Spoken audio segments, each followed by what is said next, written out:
There are seasons in your life where silence becomes deafening, not because nothing is happening, but because everything is shifting in the invisible.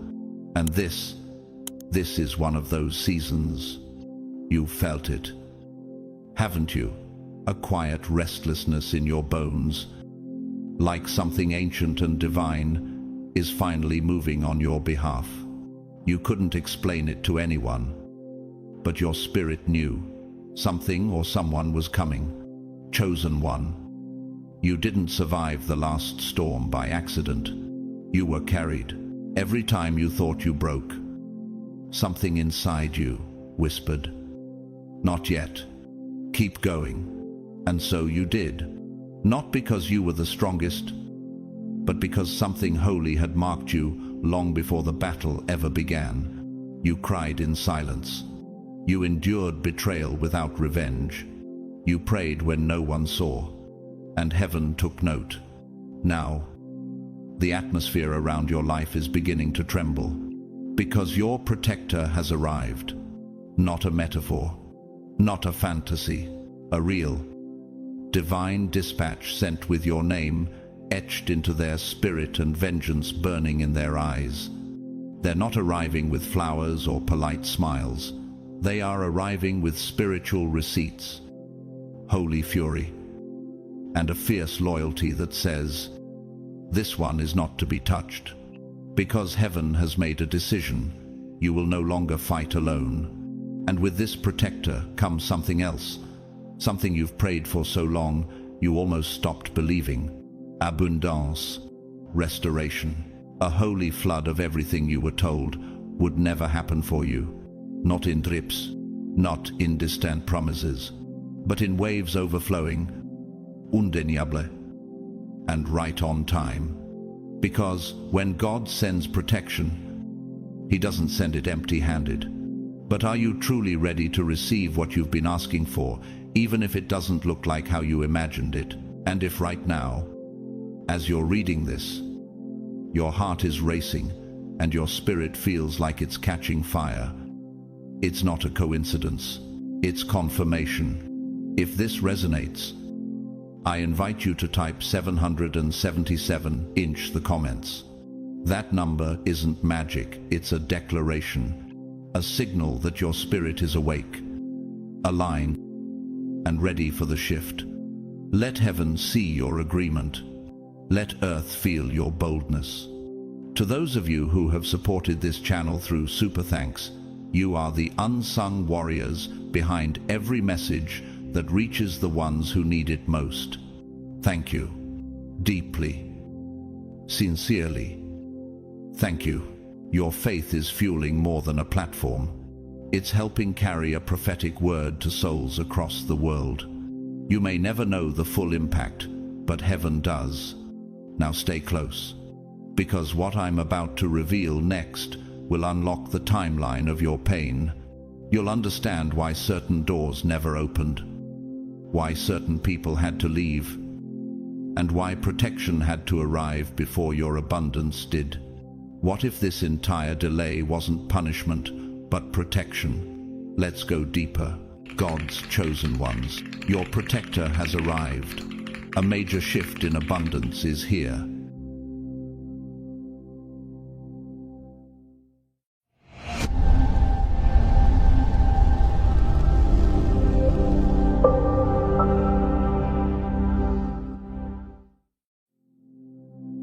No weapon formed against you shall prosper, not because the battles won't come, but because the war was already decided in your favor before the first strike. Isaiah 54:17. And now, in this holy shift of time, your silence is being answered, not with noise, not with spectacle, but with presence. We walk with you, not just as messengers of healing, but as echoes of the voice that's been guiding your every unseen step. Your season of quiet tears, held in the shadows where no one cheered for you, is being traded for a season of divine recompense. But are you truly ready to receive what's been withheld until now? Are you prepared for the floodgates to open, not with chaos, but with clarity. This moment isn't about finally meeting someone. It's about remembering what your spirit never forgot. You aren't being saved by a stranger. You're being reunited with a protector whose soul has walked parallel to yours across realms. It's not love at first sight. It's recognition at first presence. Their entrance isn't lucky timing. It's written timing, carved into your scroll before you knew what betrayal was. Who told you protection had to come wrapped in armor and noise? Sometimes it walks in quietly, wrapped in the scent of déjà vu and the weight of unfinished promises, just like when Ruth found Boaz in the fields, not chasing love, not begging for rescue, but simply walking in obedience to survive. Ruth 2. In that field. Destiny med discipline. And what if this moment for you is that field? Could it be that the protector arriving now has seen you from afar and been divinely instructed to cover, not control, to shield, not shame? It's not just romantic, it's redemptive. This bond, this soul knowing, mirrors the reunion of Jacob and Esau, two brothers ripped apart by deception. Yet when they saw each other again, the past was drowned in tears and embrace. But Esau ran to meet Jacob and embraced him. He threw his arms around his neck and kissed him, and they wept. Genesis 33:4. That's the kind of healing God is orchestrating, one that silences explanations and amplifies recognition. Have you ever felt someone enter your life and your soul exhaled before your brain caught up? Why does their voice already sound like sanctuary? This is what it means to be chosen. Heaven doesn't respond to your cries with panic. It responds with orchestration. As when God prepared Elijah's next in line, Elisha, even before Elijah asked for help. Jeden Kings 19. God doesn't scramble. He plans, and he is never late. Could it be that while you were grieving in your cave, your Elisha was already plowing in the distance? Pop icon and poet Patti Smith, often called the godmother of punk, once said, "Those who have suffered understand suffering and therefore extend their hand." Smith, a warrior of grief and art, found her calling not in escaping pain, but in walking through it, hand in hand with the broken. In the same way, the protector arriving for you isn't someone who pities your scars. They carry their own. This isn't rescue, it's reunion. So what if your deepest protection comes from someone who knows what it's like to survive the fire and still smell like hope? A few months ago, Lena, a pediatric trauma nurse, returned to work after losing her husband in a car accident. Everyone expected her to fall apart, but one day, she looked into the eyes of a child who had lost everything in a house fire, and in that moment, she wasn't a nurse. She was a soul that remembered. The bond formed between them was silent, but unbreakable. Could it be that your protector is someone who has been rehearsing how to hold you long before you ever fell? And not all stories need words. When Daichi, a quiet gardener in Hokkaido, found a stray dog beaten and abandoned near a frozen creek, he took it in without hesitation. He didn't name it or speak to it often, but every day, the dog sat beside him, guarding as he planted. Some forms of protection arrive not to speak, but to stay. Is it possible that divine protection looks more like consistent presence than grand promises? The loyalty of wolves, who return to the same mate year after year, bonded not by appearance but by purpose. Picture the constancy of mountains, unmoved by seasons, yet providing silent shelter to every storm-beaten traveler. And consider how sunflowers always face the sun, even on the darkest days, turning not because of instruction, but instinct. That is the kind of bond your soul has been aching for. One that doesn't just find you, it remembers you. And even when you don't recognize them yet, your spirit does. That's why your heart starts racing when they're near. Why your inner guard lowers without your permission. Why you feel more seen in one glance from them than in 100 conversations with others. Isaiah 46:10 reminds you that God declares the end from the beginning. This isn't new, it's just newly arriving. Can you feel it? Can you sense that your life is no longer a waiting room but a crossing point? Some bonds are not formed, they are remembered. The ones forged in unseen realms do not arrive with grand entrances or smooth explanations. They reappear when the fullness of time matures into divine alignment. And this moment now is that threshold. You didn't just meet them, you remembered them. You recognized a soul that once walked with yours through dimensions no human eye could witness. Could this be why their presence doesn't spark excitement but peace, doesn't stir fantasy but clarity? It is like Ruth, who refused to leave Naomi even when every natural reason screamed otherwise. She uttered those eternal words, "Where you go, I will go, and where you stay, I will stay." Ruth 1:6. It wasn't logic, it was legacy. The one now entering your life carries that same sacred vow. They're not just here to stand by you, they are here to war for what heaven has hidden inside you. Why did they take so long to come? Not because they didn't care, but because divine timing is protected by spiritual law. Would you have been able to recognize them if they came too early? Would you have trusted them?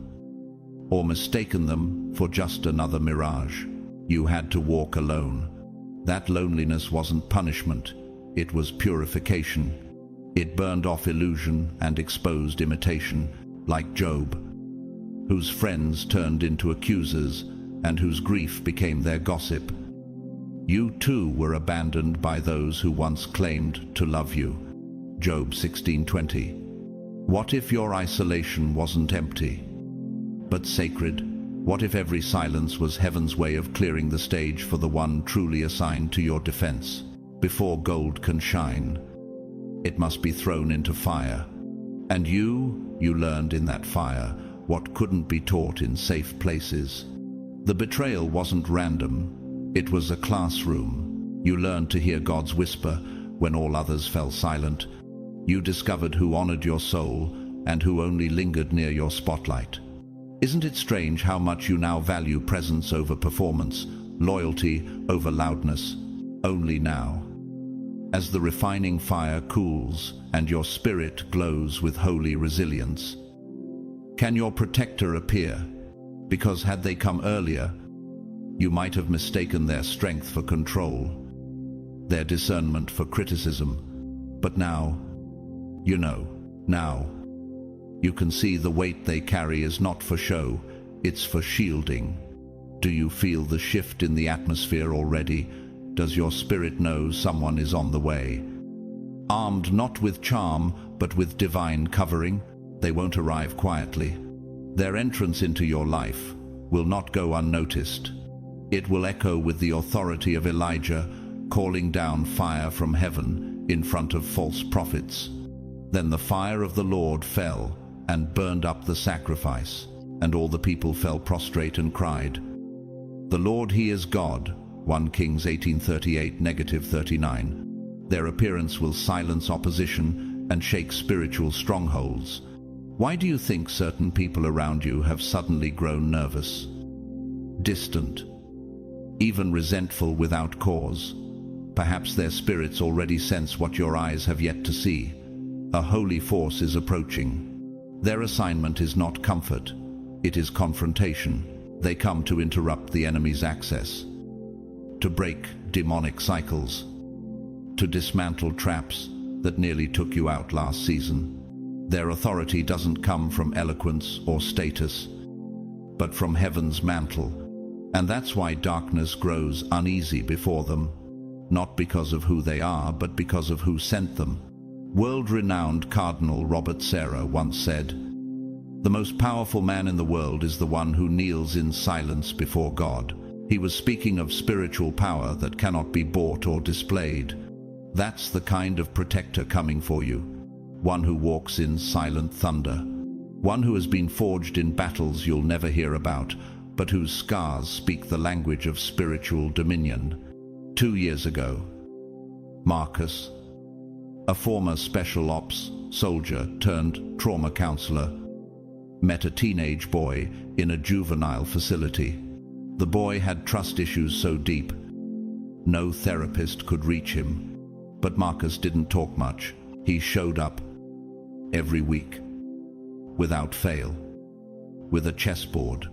One day, the boy broke down in tears and said, "You didn't fix me. You made me feel safe." That's protection, not fixing. Guarding the soil until something holy grows again. And when Alma, a violinist who had lost her ability to perform due to nerve damage, moved to a quiet coastal town, she met an elderly woman named Ingrid who invited her to the garden daily, not to talk, but just to sit.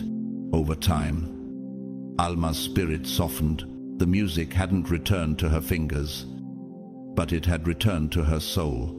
Could it be that some defenders are gardeners of the spirit, tending to wounds no one else can even see?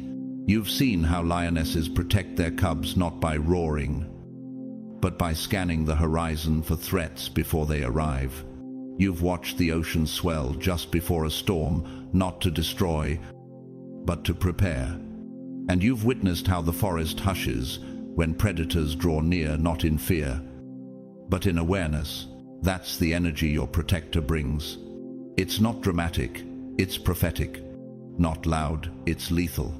When they enter your life, you'll notice things fall off: old habits, old friendships, old attacks.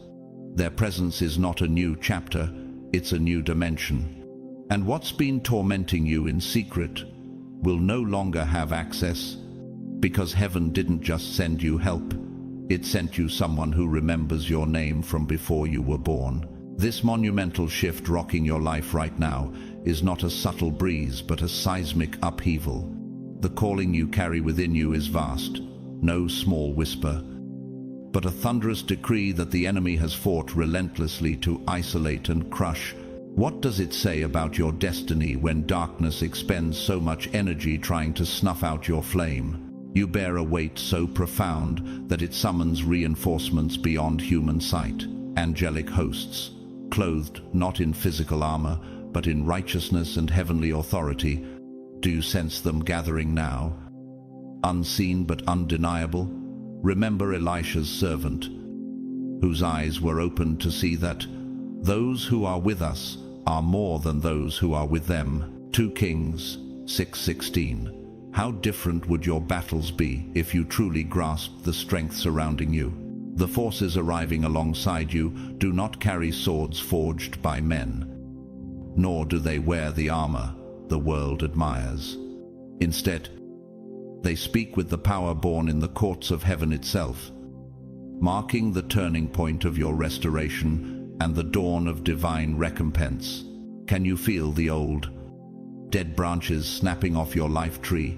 Which false friendships will finally crumble under this heavenly light? What hidden betrayals will be illuminated by this new presence?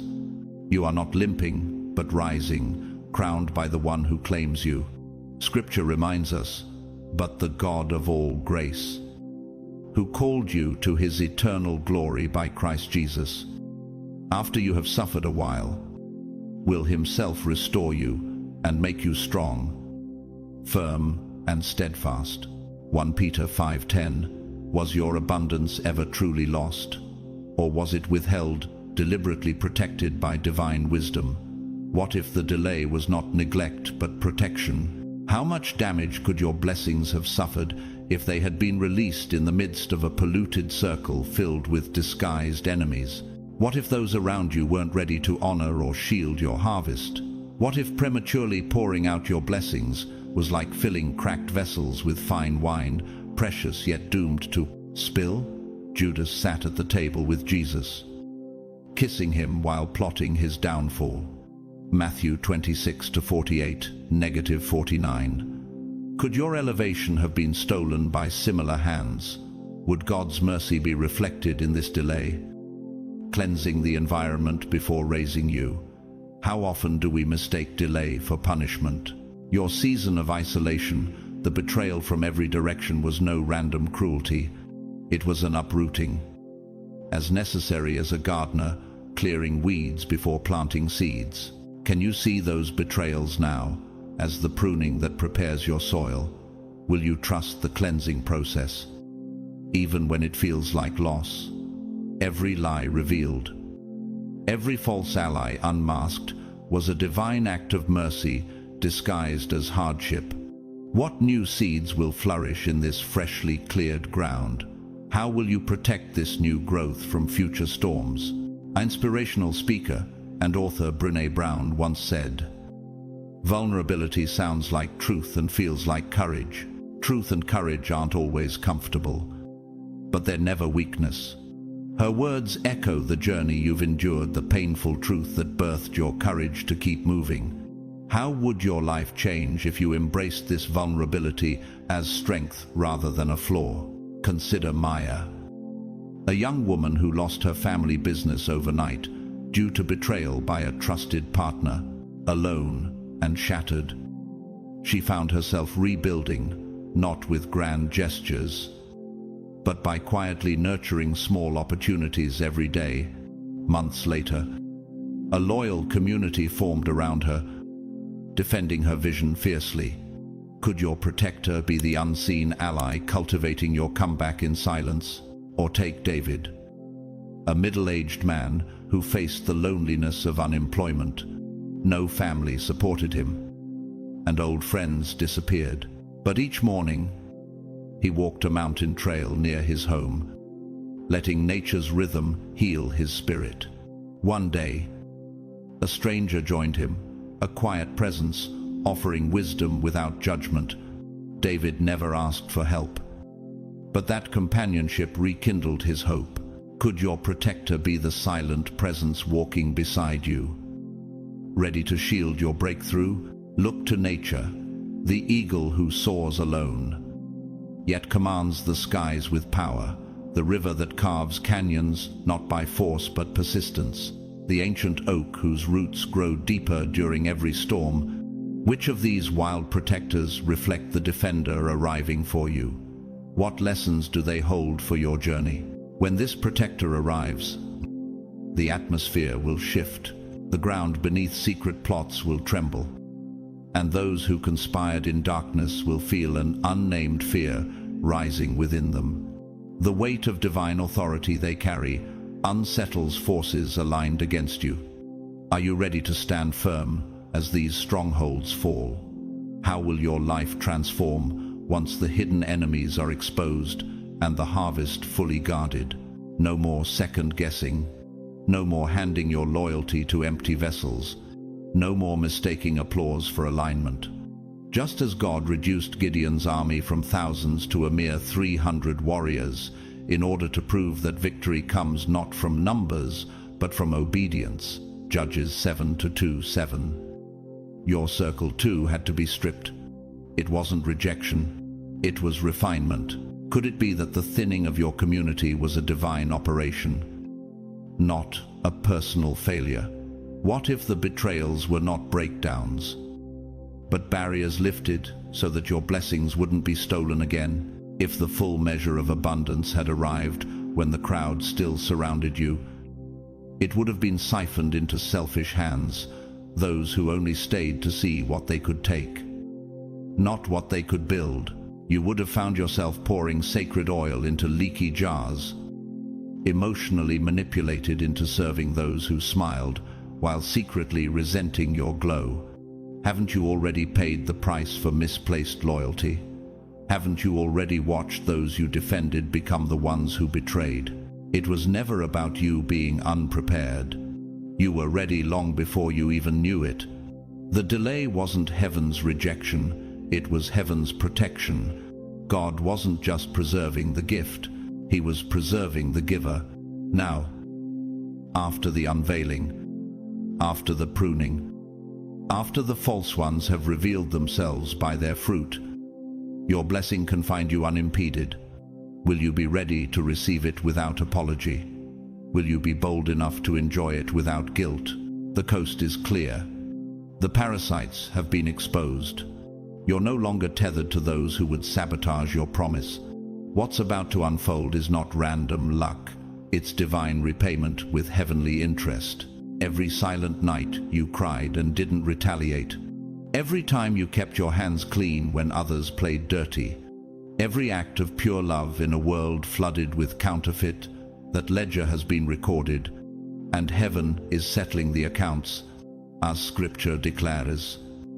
He will repay them for their deeds and destroy them for their wickedness. The Lord our God will destroy them. Psalm Tishaim, Ve'arba, Isarim, V'shalosh. And again, you prepare a table before me in the presence of my enemies.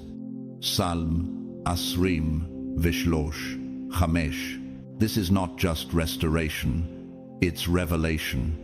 Those who gloated in your dark season will now be seated as spectators to your elevation. Can you imagine the moment when everything you planted in pain begins to bloom in glory? Pope Benedict XVI once remarked, "The world offers you comfort, but you were not made for comfort. You were made for greatness." His words speak directly to you now. You were never meant to blend in or coast.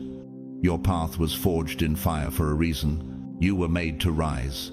A few years ago, Elena, a visual artist in Spain, submitted her life's work to a gallery she deeply admired. The curator praised her, promised an exhibit, then ghosted her later, showcasing another artist who had copied her style. Elena stayed silent.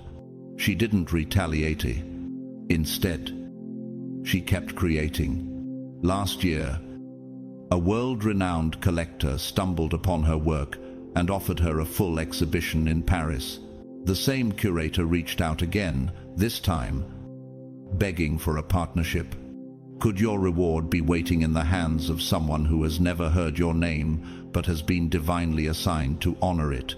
And then there's Omar Akiet, self-taught coder from Morocco, who was constantly overlooked in his corporate job. While others claimed his ideas as their own, he quietly built an app in his free time. One day, a tech investor searching for unique talent found his work online. Today, Omar leads a startup that's revolutionizing education in underserved communities. How many blessings have been circling your orbit, just waiting for the right moment to land without interference? Think of the desert barren for years until rain comes. And within days, it bursts into color. Picture the volcano dormant, silent until it erupts with unstoppable force, shaping entire landscapes. Watch the falcon, circling in solitude unseen. But when it strikes, it does not miss. Which force of nature reflects your current transition? What power have you been holding back that's about to erupt? The delays are over. The interference has been removed. The defender walking beside you now doesn't play by the manipulated laws others once used to stall your rise. They walk in divine legality, authorized by heaven, armed with spiritual jurisdiction. What once slowed you down cannot touch you now. Will you walk forward with confidence, knowing what's yours can no longer be stolen? Or will you hesitate one last time when your throne is finally ready? They do not come draped in the silk of fake diplomacy, nor do they bow to the fragile comfort of appearances. They come clothed in spiritual fire, moving under a higher command that does not tolerate shadows. Their loyalty is to truth, not to illusion. Their compass points to righteousness, not convenience. Those who once tried to crush your spirit moved like ghosts, smiling in daylight and slithering in the dark. What power did they really have? If all they could wield was subtle cruelty behind your back? How many times did you feel the sting of betrayal wrapped in a compliment? How many rooms held people who applauded your downfall behind toothless grins? They weaponized your goodness. They twisted your mercy into a trap. If you remained silent, they spread false narratives in your absence. If you defended yourself, they twisted your fire into instability. The spiritual codes they used against you were dressed in false holiness, misused verses, fake forgiveness, emotional gaslighting disguised as peacekeeping. It was Delilah all over again, smiling softly as she waited for Samson's guard to drop. When Delilah saw that he had told her everything, she sent word to the rulers. Having put him to sleep on her lap, she called for someone to shave off the 7 braids of his hair. Judges 16, 18, 19. Could it be that some of the people who claimed to love you were assigned to disarm you? You fought clean. You fought with honor. You believed in fairness. But they fought to win dirty. And God saw it all. That's why your defender does not come to play by corrupted rules. They do not come to maintain unjust peace. They come to uproot lies that have masqueraded as grace. Can you feel the atmosphere change already? Can you sense that something holy is finally standing between you and the tactics of the wicked? This one, your defender, was forged, not born into softness. They come from the fire, like Deborah, who rose as both prophetess and warrior when men grew timid and oppression thickened the land. Judges 4:4-10. She did not wait for permission. She answered, heaven's command. So too does your protector move, not with apology, but with authority. They are not here to be liked. They are not here to preserve social order. They are here to answer divine justice. And if the room gets uncomfortable when they speak, it means they've hit the stronghold. Can you stand beside them when they confront what you were told to tolerate? Will you allow truth to be louder than appearances? Pastor and author A.W. Tozer, known for his fearless theology, once wrote, "The Church has surrendered her once lofty concept of God and has substituted for it one so low that it is scarcely worthy of worship." Tozer's words ring louder than ever. Your defender does not worship false peace. They do not bow to sanitized, institutionalized silence. Their mandate comes from a realm where truth is not optional, and they've arrived just in time. 3 months ago, Celeste, a corporate whistleblower from São Paulo, exposed a multi-million-dollar fraud scandal in her company. The backlash was vicious. She lost her job, her friends, and almost her sanity. But the court eventually ruled in her favor, and her act of boldness helped change labor policies across Brazil. She didn't act to be liked. She acted to be aligned with what was right. Could your defender carry the same divine grit? Are they the one heaven prepared to do what you were once too tired to do alone? Like Noor, a high school teacher in Kenya, who was nearly forced out by a corrupt principal. Instead of quietly resigning, she stood before the school board, laid out months of evidence, and won not only her position, but exposed years of mistreatment that had gone unnoticed. Students who once feared speaking up now chant her name as courage. What if your defender is the voice you never had, shouting what you once had to whisper? And even creation affirms this kind of justice. The lion doesn't ask permission to roar. It roars when territory is threatened. The lightning doesn't whisper before it strikes. It splits the sky to announce a shift. The earthquake doesn't apologize for its shaking. It simply rearranges everything. Which force of nature is breaking through your life right now? Which truth are you finally brave enough to let destroy the lies? The spiritual codes once used to silence you, codes that demanded you turn the other cheek, even in the face of cruelty, are being broken. Not to incite revenge, but to release truth. Peter, once afraid, once denying, stood boldly on the day of Pentecost.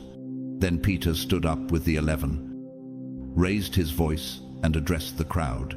"Let all Israel be assured of this: God has made this Jesus, whom you crucified, both Lord and Messiah." Acts 2:14. Sancha Luke. The same spirit that filled Peter now fuels your defender. Will you allow them to speak, or will you shrink to protect the comfort of those who never protected you? Their role is not to soothe, it's to expose. Not to blend in, but to cleanse. They are not bound by your enemy's moral facade. And when they speak, the room may tremble, but so will the chains. Your defender carries that same untamed flame, the boldness to declare truth even when it fractures fragile alliances. The force to dismantle systems designed to contain you, and the divine authority to dismantle false narratives, no matter who clings to them. Their words do not tremble, and their arrival does not whisper.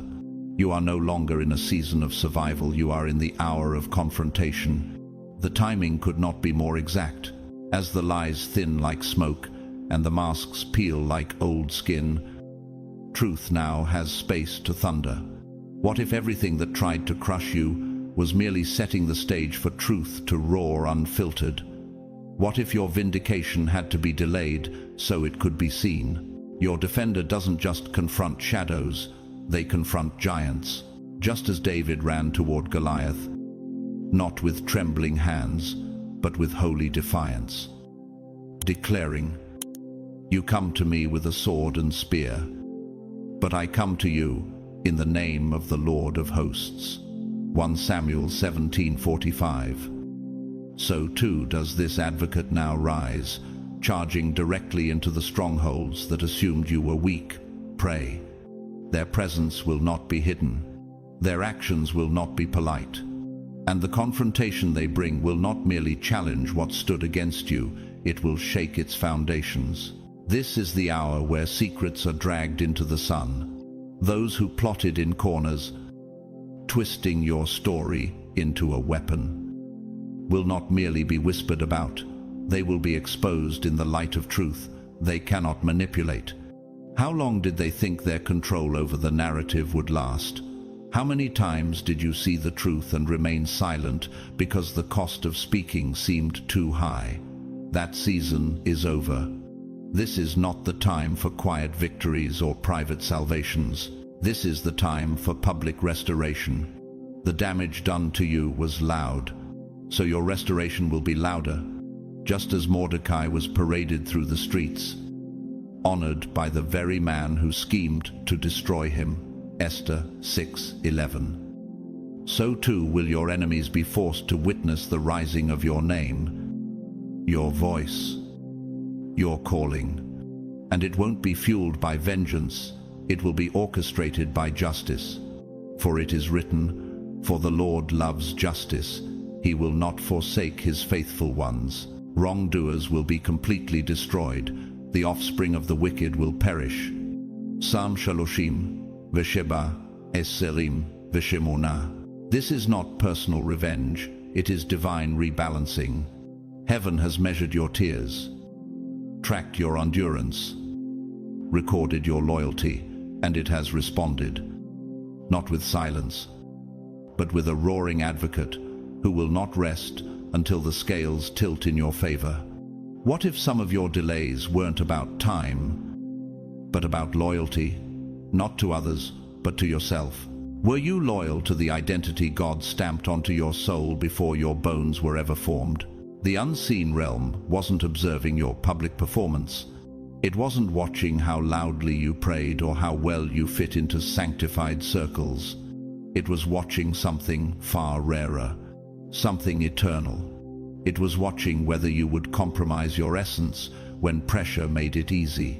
Would you shrink your voice so others wouldn't be threatened by your clarity? Would you dim your radiance so their darkness wouldn't feel exposed? Public speaker and human rights lawyer Brian Stevenson, founder of the Equal Justice Initiative, once said, "We cannot create justice without getting close to places where injustice persists." He didn't change the world from a safe distance. He confronted systems head-on, knowing full well that real peace is built through uncomfortable truth. Your defender carries this same DNA, not afraid to get close to where the injustice lives, not afraid to disrupt the comfortable chaos around you. Months ago, Ezra, a young therapist in Toronto, was quietly pressured by his clinic to stop offering trauma counseling to undocumented clients. The board claimed it was too risky. Ezra refused. He left the clinic and opened a community-funded mental health center in a church basement. Today, hundreds receive care because one person refused to dilute his convictions for convenience. Could your defender be the one who chooses risk over reputation, truth over titles? And Leah, a seamstress from the outskirts of Athens, lived her life surrounded by people who constantly mocked her faith. Yet she refused to let her light dim. One day, she was asked to create garments for a renowned spiritual retreat. The same people who ridiculed her now wear her work with pride. Why? Because she never made treaties with environments that insulted her soul. Could your season of ridicule be setting you up for the season of reverence? Look to the phoenix. It must first reduce itself to ash before rising unrecognizable. Witness the tides. They withdraw not to retreat, but to surge with greater force. Observe the redwoods. They grow taller than any tree, but only because their roots secretly intertwine beneath the forest floor, building strength in silence. What transformation has your silence been preparing? What fire have you endured that's now birthing flight? The spiritual testing wasn't about whether you could shine, it was about whether you'd dim yourself to be palatable. It was about whether you'd laugh at what bruised your spirit just to belong, whether you'd call survival community when connection had already died, whether you'd tether yourself to rooms that required you to betray your own soul to be included. You passed the test not because you were perfect, but because you refused to trade your calling for approval. And now, the tables are turning. Your advocate has stepped forward, and this time, no lie, no mask, no half-truth will survive the wind they carry.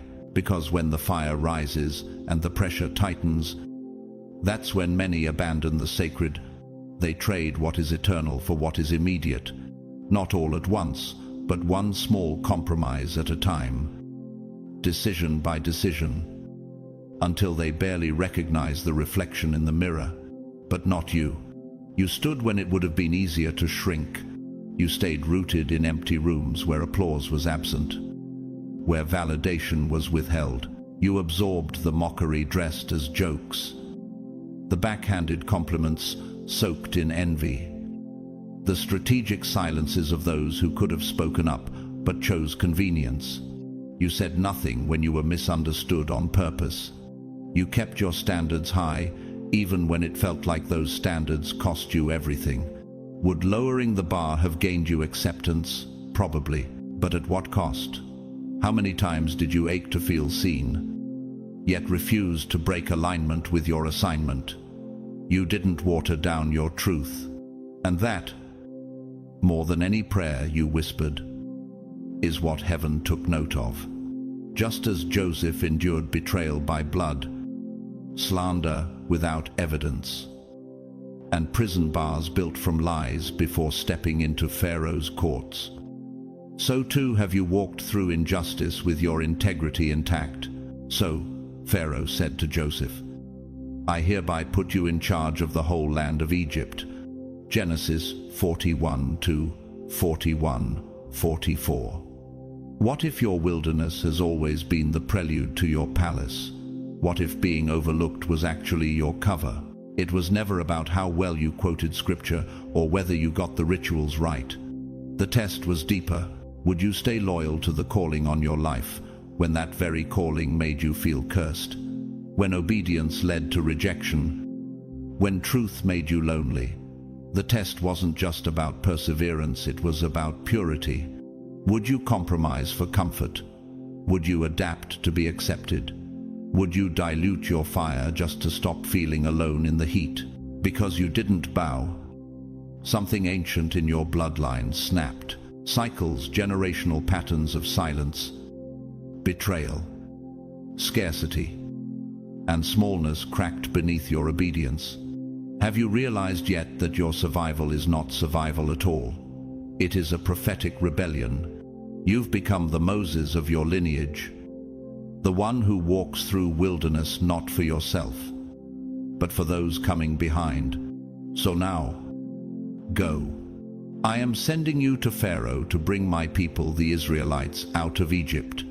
Exodus 3, 10-12. Your breakthrough isn't just yours. It's ancestral. Your no was louder than their yes. Your silence was more powerful than their noise. Heaven didn't respond to your pain with pity. It is responding with reward. Divine reinforcements aren't coming to comfort, they're coming to crown. The blessings now heading toward you are not scattered leftovers. They are precise, strategic, divinely calculated down to the weight of every tear cried in silence. How many betrayals did you survive without becoming bitter? How many times did you choose principle over convenience, even when no one saw? As it is written, because you have kept my command to persevere, I also will keep you from the hour of trial that is going to come on the whole world. Revelation 3:10. These blessings aren't vague, they're surgical.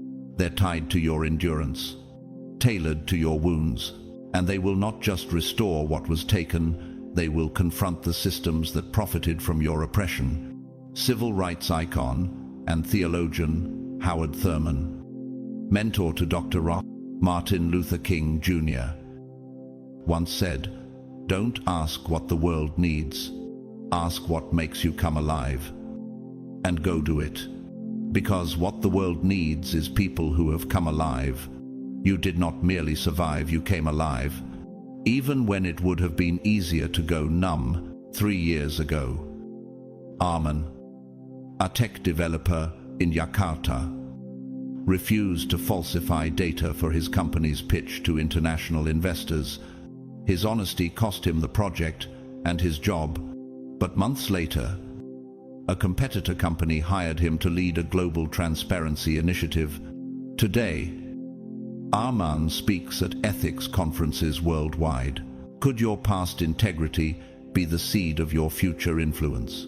And then there's Gianna, a single mother and former ballet dancer in Buenos Aires, who left the stage to raise her daughter after her husband abandoned them. She was mocked for wasting her talent. Years later, her daughter, inspired by her discipline, earned a scholarship to the world's most prestigious dance academy. Sometimes the legacy you build isn't in what you perform, but in who watches you endure. Even creation has witnessed your resistance. The glacier moves slowly, silently, yet reshapes continents. The honeybee, though small, pollinate entire ecosystems. The sunflower, even when planted in broken soil, still turns toward the light. Which of these truths are buried in your walk? What kind of quiet, sacred force have you been unleashing without even noticing? The shift that's unfolding now isn't just restoration, it's divine justice, not revenge justice. Heaven is addressing every voice that tried to write your ending without your permission. The ones who whispered lies with clean reputations, the ones who sabotaged in silence, the ones who wore envy as concern and manipulation as love. Did they truly believe heaven would let it stand? They were certain you would buckle beneath the weight of betrayal, that you would slowly fade into the backdrop of your own story, muted, erased, quietly rebuilding in a corner, pretending none of it ever happened. They counted on your silence. They banked on your exhaustion. What they never foresaw was that heaven keeps flawless records, and the spiritual law of return cannot be bribed, rushed, or rewritten. It was never your job to get even, it was God's. And now the scales that once tipped against you are crashing violently into alignment. No more whispered apologies offered at midnight under the fog of guilt. No more half-hearted texts sent to clear a conscience instead of correcting a wrong. The universe is no longer interested in protecting the pride of those who tried to crush a vessel marked by God. Can you feel it? The shift is no longer internal, it's tectonic. The fault lines are rupturing beneath those who once bet on your collapse. Will they still call it grace when the truth knocks on their doors publicly, to correct the spiritual debt they incurred by mocking, slandering, and attacking someone on divine assignment? Public acknowledgement will now be required, not suggested, not optional. The same lips that tried to assassinate your character will speak your name with reverence. The same eyes that rolled in disgust will witness your rising with awe. The same people who turned the crowd against you will now testify, sometimes in front of those very same crowds, that you were anointed all along. This is not revenge. This is spiritual law. When someone touches what heaven has claimed, a debt is created that cannot be erased in silence. For the Lord is a God of justice. Blessed are all who wait for him. Isaiah 30:18. God's justice does not whisper, it thunders. It does not merely patch wounds in private, it stages public restorations, so the testimony carries generational weight. Just as Haman, who built gallows for Mordecai, was commanded by the king to honor him publicly. Do not neglect anything you have said. So Haman got the robe and the horse. He robed Mordecai and led him on horseback through the city streets, proclaiming before him, "This is what is done for the man the king delights to honor." Esther 6:10-11. So too will your enemies, those who schemed, twisted, and plotted, become unwilling witnesses to your elevation. Some will try to repent quietly, hoping to repair what they damaged without being exposed. But for others, spiritual law demands a public reckoning. Their future peace, protection, and blessings will be bound to their willingness to speak truth out loud. A debt like that clings to the soul until it is cleansed with confession. Can the hand remain clean if it never washed away the stain of betrayal? This is not about pride. It's not about reopening old wounds. It is about divine balance, about restoring what was tilted against you. Your elevation was never subject to human permission. It was decreed by God before you ever cried your first tear. Humble yourselves, therefore, under the mighty hand of God, so that at the proper time he may exalt you. 1 Peter 5-6. And that time is now. You are stepping into a season where vindication will no longer be a secret prayer you whisper through clenched teeth in the dark. It will be the reality you walk in daily, not because you begged for it, but because heaven decreed it. Not because you fought your way to it, but because you refused to fold. What's about to unfold will not just restore your name, it will rewrite the narrative of what tried to bury you. Famed artist Jean-Michel Basquiat once said, "I am not a black artist, I am an artist." That statement wasn't arrogance, it was identity. He refused to let the labels others placed on him limit the power within him. He reclaimed the definition of who he was. In the same way, you are no longer the version of yourself others named in slander. You are stepping fully into the title heaven gave you long before the labels of man. Take Damon, a soft-spoken accountant from Durban, South Africa. When accused falsely of embezzlement by a rival co-worker, he lost his job and was shunned for months. He didn't retaliate. He moved in silence. Years later, After the truth surfaced, he was not only offered his position back, but promoted to CFO at a competing firm. The same people who once smeared him now cite his name when teaching integrity. And Celine, a poet and cafe worker in Montreal, once fired for rejecting the inappropriate advances of a manager, never made a scene. She quietly self-published a collection of poems titled Unseen, chronicling her experience. Months later, her book went viral. That same cafe now displays her face on a mural, ironically, next to the table where they once humiliated her. Could your justice arrive in forms even more poetic than you imagined? In nature, even the lunar eclipse, though brief, demands the attention of every skywatcher. The avalanche doesn't ask permission to fall, it simply overwhelms, and the pearl formed by years of irritation and friction shines only after being hidden in darkness. What natural law is mirroring your rise? What silent forming now bursts forth as public transformation? You once believed survival was your full-time job. Every lie, every attack, every betrayal forced you into defense mode, protecting your mind, your name, your peace, like a soldier in constant war. But the war is over. Vindication is here. You no longer need to fight for what is already unfolding. Heaven has taken over the case, but here is the truth they never told you. You were never meant to fight every battle.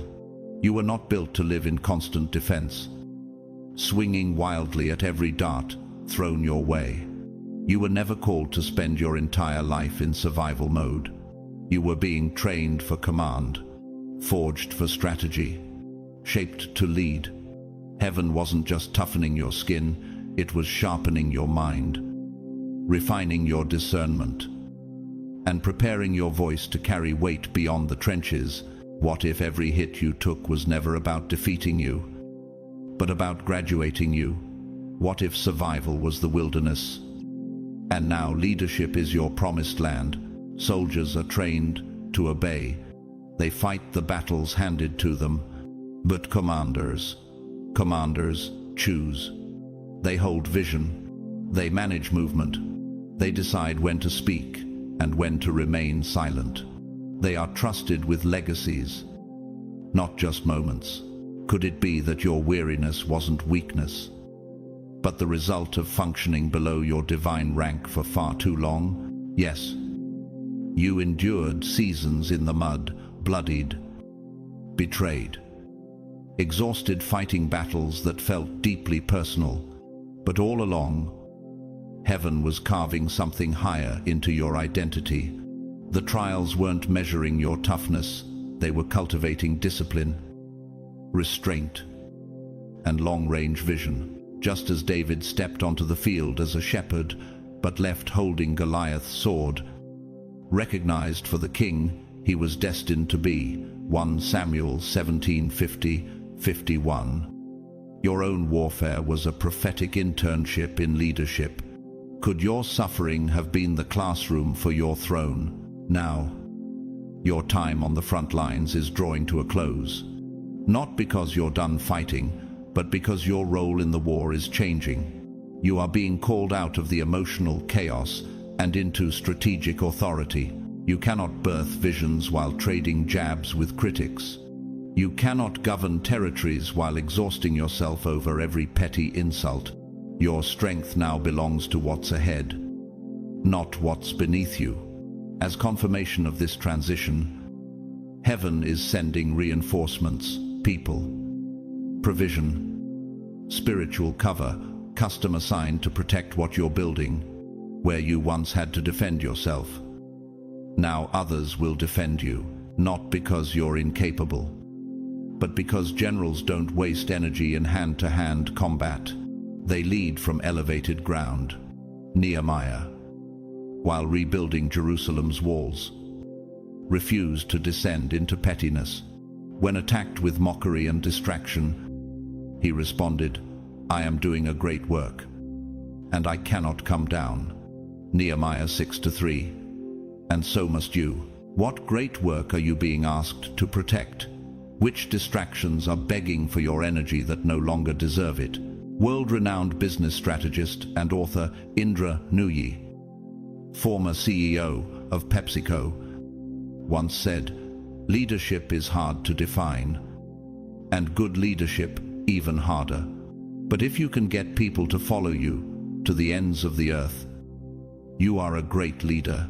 You are not merely surviving anymore, you are stepping into the kind of leadership that shifts atmospheres, the kind that causes others to rise just by being near your clarity. Just last year, Lucien, a young urban planner in Ghana, was constantly shut down in meetings for proposing green infrastructure in flood-prone communities. Tired of defending himself, he stopped arguing and started building a prototype in a neglected neighborhood. Months later, after a massive storm, that same neighborhood became the only one untouched. The mayor not only approved his plan, he made Lucien head of the entire urban renewal department. What if your silence wasn't defeat, but preparation for elevation? Or Amara, a Syrian refugee who opened a modest bakery in Jordan. She was mocked by locals, ignored by suppliers, and endured endless delays. Instead of retaliating, she focused on her recipes and served every customer with grace. One day, a global food blogger stumbled across her store, and now her bakery supplies pastries for airlines and hotels across the Middle East. Could your grace under fire be the very thing unlocking doors no argument ever could? Look to the river delta, which deposits rich soil over time, quietly laying the foundation for ecosystems that will one day thrive. Consider the stingray, which hides beneath the ocean floor, not out of fear, but strategy, emerging only when it's time to act with precision. Watch the firefly, which glows not for spectacle, but communication, drawing light only to the one who needs it. What form has your leadership been taking while you thought you were merely surviving? You were never created to fight every skirmish. You were made to command the battlefield. What's heading toward you now? Abundance, clarity, divine connections is not falling from the sky at random. It's not luck. It's not karma. It's the strategic return of what was always yours. Stolen, delayed, or buried before you even knew how to fight for it. Why did your breakthroughs feel inconsistent for so long? Why did favor appear briefly, only to slip away? Why did your obedience seem unrewarded while others thrived in manipulation? It was never about your worth. It was about the resistance around your inheritance, seen and unseen forces that fought to bury what was already marked as yours. But now, those forces no longer hold jurisdiction. The claim over your blessing has been legally overruled by heaven, and what's about to be unlocked will not just restore your balance, it will redefine the atmosphere around your life. There were conversations about your destiny in rooms where your name was spoken, but your presence was forbidden. Plans were whispered in shadows by those who feared your light before you even knew it existed. Opportunities were deliberately blocked before they reached your awareness. Decisions that should have lifted you were swallowed by silent resistance. And this didn't start with you.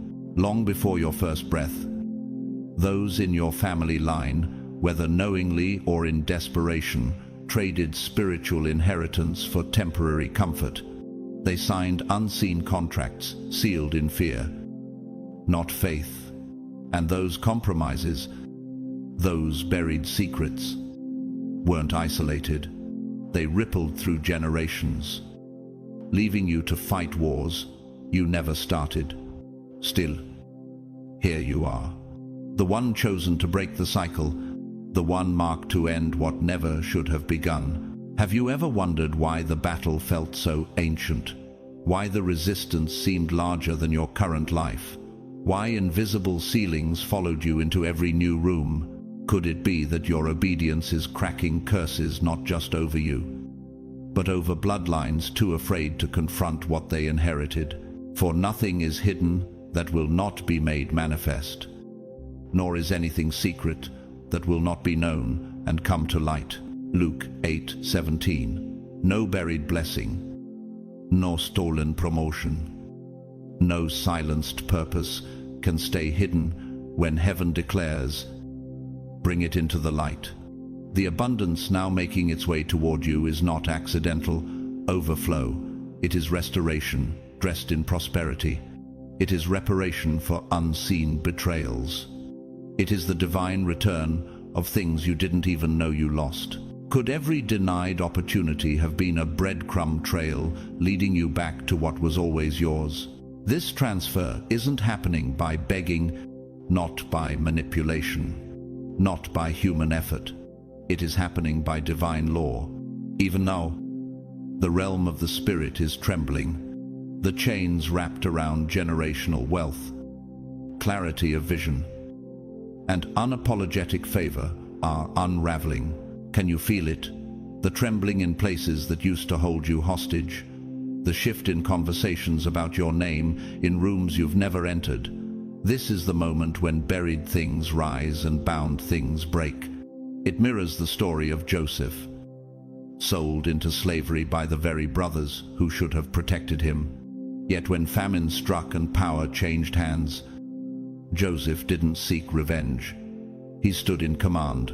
You intended to harm me, but God intended it for good, to accomplish what is now being done, the saving of many lives.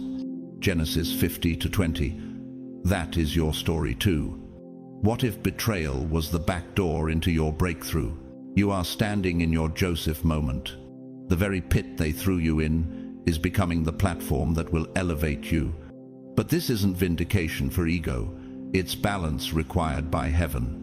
Because spiritual law demands recompense when what was holy was tampered with. Your prosperity now comes with receipts, spiritual documentation that nothing said, done, or signed against you was lost in the archives of eternity. Who tried to erase you from the narrative? Who assumed your silence meant surrender? Because this time the story will not end with your erasure. This return cannot be delayed. It cannot be blocked. It cannot be stolen. Why? Because what's arriving is magnetized to your refusal to bow. Your endurance is the signal. Your integrity is the summons. What's coming is not just about wealth. It is about divine order. You are not receiving blessings. You are reclaiming an inheritance. What if your breakthrough is less about money and more about justice? Spiritual resistance didn't target you randomly. It wasn't petty envy or shallow sabotage. It was ancient, targeted, tactical. Most people walk through life unaware that their struggle is a shadow of someone else's compromise. But you felt it. You've carried weight that didn't begin with you. Have you questioned why your efforts felt disproportionately blocked? Why peace seemed so hard to maintain? Could it be that what opposes you is tied to agreements made in darkness generations before you even breathed? Renowned author and researcher, Dr. Gabor Mate, known for his work on trauma and ancestral healing, said, "We are not only responsible for what we do, but for what we allow ourselves to become in response to what was done to us." You didn't become bitter, you became holy fire. You became healing. Last year, Layla, an architect from Istanbul, discovered that her grandfather had refused an award decades ago to protect his business from political backlash. That choice buried generations of favor.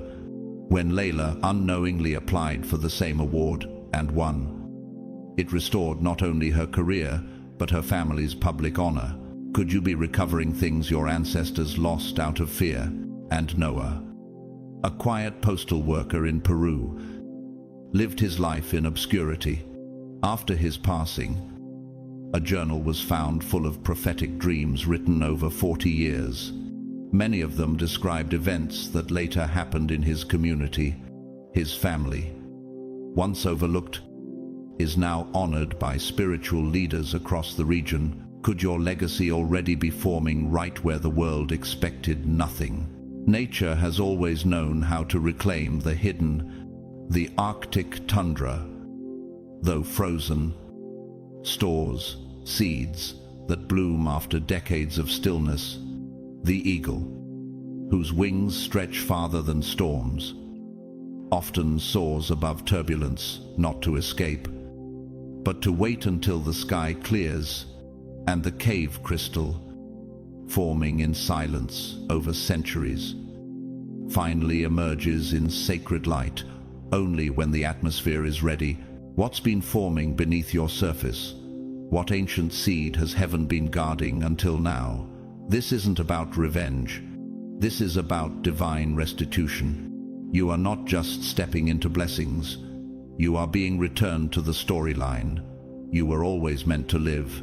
Invisible hands once pulled, invisible strings, orchestrating delay, confusion, and sabotage around your destiny. Spiritual contracts made in darkness some generations before your birth wrapped chains around your relationships, finances, confidence, and clarity like vines, tightening with every step forward. Every time you reached for breakthrough, the bridge crumbled just before you crossed. Doors creaked open in promise, only to vanish like mirages. When you drew near, you began to wonder, am I cursed? Am I imagining this? But your discernment wasn't paranoia, it was prophecy. You were contending not with petty emotions, but with the hierarchy of hell itself. For we wrestle not against flesh and blood, but against principalities, powers, rulers of darkness, and spiritual wickedness in high places. Ephesians 6:12. The war you were in was real. The resistance wasn't proof of weakness, it was proof of how disruptive your destiny truly is. But here's what the enemy never expected you to discover. No curse is eternal. No spiritual contract lasts beyond heaven's decree. Every binding word, every hex and soul-level vow carries an expiration date written not in ink, but in eternity. Just as God told Abraham that Israel's captivity in Egypt would last 400 years and not a day more, Genesis 15:13-14. So too were the covenants forged to cage your calling, bound to timelines they could never extend. Could it be that the very systems designed to bind you have now reached their divine deadline? The expiration has arrived. The spiritual clock has struck. The defender sent to walk beside you now is not random, they are confirmation. Their presence is proof that the hidden chains are broken, that the conditions once forged to keep you small have been obliterated by the fire of divine justice. Those who once moved against you with prayers, masked in envy, with gossip dressed in concern, and with alliances cloaked in religious language, now stand fully exposed. They are uncovered before the very spiritual laws they once tried to manipulate. The courtroom of heaven is now in session, and their plea deals have expired. Your defender is more than protection, they are evidence. A signpost from heaven that the battlefield has shifted. The blessings once delayed are now authorized for release. The inheritance once held hostage is returning home. The Lord is known by his acts of justice. The wicked are ensnared by the work of their hands. Psalm 9:16. This isn't just poetic justice, it is divine recompense. And now, you are no longer dreaming of justice. You are living in it. The field has been cleared. The spiritual grid reset. Nothing that was meant for you will be withheld any longer. Can you feel the trembling beneath your circumstances, even if your natural eyes haven't seen it yet? Your spirit already knows. Something is breaking. This shift is not about flexing success or chasing shiny milestones. It is about access divine.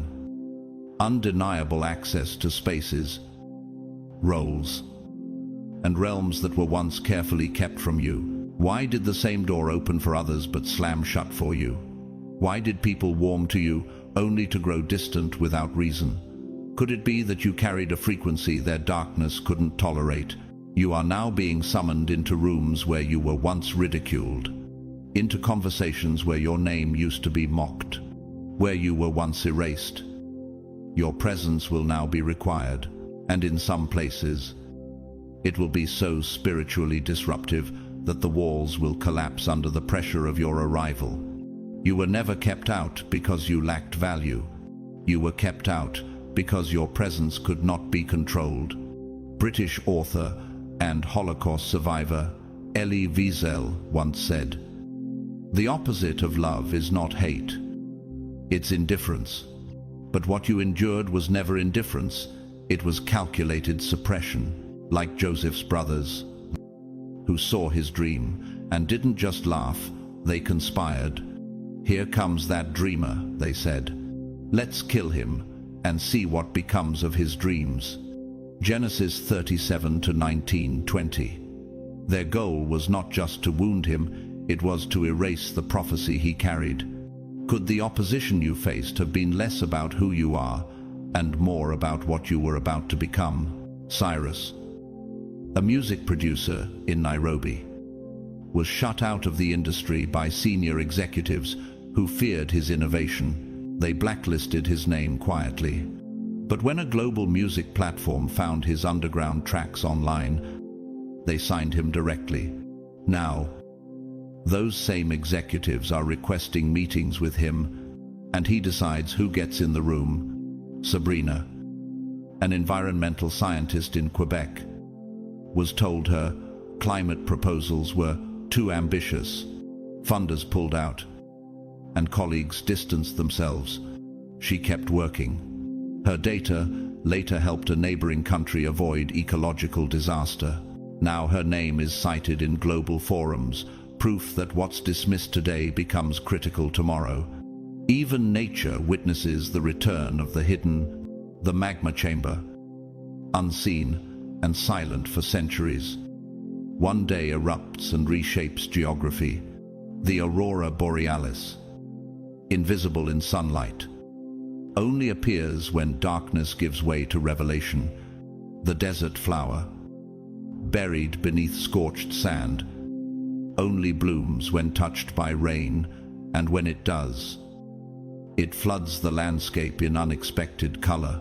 What has been dormant in your life, waiting, pressed down, is now preparing to erupt, illuminate, and bloom. They told you to stay small, to stay silent, to obey their comfort zones, and for a time, it felt like they succeeded. Like their systems were too entrenched to penetrate. But heaven never needed their doors to open. It only needed the right moment to rearrange the architecture entirely. See, I have placed before you an open door that no one can shut. Revelation 3-8. And that door, it is not gently creaking open, it is swinging wide. There's a trembling now in the places that once rejected you, not from your presence alone, but from a shift they can neither reverse nor regulate. What once operated under invisible codes of exclusion, favoritism, elitism, spiritual fear has now been overridden. The gatekeeping systems are malfunctioning. What changed? You did. And when you step in now, they won't just see you. They'll feel you. Your spirit walks into the room before your body. Your name no longer arrives as a whisper, but as a sound wave of legacy, carrying the weight of divine instruction. How does it feel when the very soil that once spit you out must now make room for your roots? What happens when silence becomes thunder and stillness becomes strategy? This is not about vindication alone. This is divine recalibration, not revenge, realignment. You are no longer the outsider knocking. You are the door. Your presence will now determine the atmosphere, much like Esther, elevated from an orphaned exile to the Queen of Persia for such a time as this. Esther 4:14. You too have been positioned in high places, not for comfort, but for confrontation, for transformation, and no old rumor, alliance, or locked chamber can block what God has spoken over you. Their rejection became your preparation, and their slander became your syllabus. They once tried to reduce your worth to silence, misunderstanding your stillness as surrender. But tell me, how many hurricanes swirl in perfect silence before they strike? How many revolutions began with the quiet refusal to comply? Did they ever ask why you didn't clap back? Or did they assume your restraint meant fear? You knew better. You didn't react because you knew your identity wasn't up for debate. British-American poet and artist Khalil Gibran once wrote, "The silence of the envious is too loud." And how many times did you hear that silence when you entered rooms where your excellence made others squirm? You discerned spiritual agendas behind their smiles. But you chose wisdom. You chose silence, not submission. Strategy, not suppression. Jesus himself, when standing before Pilate and the crowd, said nothing. Fulfilling the prophecy, he was oppressed and afflicted, yet he opened not his mouth, like a lamb led to slaughter. Isaiah 53:7. You mirrored this holy stillness, not because you were weak, but because your assignment was weighty. You refused to waste sacred energy on cheap distractions. Shanice, a corporate executive in Toronto, was passed over 4 times for promotion by those who said she wasn't team material. They whispered about her drive, questioned her silence, and undermined her presence in subtle ways. She never retaliated. She built, and one day, she was offered a global lead role by the board themselves. Without applying, they'd been watching her all along. Luis, a filmmaker in Madrid, was told to water down his message to get studio backing. He refused. His silent defiance cost him funding until one of his short films caught global fire online. Now, his vision is fully financed, and the ones who once pressured him, they're attending his screenings. Nature knows what silence means. The deep-sea whale, traveling alone in soundless frequency, still commands migration routes. The snow leopard, silent and unseen, leaves prints that redefine the ecosystem. The tide, quiet and inevitable, reshapes entire coastlines without warning. What looks still is often surging underneath. So you waited. You withheld your sword. You stood still while the court of heaven gathered its evidence. And now the verdict is in. Your silence was not weakness, it was wisdom. While they were orchestrating rumors, you were being refined. While they were building cases, you were being prepared to carry crowns. The time for silence is coming to a close.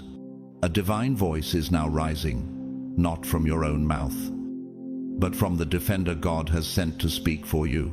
This force isn't coming to ask for clarity or request apologies. They're coming to speak truth with divine weight. In the very rooms where your name was mishandled, they will declare it with reverence. Tell me, what will it feel like to see the lies collapse under the authority you never had to fight for? What will it be like when you realize that every battle you didn't fight was actually being handled by a higher courtroom? Can you sense the raw building in your favor? Because your silence, once misunderstood, is now a signal to heaven that you passed the test. Be still and know that I am God. Psalm 46:10. You obeyed that call, and now the heavens are obeying the call to lift you. It wasn't rage that sustained you. It was restraint. It wasn't passivity. It was prophecy. You knew deep in your bones, that the same God who once declared, "The Lord will fight for you, you need only to be still," Exodus 14:14, had not forgotten his word. And now the stillness has ended. The fulfillment has arrived. What you held back in silence, heaven is now unleashing in power, not as retaliation, but as righteous correction. Can you feel the air shift? Do you sense the spiritual current turning in your favor? Those who once saw your silence as submission will soon see it for what it truly was: indestructible strength, divine patience, and unshakable authority. You didn't retaliate not because you were powerless, but because you were waiting on power greater than yours. And now, the tables haven't just turned. The entire game has changed, reset by a force that does not negotiate with injustice. Your voice, once stifled and subdued, is about to reverberate across spaces where your name was once smeared. Your story will now be told, not with distortion, but with clarity and honor. The defender assigned to your life does not move according to human approval. They weren't sent to preserve reputations built on lies. Their mission is surgical, to reset the scales. "Vengeance is mine, I will repay," declares the Lord. Romans 12:19. This is not the time for diplomacy. It is the hour for divine correction. For too long, those who moved against you operated like kings in hidden kingdoms, untouchable, smug, and shielded by illusions. They misread heaven's patience as approval. They mistook your humility for defeat. But judgment delayed is not judgment denied. The spiritual tides have shifted. What once felt like delay was divine setup. Now, mercy is no longer assumed. Mercy is a gift, not a guarantee, and it is earned through repentance, not demanded by pride. Could it be that the delay in your vindication was never about punishing you, but revealing them? This defender does not exist to soothe the guilty or comfort the unrepentant. They're not here for closure. They are here for correction. The throne of betrayal is cracking. The territory stolen from your hands is being reclaimed. This is not revenge, it's restoration. And like God's judgment on Pharaoh, who refused to heed warning after warning, there comes a moment when refusal to repent demands consequence. At midnight the Lord struck down all the firstborn in Egypt. Exodus 12:29-30. How many warnings were ignored before this moment was triggered? How long did heaven hold back the reckoning that has now been released? The false peace they wore like silk is unraveling thread by thread. The networks they trusted, the alliances they manipulated, the narratives they controlled, they are disintegrating beneath them. This isn't happening because you screamed louder. It's happening because heaven said, "Enough." Not only have the tables turned, the entire foundation has fractured. Psychiatrist and Holocaust survivor Viktor Frankl once said, "What is to give light must endure burning."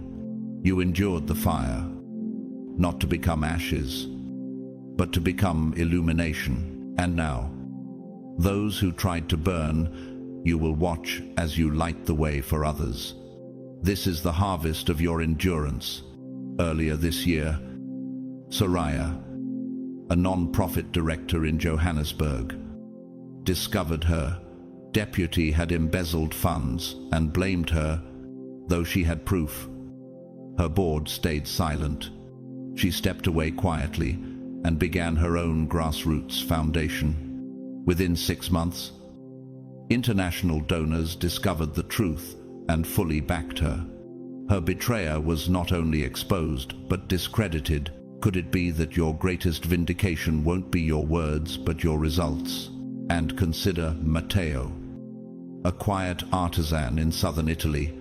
For years, his neighbor mocked his tiny vineyard. Matteo kept tending to his soil without fanfare.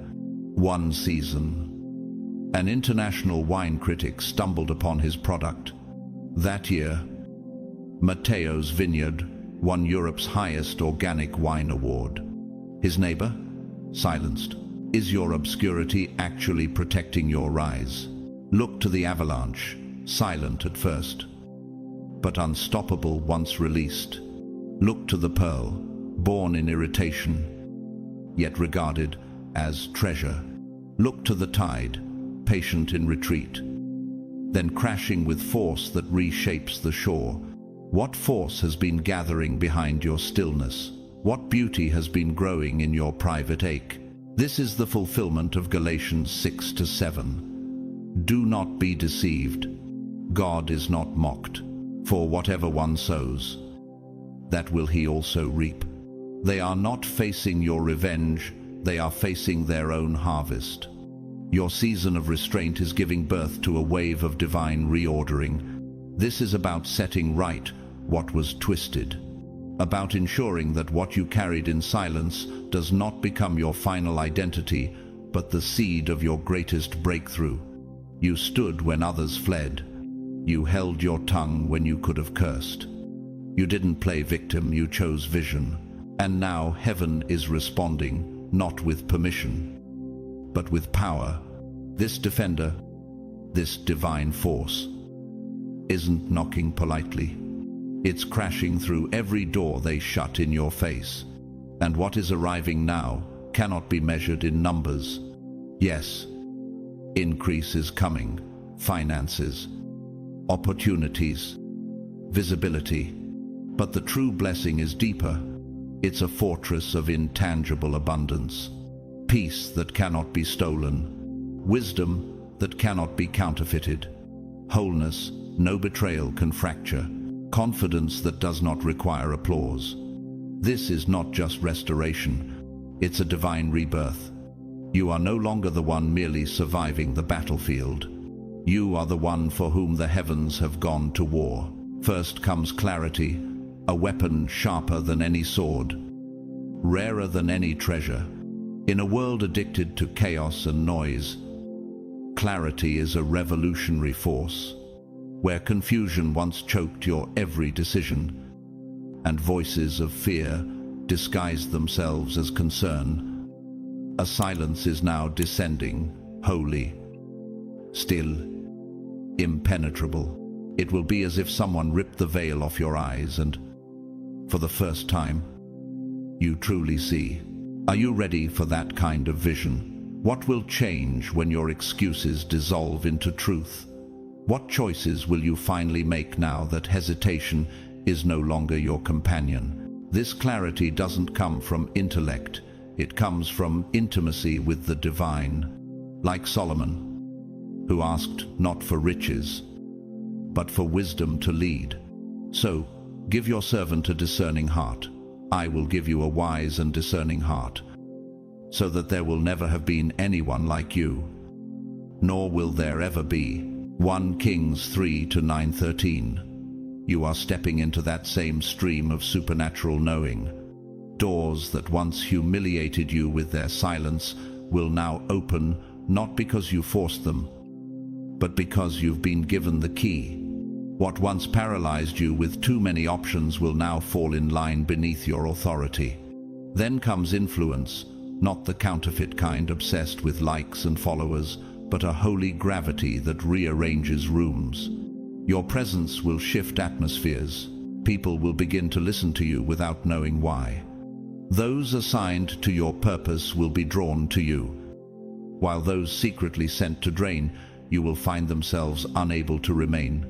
Like Daniel in Babylon, who carried such excellence that kings consulted him and adversaries could find no flaw. Now Daniel so distinguished himself that the king planned to set him over the whole kingdom. They could find no corruption in him, because he was trustworthy and neither corrupt nor negligent.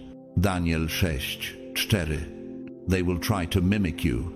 They will copy your tone, your strategy, your rhythm, but they will fail, because essence cannot be faked. What flows from your spirit was handcrafted by God. Your authority doesn't come from resume or recognition. It comes from alignment with heaven's decree. You are stepping into spiritual dominion, like Joshua, who was told by God, "Every place that the sole of your foot will tread upon, I have given to you." Joshua 1-3. So too are you being handed territory, they said, you'd never claim. You will walk into environments that once rejected you and feel no fear. Spiritual forces that once circled you will scatter like mist under the morning sun. They'll try to challenge your rise, but it will be like trying to swim against a tide too strong to resist. Futile, exhausting, inevitable. Will you believe that you are no longer walking in circles but in conquest? And finally, divine immunity, not just protection, but preemption. A covering so complete that every trap meant to ensnare you is exposed before it reaches you. Every weapon formed against you returns to sender, powerless and humiliated. But the Lord is faithful, and he will strengthen you and protect you from the evil one. 2 Thessalonians 3-3. Why will nothing stick? Why will their attacks disintegrate before impact? Because you're no longer operating on their level. You're no longer reachable by the systems they once used to pull you down. This protection was never something they could steal or delay. It was yours by divine inheritance. And now, at the appointed time, it is being released. But with it comes something they never anticipated: exposure. The web of deception spun around you is unraveling, carefully woven lies, masked in loyalty, are snapping for too long. You were surrounded by faces that smiled, hands that helped, words that encouraged, all while their hearts were rehearsing your fall. These weren't enemies in armor. These were enemies in disguise. They didn't strike directly. They waited, watched, plotted quietly under the mask of familiarity. How many times did your spirit whisper, "Something is off"? But you overrode the warning out of love. But now the torch has been lit. The defender beside you does not carry only a sword of protection, but a light of revelation. The spiritual air around you is being stirred like a storm breaking silence. For nothing is hidden that will not be made manifest, nor is anything secret that will not be known and come to light. Luke 8:17. Have you noticed their nervousness lately? The distance, the tension in rooms where truth now hovers like a sword. This is not coincidence. This is exposure. Can you handle knowing the names behind the sabotage? Can you still bless what God exposes? Activist and author Malala Yousafzai, who survived an assassination attempt and rose to global influence, once said, "When the whole world is silent, even one voice becomes powerful." That's where you are now. The silence is over, and your voice, once silenced, is about to change rooms, systems, and legacies. 2 years ago, Nico, a software architect in Copenhagen, was sabotaged by a co-founder who quietly altered project metrics to discredit him. Instead of retaliating, Nico quietly documented everything. When the truth came out, investors removed the co-founder and promoted Nico to lead the entire company division. What if your next promotion isn't because you fought, but because you stayed faithful? And Mireille, a florist in Marseille, discovered her sister had been siphoning money from their family shop. Broken-hearted, but steady, Mireille didn't retaliate. She restructured the business quietly. A year later, she opened a second location that tripled their original revenue. Her sister, now asking for forgiveness. Could it be that your greatest revenge is thriving in public peace? Even nature witnesses what's happening. The owl sees clearly in the dark clarity where others stumble. The vine that once wrapped tightly around the tree begins to wither when exposed to too much light. And the eagle, though once grounded in molting season, returns to flight stronger than before. Which part of your story is now molting into revelation? This abundance, clarity, influence, authority, and protection is not a reward. It's a recognition. It was always yours. It was always assigned. The only thing that delayed it was divine timing, and that time is no longer coming. It is now. The time of unveiling is no longer approaching. It has arrived. The era of secrecy is over. Those who once hid behind charm, tradition, or years of proximity will find their camouflage collapsing under divine pressure. The guilt they buried, the pacts they made in secret, the whispered betrayals they thought were undetectable, every layer is coming undone. This is not coincidence. This is divine confrontation. And your defender is not here just to block incoming arrows. They have been sent to expose the daggers still lodged in your back. What if healing begins with exposure? What if the first step to full freedom is finally seeing who you were really surrounded by? It won't be gentle. The atmosphere around you is shifting violently. Every lie will be dragged into the open. The narratives once used to frame you will implode. The spiritual wind at work now does not cater to reputation. It is committed to revelation. And yes, it may shake you. You may begin to notice long familiar faces behaving strangely, stuttering around you, avoiding eye contact, disappearing without explanation, even turning on you with sudden venom. But don't panic. This is not the unraveling of your story. It is the unraveling of your prison. Just as Gideon's army was cut from thousands to 300, so that only the truly loyal could carry the weight of victory. Judges 7:2-7. Your circle too is undergoing holy reduction. The false support systems are being removed, not because you're losing, but because you're ascending. Will you mourn what heaven is trying to remove? Or will you allow God to sever the ties that sabotage your next level? The betrayal will sting. The grief will come. It will hurt to realize that some of the people who called you family only stayed to witness your fall. But ascension demande séparation. You cannot carry dead weight into destiny. You cannot cross into Canaan while still clinging to Egypt. Are you willing to let go of what's familiar to step into what's divine? This is not punishment. It is purification. God is not simply adding blessings to your life. He is subtracting anything that would corrupt the harvest. Every mask removed is a chain broken. Every false friend exposed is one less voice corrupting your spiritual clarity. This is not your downfall. It is your deliverance. Therefore, come out from among them and be separate, says the Lord. Touch no unclean thing, and I will receive you. 2 Corinthians 6:17. You are not being abandoned. You are being promoted. Elevation does not always look like celebration. Sometimes it looks like isolation. Are you strong enough to endure the solitude of obedience before the crowd of recognition arrives? As you rise, you will see the patterns more clearly.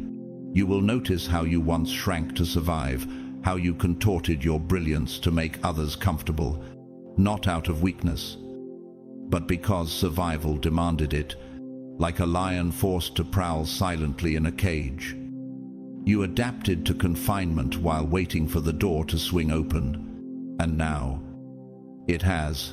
This is not just the arrival of your protector, it is the activation of your final form. You are no longer walking through life hidden in camouflage. The cocoon has split. The old armor, once necessary, is falling away. The true version of you, the one forged in the fires of heartbreak, betrayal, and loneliness, is stepping forward. This isn't a glow-up, it's a divine unveiling, the kind only God can complete. Being confident of this, that he who began a good work in you will carry it on to completion. Philippians 1:6.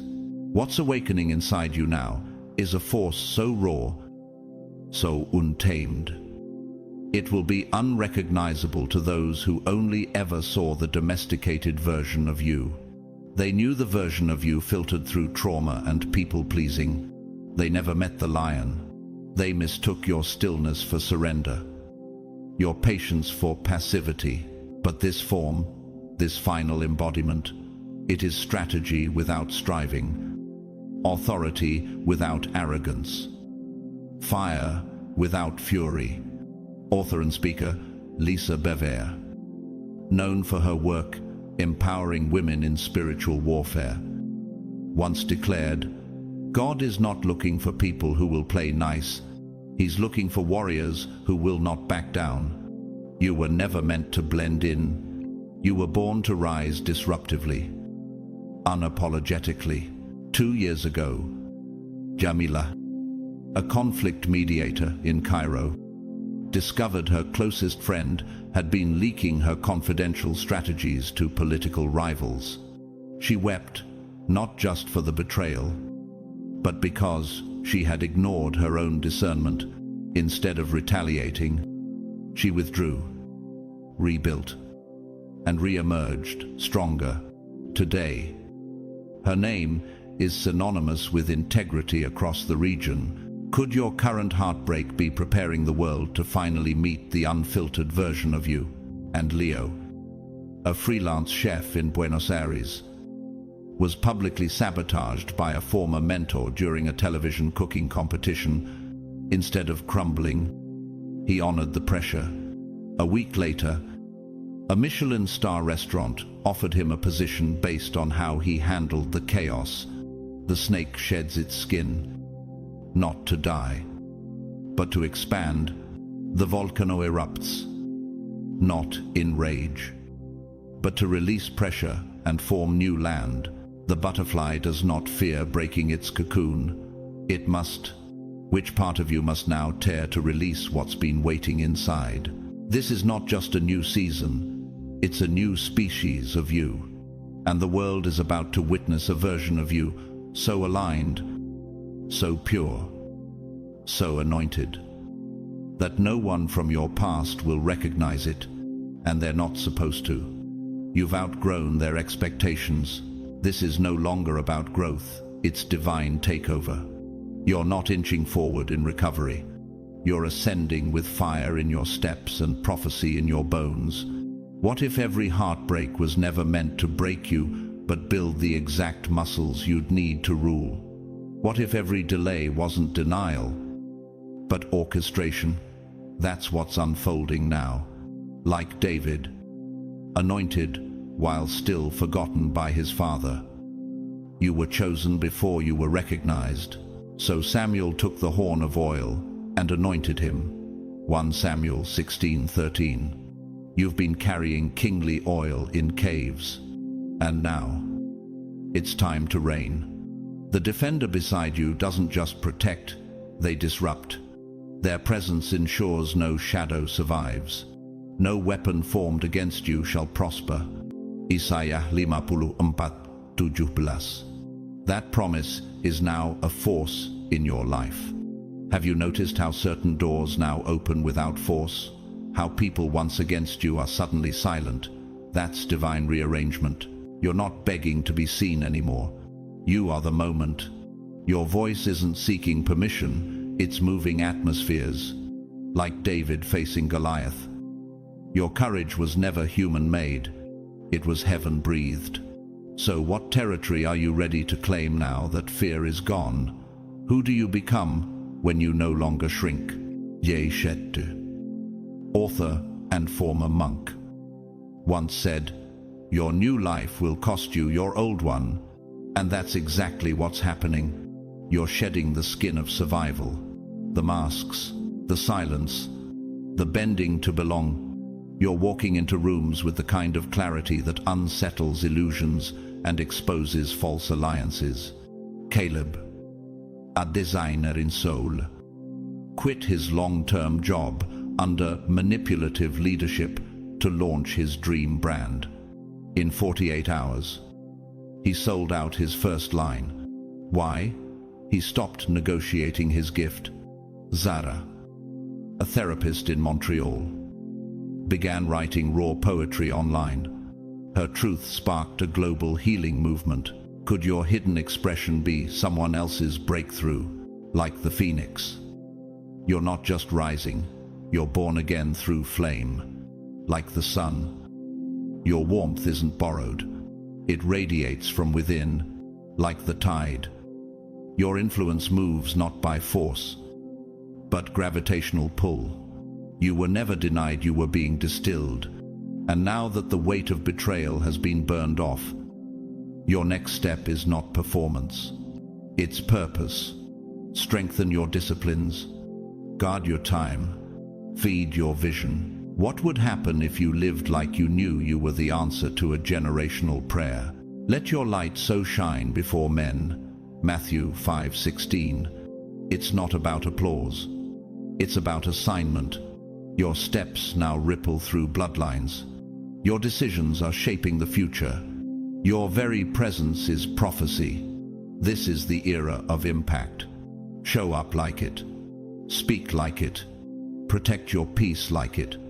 Build like your legacy depends on it, because it does.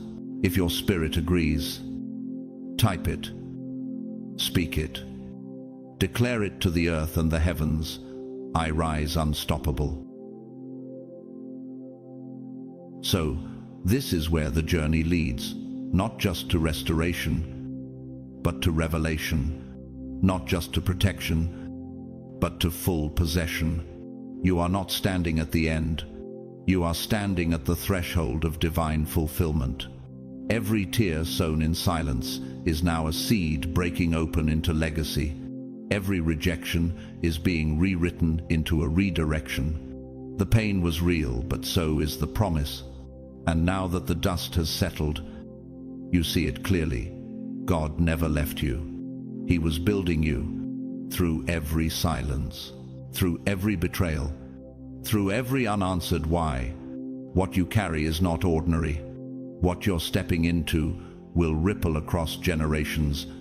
Can you feel it? The shift beneath your feet, the call to rise not just privately, but publicly, with clarity and conviction. The world needs your light, your voice, your presence, now. So, rise, not for applause, but for purpose. Rise, not to prove them wrong, but to prove him right. Rise, because you were always meant to. If this message spoke to your soul, don't keep it to yourself. Like this video so the algorithm knows it carries light. Share it with someone else who's fighting silently and needs to hear this word. Leave a comment below, even just 2 words. I rise. Let heaven hear your yes. Subscribe to the channel if you haven't already. And don't forget to hit the notification bell so you never miss another prophetic release. And if you feel led, you can support this ministry through Super Thanks. Your seed helps carry the message further. But whether you give or not, know this: you are seen, you are loved, and you are not alone. Thank you for being here. Thank you for pressing through. Thank you for allowing this space to be one of healing, revelation, and truth. As you move forward, may the Lord surround you with favor as a shield. May peace chase you down. May doors open with ease. And may you walk into this new season with holy fire in your bones and heaven's wind at your back. You are chosen. You are rising. And nothing can stop what God has ordained. Be blessed. Beloved, the shift is here. Now walk it out.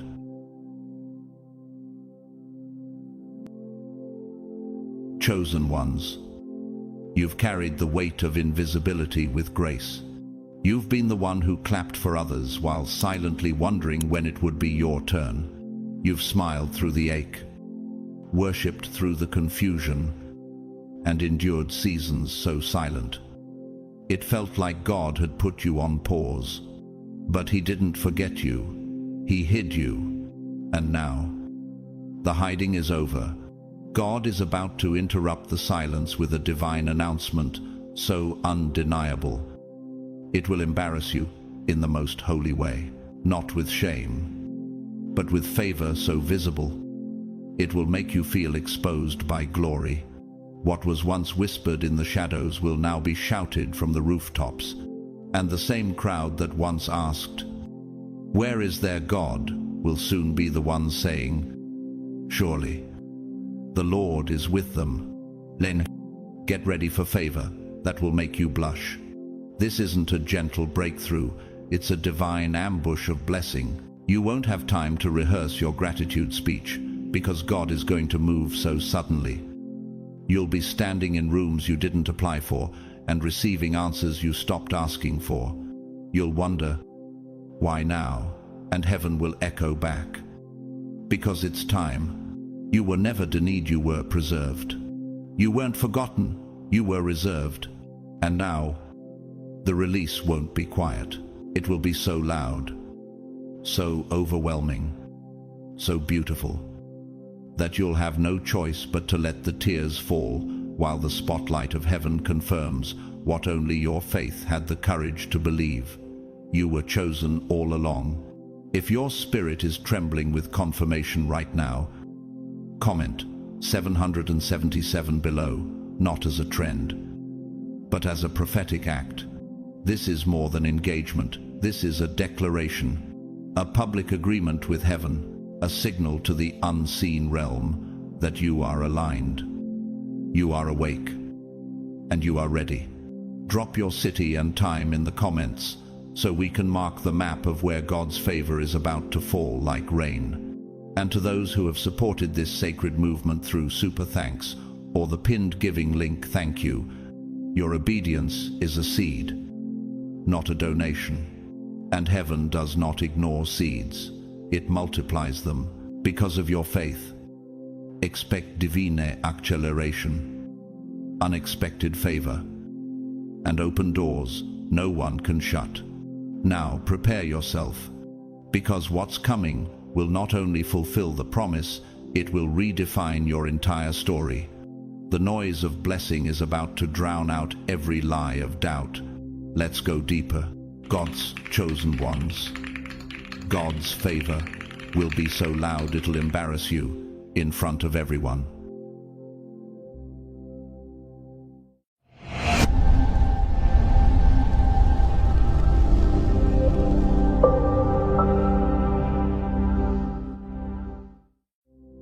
You weren't being humiliated. You were being positioned. Yes. It felt like the air was sucked out of the room. Yes. It felt like the spotlight was mocking you. But behind the scenes of that public breakdown was a divine setup. You were not forgotten. You were being framed for glory. And sometimes, God's favor doesn't whisper. Sometimes it erupts so loudly, it drowns out the shame. Others tried to tattoo on your name. Have you ever wondered why the most painful chapters of your life happened when no one was watching, or worse, when everyone was? Why did it feel like you were exposed while everyone else was protected? Could it be that heaven was writing a story so dramatic, so redemptive, that the only suitable ending was glory that left everyone stunned? Joseph understood, thrown into a pit by his own brothers, sold like cargo, falsely imprisoned. Each layer of disgrace stripped him further of human affirmation. But in Genesis 41, in the blink of divine timing, Pharaoh called him from the dungeon, and in one conversation, he became ruler over Egypt. No apologies from his brothers. No compensation for the false accusations, just glory. Joseph's humiliation was heaven's prelude to a public coronation. Romans 8:28 declares. And we know that all things work together for good to them that love God, to them who are the called according to his purpose. That includes the moments you had no one to defend you. That includes the rumors they spread when you couldn't even explain your side. That includes the silent seasons where your prayers felt like they evaporated before they reached the sky. You weren't being ignored, you were being studied by heaven. The Italian artist Artemisia Gentileschi, one of the first prominent female painters of the 17th century, was ridiculed, violated, and denied artistic legitimacy. Her trauma could have silenced her brush, but instead it became fuel. Her paintings, bold and brutal, became her courtroom. Today, she's celebrated not just for her art, but for her resilience. Like you, she didn't just survive injustice, she painted her way through it until the world could no longer look away. Have the people who watched you fall been prepared for what it will look like when God lifts you in plain sight? Because that's exactly what He's about to do. You don't need revenge. You need room. Room for heaven's stage to be built around you. The same mouths that mocked you will be silenced, not by your comeback, but by His covering. A woman named Alessia once worked in a quiet florist shop. Hidden behind dusty glass and wilting petals, she used to dream of designing arrangements for grand cathedrals. But her days were filled with sweeping floors and unwrapping deliveries. Then one Sunday morning, a passing bishop noticed her intricate window display. 2 weeks later, she was invited to design for a national cathedral. They said she came out of nowhere. No, she came from God's timing. And yes, sometimes the favor of God will embarrass you first, before it honors you, just like how seeds rot underground before they ever sprout. Can you stand the rotting and trust the blooming? Have you been buried or planted? Rescue by Lauren Daigle, a hauntingly raw anthem, captures this essence. The lyrics cry out, "I will send out an army to find you in the middle of the darkest night." It's not a love song, it's a lifeline. God isn't waiting for your strength, He's responding to your surrender. Visualize the quiet confidence of a swan gliding across still waters. Beneath the surface, its feet are paddling furiously, but to the world, it appears composed and unshaken. That's you. While the world watched your stillness, heaven saw your struggle. But now the time is coming when the world will witness your wings. Don't despise the embarrassment. It's the decoy. While people were laughing at your descent, God was designing your rise. And the louder the fall, the more undeniable the elevation. You are not the first to be overlooked, underestimated, or buried by silence. You are not the first to carry greatness while being treated like a ghost. Heaven has a pattern, and your name is next in the sequence. What looks like delay is often the sacred pause before divine reversal. What if the silence wasn't abandonment, but suspense, the kind of holy tension that only breaks when God wants the whole room to hear the plot twist? Can you feel it the moment, right before vindication crashes through your life like a storm of glory? Because that's exactly what's coming. Joseph didn't beg to be seen. Hannah didn't bribe for a child. Mordecai didn't force the crown. David didn't fight to sit on Saul's throne. Yet heaven made sure their names echoed in the very courts that once tried to erase them. David was chased through caves like a criminal. Hunted by the very king he once soothed with a harp. But in 2 Samuel 5-3, the elders anointed him king, not behind closed doors, but before the nation. And what did God prove through David? That obscurity is not the absence of calling, it's the womb of authority. When the crown finally touched his head, it didn't just fit, it glowed. Genesis 41-41 records Pharaoh saying to Joseph, "See, I have set thee over all the land of Egypt."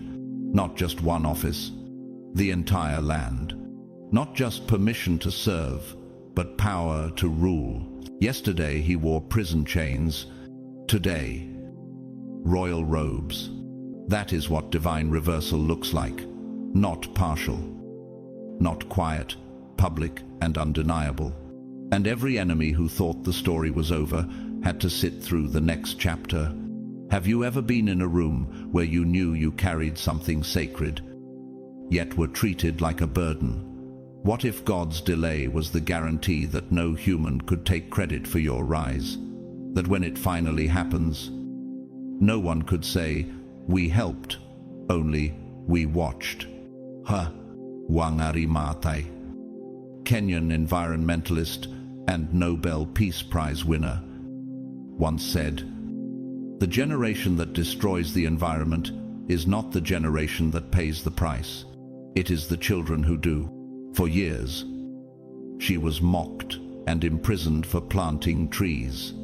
But heaven had written her story differently. Her legacy didn't just blossom, it reforested entire regions, just like you. She was not just building something, she was reversing what others destroyed. And sometimes, vindication doesn't come with applause. It comes with awe. A man named Elias once spent 10 years sweeping a museum's marble floors, all while secretly sketching the sculptures by night. One day, an international artist touring the museum caught a glimpse of his work lying open on a bench. Within weeks, Elias's art was featured in the museum he once cleaned. No one saw it coming, but God did.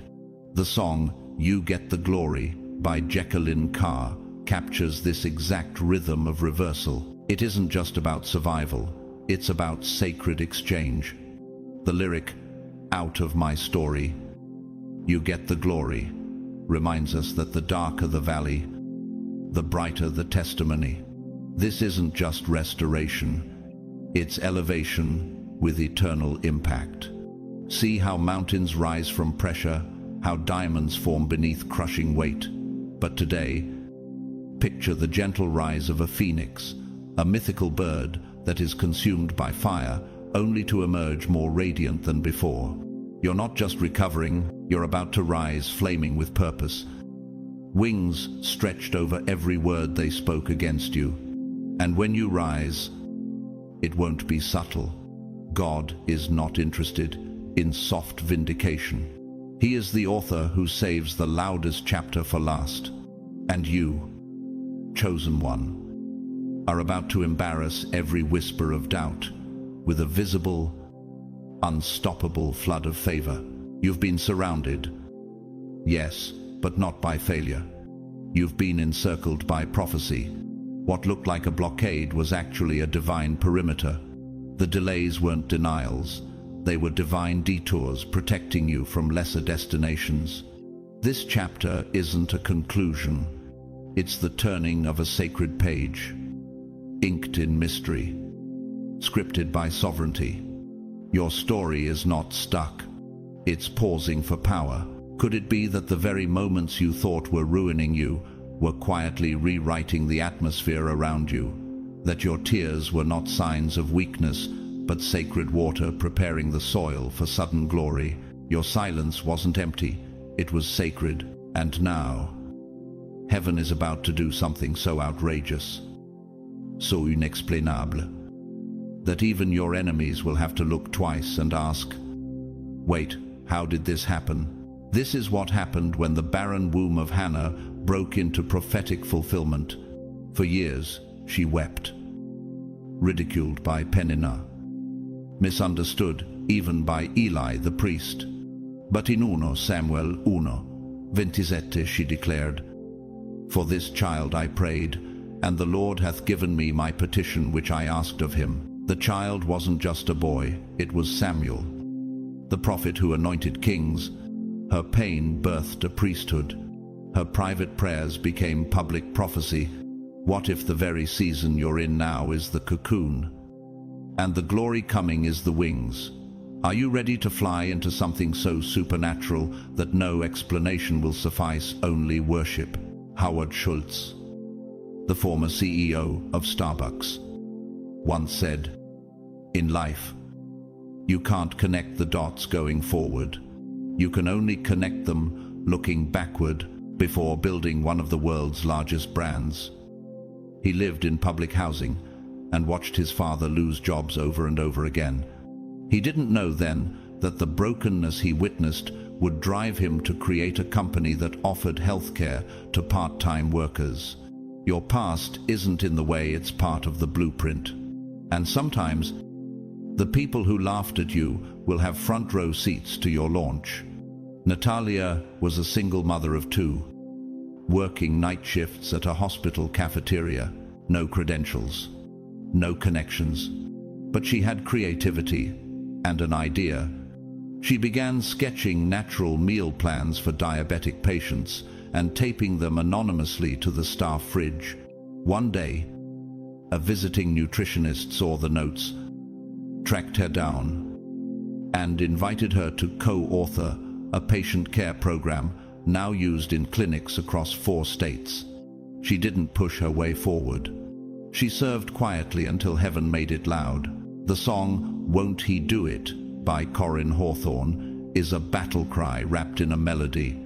It doesn't just celebrate breakthrough, it testifies to divine contradiction. He said he would fight your battles for you. They go and wonder how you sleep at night. That lyric isn't just poetic, it's prophetic. You're about to rest in rooms you used to fast to enter.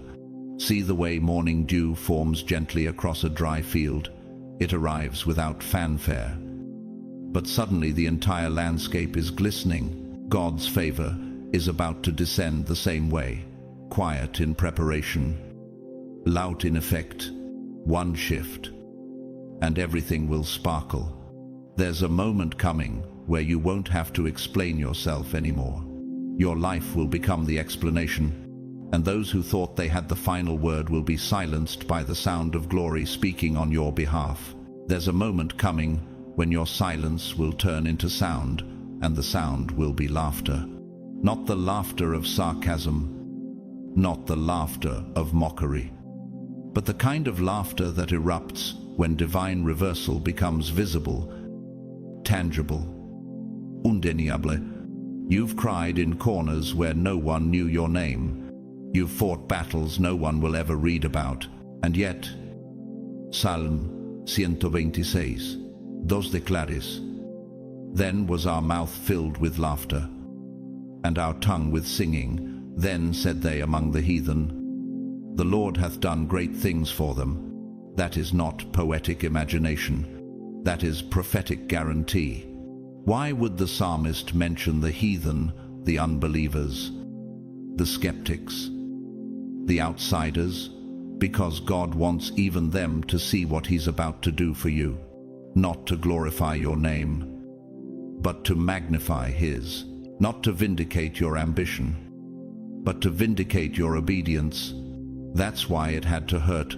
That's why it had to be hidden. Because what's coming next will be so loud that heaven won't be the only one clapping.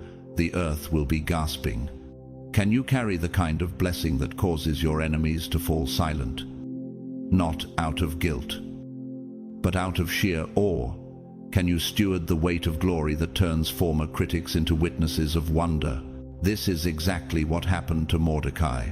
For years, he sat by the gate, uninvited, uncelebrated, overshadowed by Haman's arrogance and Esther's royal rise. Yet when the king lost sleep in Esther 6, the book of remembrance was opened, and suddenly, the one they ignored was the one they honored. Mordecai didn't knock on the door. God sent the king to find his file. Your file is about to be opened, and this time, it will not be ignored. For those still doubting whether God rewards openly, consider the words of Bishop T.D. Jakes, a renowned preacher and author whose early sermons were preached in storefronts.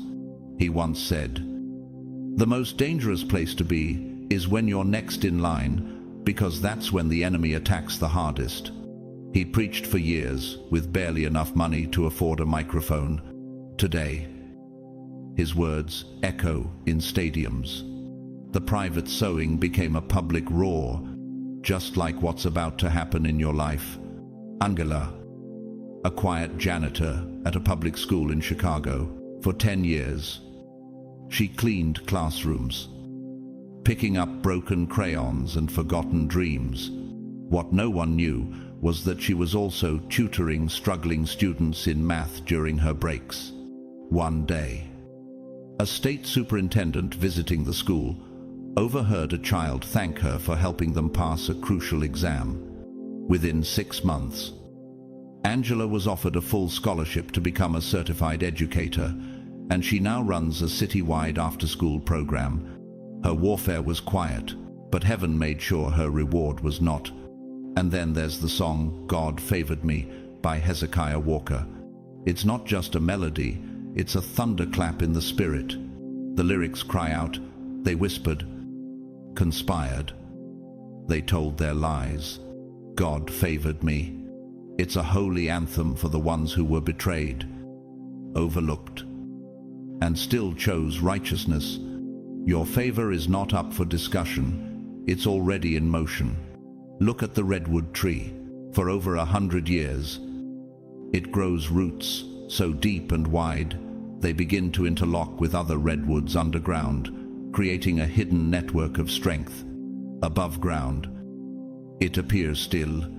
Below ground, it's preparing for a towering rise. That's you. The lack of movement wasn't weakness, it was foundation. The Lord told me to declare this without hesitation. This blessing will not be private. Yes, He saw your whispered prayers. Yes, He counted your sleepless intercession. Yes, He watched you stay silent when you could have clapped back. But now, the same God who sees in secret is about to reward you in public. Your tears were not lost, they were stored. Your sacrifice was not wasted, it was documented. And what you carried in secret warfare, He will now unveil in undeniable glory. They laughed, they doubted, they moved on. But they're about to stand still, because heaven is about to interrupt the narrative with visible fire. And when it happens, your mouth will be filled with laughter, but your knees will hit the ground in worship. Not just because it happened, but because it happened His way. There's a kind of reward that cannot be faked. It doesn't come from algorithms, applause, or connections. It comes from heaven itself, and it shows up so undeniably that even you have to pause and whisper, "This was the Lord's doing." You've walked through seasons where your voice was barely louder than your pain. You didn't have a platform. You barely had peace. But what you did have was a secret history with God. Matthew 6:6 promises it boldly. Thy Father, which seeth in secret, shall reward thee openly. It doesn't say might, it says shall. God doesn't forget your hidden obedience. He doesn't overlook the quiet tears you wiped before anyone noticed. And now, after what felt like a lifetime of silence, He's about to make the reward so loud that you won't even have the words to explain it. Can you relate? Have you ever felt like your most faithful seasons were also your most invisible ones? Comment if you've ever obeyed God with no one cheering you on. This isn't going to be the kind of breakthrough you can take credit for. It won't sound like hustle. It won't look like strategy. When it hits, it will be glory-sized. Not only will you recognize it, you'll struggle to keep it quiet. Because God is not just answering your private prayers, He's amplifying them. When the Grammy-winning artist CeCe Winans was asked about her years of quiet preparation before global recognition, she once said, "Sometimes God hides you to preserve you, not to punish you." Her voice carried nations, but her silence built the foundation. It wasn't fame that formed her, it was faithfulness, just like you. But let's get real. The silence didn't always feel holy, did it? Some days, it felt like punishment, like rejection, like you were watching everyone else receive what you were still praying for. It's easy to feel forgotten when the process takes longer than expected. But what if the delay isn't because you're being denied, but because you're being deepened? Malachi 3. 3 says, "And he shall sit as a refiner and purifier of silver." God doesn't glance at you occasionally while he multitasks. He sits as a refiner. He leans in. He watches the fire. He stays close enough to know when it's time to pull you out of the flame. And when silver is refined, the impurities rise to the surface, not to shame it, but to purify it. Could that be what your pain has really been about? Have you felt like certain people were stripped from your life almost too suddenly? Like God removed support you thought you couldn't live without? That's not cruelty. That's clarity. God has been breaking every false dependency so that your confidence no longer rests on people, patterns, or predictable outcomes. He's been setting you up to stand, not just be seen. Leah, a woman I met in Detroit who had been building a non-profit for foster youth in complete obscurity. She didn't have sponsors, didn't have social media strategy, and didn't have a megaphone. What she did have was a conviction. For 10 years, no one noticed. Then one day, her story went viral after a college student she mentored posted about her anonymously. She cried when she received national grants, not because of the money, but because finally, the invisible work had become undeniable impact. That's the kind of reward God is preparing. And the song Refiner by Maverick City Music captures this cry perfectly.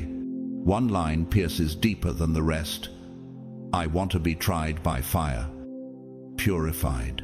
You take whatever you desire, Lord. Here's my life." It's not a song, it's an altar. Can you still say yes in the fire? Can you still trust that this refinement is divine preparation? Consider the process of a pearl.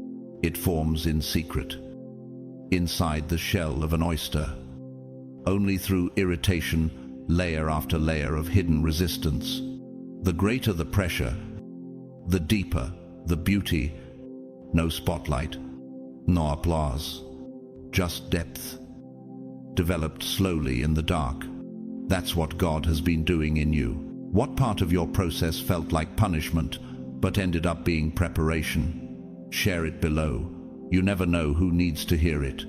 This is not the season to downplay what God has been developing. When He reveals it, it won't be soft, it won't be small, and it won't be just for you.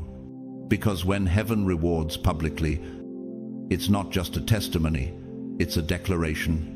And every eye that once overlooked, you will have no choice but to see the hand of God resting on your life. You've been misunderstood before, but not like this. You've endured mockery. Not because you were wrong, but because you were right before your time. You've walked into rooms where people labeled you by your lack instead of your legacy. They saw what was missing, but heaven saw what was maturing. This is the ache of being chosen before the promise is visible. Hannah knew this ache well. Every year she showed up to the temple. Her rival Peninnah flaunted her fruitfulness in front of Hannah's silent sorrow. Mocked, misread, minimized. But she never allowed bitterness to do the talking. She didn't clap back, she prayed back. In 1 Samuel 1, she poured out her soul with such intensity that Eli, the priest, thought she was drunk. Have you ever prayed like that? So raw, so desperate, that people misread your devotion as madness? Comments: if you've ever cried out to God with no words left, only surrender. And yet, after years of silence, the heavens opened. 1 Samuel 2:1 records her response. My heart rejoiceth in the Lord, because I rejoice in thy salvation. God didn't just give her one child. After Samuel, she bore 5 more. Her miracle wasn't singular, it multiplied. That's what God does when you trust Him in your humiliation. He doesn't just redeem, He overflows. Are you willing to let your patience speak louder than your pain? What the crowd didn't see was that Hannah wasn't just birthing a baby, she was birthing a prophet, a reformer. a nation shifter. That's why the waiting room was intense. Because the promise wasn't small, it was governmental. Years later, another silent servant would experience a similar reversal. Mordecai, a gatekeeper in exile, remained loyal while others bowed to power. Haman plotted not just to ruin him, but to erase him. He built gallows with the intention of turning Mordecai into a national spectacle of shame, but the tables turned. In Esther 6, the king commanded Haman to parade Mordecai through the streets in royal garments, declaring his honor to the very crowd who once ignored him. Sometimes, God lets the gallows get built so he can reverse the script in front of everyone who cheered your downfall.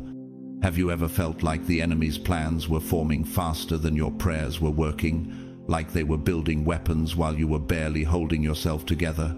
If that's you, type reversal in the comments, because you're not just surviving this plot, you're about to be honored right in front of it. This reminds me of the story of Raquel, a former waitress in Los Angeles who was passed over multiple times for promotion. Management labeled her too quiet, unaware she was writing her own restaurant business plan every night after her shift. Years later, the same franchise where she once waited tables lost its lease and the property was auctioned. Raquel showed up as the buyer. The servers didn't recognize her at first, but the owner did, and so did God. And have you heard the song Evidence by Josh Baldwin? One lyric echoes like a heartbeat of victory all throughout my history. Your faithfulness has walked beside me. This is not nostalgia, it's revelation. The presence of God didn't just show up at the miracle. He was there at the mockery, the missteps, the misjudgment, and now his hand is about to make it plain. Look at the slow blooming of a lotus flower. It pushes through murky water, unseen and buried, for days, sometimes weeks, but when it breaks the surface, it opens without apology. It doesn't ask permission to bloom. It just does. That's you. And your bloom will confuse every voice that claimed you were stuck. You weren't stuck, you were planted. So let them laugh. Let them build gallows. Let them misunderstand your silence. Because when heaven lifts the veil, your story won't just be restoration, it will be poetry. And everyone who thought your barrenness was your end will watch as your rejoicing becomes your beginning. What if the very mouth that once cursed you will soon be commanded to call you blessed? What if the same eyes that watched you fall will be forced to watch you rise? That's not revenge, that's redemption on display. That's what happens when heaven rewrites the script. Esther 6:11 records one of the most poetic reversals in Scripture. Then took Haman the apparel and the horse, and arrayed Mordecai, and brought him on horseback through the street of the city. The same man who built gallows to destroy Mordecai was ordered to honor him publicly, not behind palace walls, not in apology emails, but in the streets. Loud, visible, unmistakable. Can you remember a time in your life when someone tried to bury your name, but God still kept opening doors for you? Share your story below. Your testimony could be the confirmation someone else is praying for. This isn't about ego, it's about justice, spiritual justice. Because when God vindicates, He doesn't do it in secret. He sets a table where your enemies can see, but can't sit. Another forgotten figure in Scripture experienced this kind of shockwave elevation. Mephibosheth, crippled in both feet, hidden in Lodabar, a place of obscurity, lacking pasture, name, and inheritance. He wasn't just overlooked, he was erased from the royal narrative, until King David remembered the covenant he made with Jonathan in 2 Samuel 9-7. David declares, "Thou shalt eat bread at my table continually," not just one dinner, continually. Mephibosheth went from rejection to reservation, from forgotten to favored, and his brokenness didn't disqualify him, it made his seat more miraculous. Have you ever experienced a moment when someone invited you into a space you didn't feel qualified for, only to realize God had already reserved your seat? Tell us what that felt like in the comments. That's how God works. He doesn't wait for the world to approve you before He anoints you. He doesn't require perfection to send invitation. He sends for the crippled in Lodabar, the overlooked on the sidelines, the dismissed in the back room, and He calls them to His table permanently. And sometimes that table looks like platforms you never campaigned for, rooms you never campaigned to enter, blessings you didn't apply for. Why? Because you were being chosen while others were chasing. Jonathan Rumi, the actor known for portraying Jesus in The Chosen, once shared that before his breakout role, he was broke, overlooked, and questioning his purpose. Just days before being cast, he prayed, "God, I surrender. If this is over, I'll let it go." That was the week he was called. The very surrender that felt like an end became the access point to his divine assignment. Have you ever had to surrender something so painful? You thought it was over, only to realize God was setting you up for something greater. Share your moment of surrender. It could unlock someone else's breakthrough. And then there are stories that never make headlines but carry the same heaven-authored drama. Samira, a middle-aged widow in Jordan, spent 12 years raising her grandson in a cramped apartment. Rejected by relatives who saw her as a burden, quietly, she worked night shifts, sewing uniforms for local schools. What no one knew was that she was also designing her own pattern, her way of coping with grief and preserving legacy. A local fashion institute ran a design contest. Her grandson secretly submitted one of her patterns. It won. Today, her designs are being featured across the Middle East. She didn't beg for favor, it found her. That's what your next season will look like. Favor that finds you where they left you. Have you ever felt overlooked while faithfully serving in the background, and then suddenly everything changed? Share that story below. It matters more than you know. Have you heard "Too Good to Not Believe" by Brandon Lake and Bethel Music? The lyrics pierce through doubt. We've seen cancer disappear. We've seen metal plates dissolve. It's more than music. It's testimony. It reminds us that God isn't limited by human logic. He's still in the business of miracles, too good to make sense. That's why you can't afford to ask for just enough. Stop praying for crumbs when God is preparing banquets. He is not trying to simply meet the expectation you serve, a God who exceeds them. Look at the ocean's tide.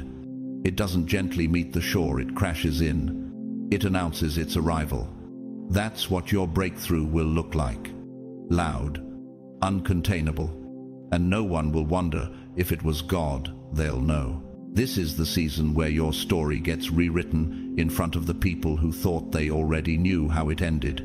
There's a kind of blessing that doesn't just meet your need, it stretches your vision.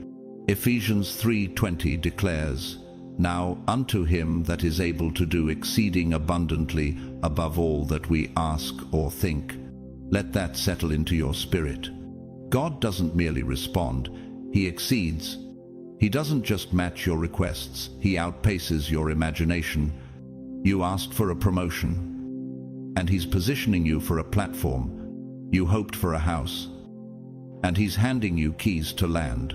You prayed for one open door, and He's about to swing open gates. Because when heaven moves, it doesn't move small. It moves strategically, intentionally, abundantly. Have you ever prayed for one thing, but received something far greater, something that shocked even your faith? Share that moment below. Your story might awaken hope in someone else's waiting. But here's the key. this kind of divine overflow doesn't come randomly. It comes when you're positioned. God doesn't pour out oil on altars that have been abandoned. He anoints those who remain present, planted, purified, and postured. That's why your posture in the process matters.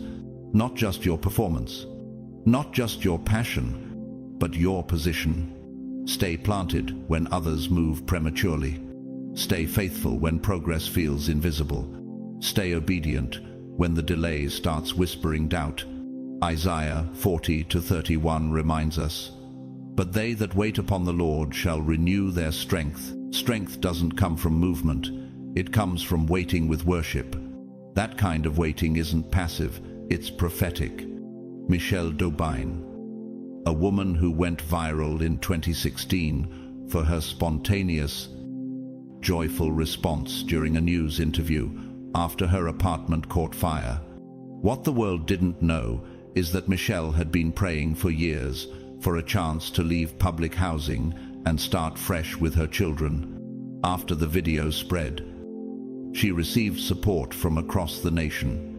Housing, funding, protection. She asked God for safety. He gave her a new life. Sometimes, favor finds you in the middle of smoke and surrender.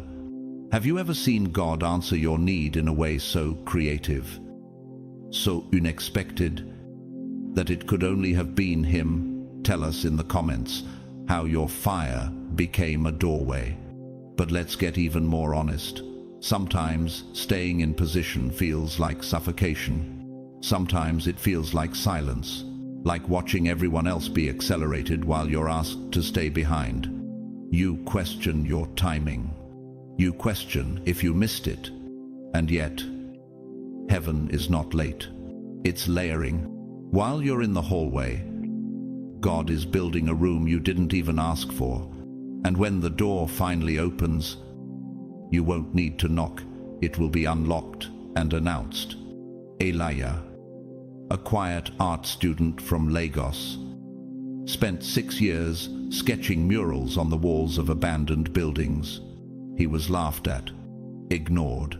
One day, a documentary crew filming urban decay noticed his work and asked him to participate in an interview. Within months, his designs were commissioned by international galleries. He didn't post his way into promotion. He painted through the shadows, and God made sure his gift was seen.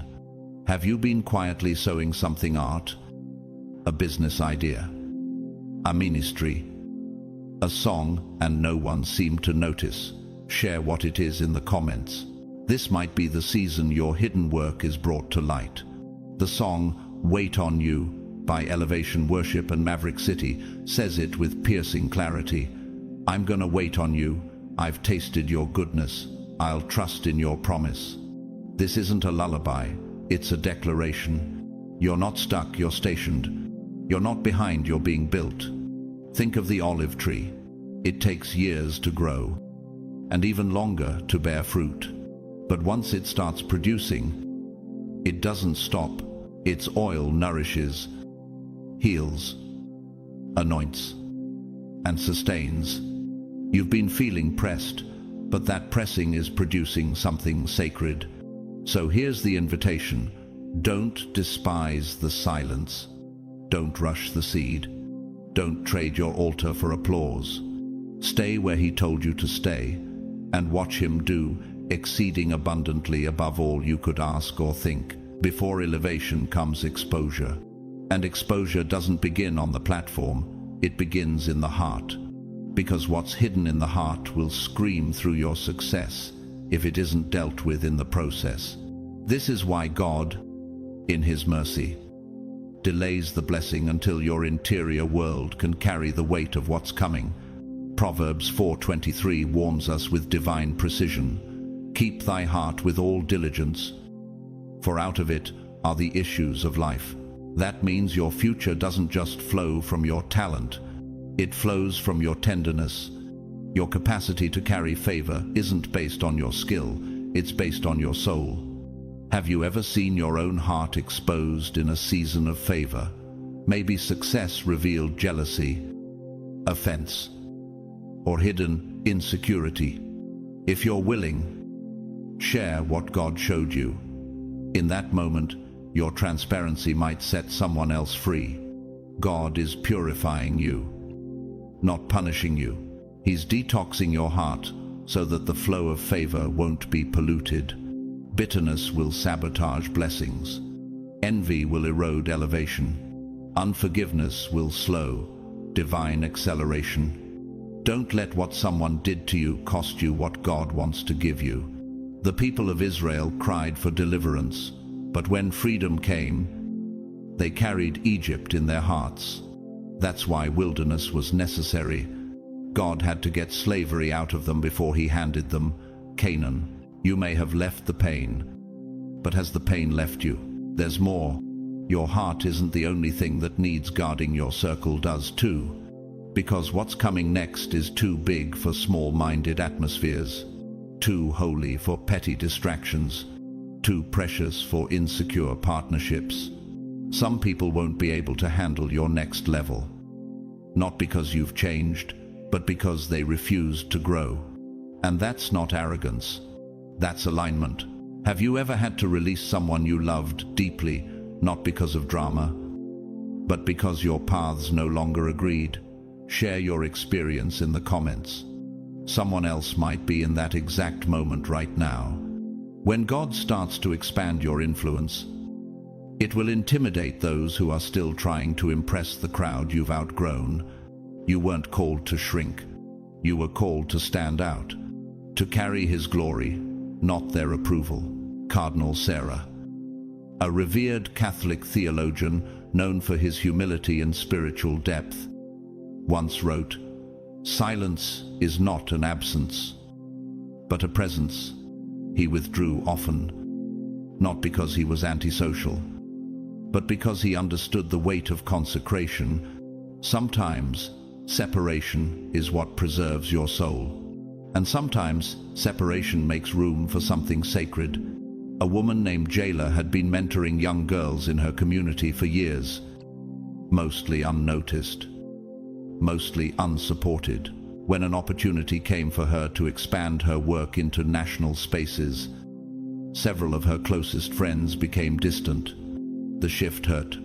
But when her first nationwide campaign launched, one of those same friends messaged her, "I didn't understand it before, but now I see God's hand on you." She didn't argue her calling. She lived it until it spoke for itself. You don't need to defend your assignment. Just walk it.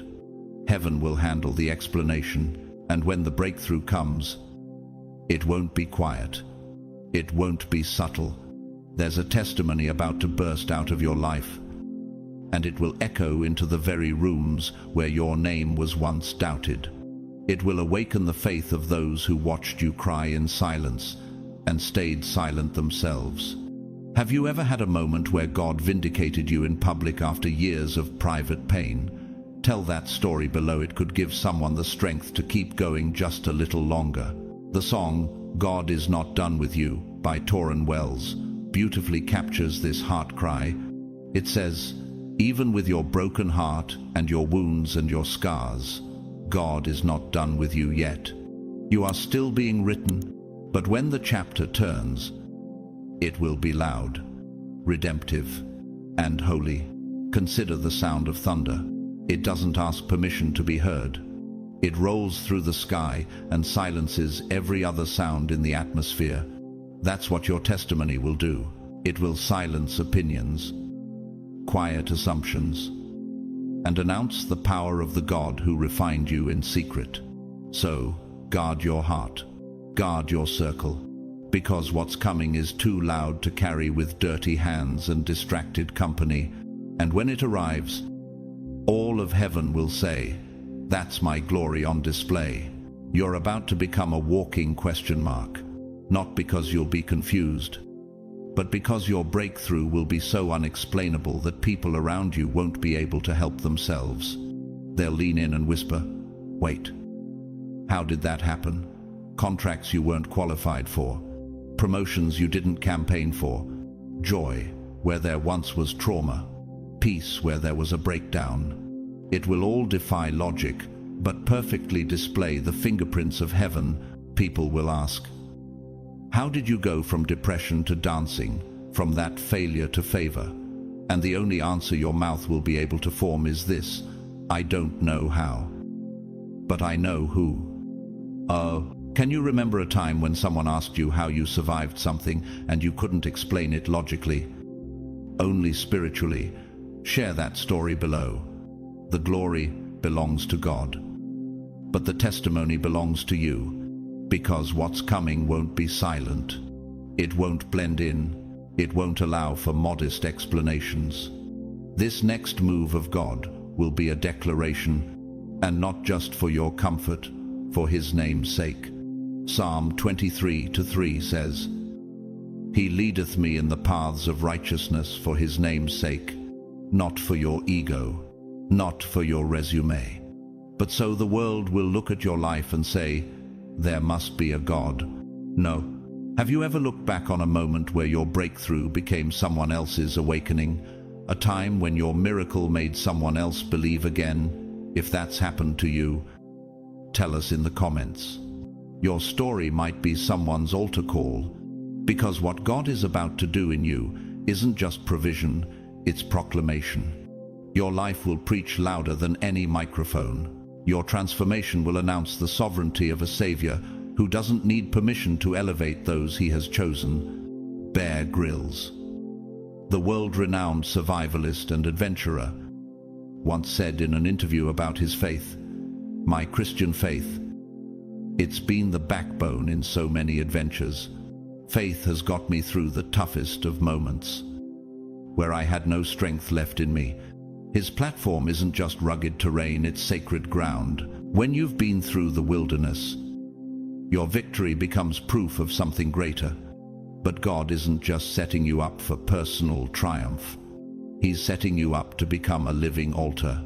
You are about to host the glory. You are about to carry the sermon not on paper, but in your posture. Your life will whisper things your words never could. Just like Tasha, a woman from Baltimore who grew up in shelters, surviving cycles of foster care, addiction, and abandonment. No one believed she'd make it past 25. But at 32, she now runs a recovery center for young women. And her story was recently featured on a national faith-based documentary series. When asked how she did it, she simply said, "I didn't. Headed on."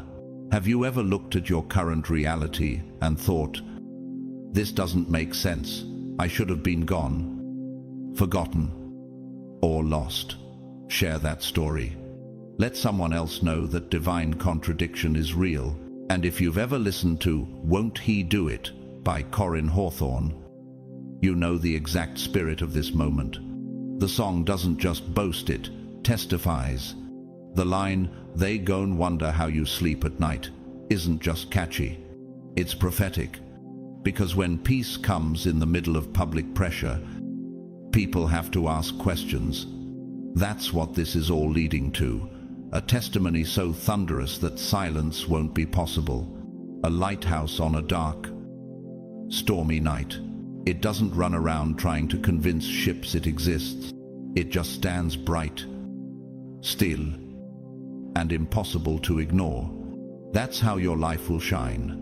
And people lost in their own storms will look up and say, "I didn't believe before, but now I see." Your story will be the sermon. Your healing will be the invitation. Your existence will be the evidence. God is about to announce Himself through you. Are you ready to be the altar? This is why it hurts so much. This is why the battle felt relentless. Why the silence felt suffocating. Why people you trusted withdrew, and the enemy seemed louder than your prayers. It wasn't because you were weak, it was because your blessing was weighty. This wasn't just personal warfare, it was prophetic resistance. Because what God is about to do through you won't just bless your life, it will broadcast His glory. Your breakthrough won't be quiet. It will become a billboard for the kingdom of heaven. The earth will witness it. Hell will regret it. And heaven will celebrate the fulfillment of a word long prepared for this hour. This is not just restoration. It's a divine announcement. The enemy didn't fight you over where you were. He fought you over where you were going. And now that the time has come, you're not just stepping into blessing, you're stepping into visibility. Isaías 8:18 declares, Behold, I and the children whom the Lord hath given me are for signs and for wonders. That means you weren't just called to survive. You were designed to reveal God, to manifest His justice, to display His creativity, to walk as evidence of His faithfulness, to be a sign that points people home. Because soon you'll walk into rooms and shift the atmosphere without saying a word.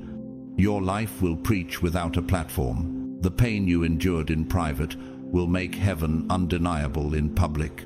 Christine Kane, an international evangelist and survivor of abuse and abandonment, once shared, Sometimes when you're in a dark place, you think you've been buried, but actually you've been planted. The woman once left nameless and rejected at birth now preaches to millions. Her life is not her defense, it's her declaration. Yours will be. 2. Malik, a music producer from Toronto who spent 6 years creating songs that no one heard. He was rejected by every major label he applied to. He nearly gave up. But one night, he uploaded a track anonymously to a community platform. That song was discovered by a well-known artist, who then sampled it. That single went viral, breaking streaming records. Malik didn't even sign it with his name. The caption simply read, "God did it. Is in." And if you've ever heard Miracles by Colton Dixon, the lyrics ring like thunder. The one who made the blind to see is moving here in front of me. It's not just a song, it's a prophetic confirmation that God still performs wonders, and that you're next. A sunflower. It spends months twisting quietly toward the light. No one sees the effort, but when it blooms, it does so boldly without apology. Turning every head in the field, you've been twisting through warfare, through loneliness, through loss. Now comes the bloom. Every closed door wasn't rejection, it was redirection. Every no was making room for a bigger yes. Every delay was not wasted, it was sacred calibration. You are about to become a living, breathing, undeniable wonder. People will point to your life and say, "Only God could have done that." And they'll be right. Because when God moves this time, He's not just proving something to you, He's revealing Himself to the world. Have you ever walked through a season that made no sense at the time, but now, looking back, you can see how God was setting you up to become a wonder? Share your story in the comments. Someone needs your testimony to remember what's possible. You are not forgotten. Heaven has not gone silent. Your name has not been erased from the scroll of divine intention. You are not forsaken. You are not finished. You are not being overlooked. You are being prepared. You are not just on God's list. You are next in line for a blessing so loud, so undeniable, it will echo through generations and rewrite your family line forever. And when it comes, because it will come, remember this. This is not the time to shrink back, not the time to explain away the miracle, not the time to apologize for God's goodness in your life. When the fullness of His promise unfolds, own it unapologetically, not with pride, but with bold thanksgiving.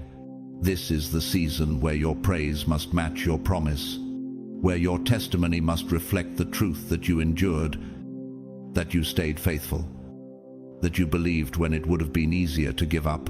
This is your moment to testify with fire and say without shame, "This is the Lord's doing.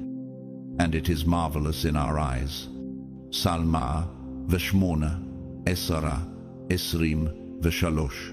Don't downplay the glory just to make others comfortable.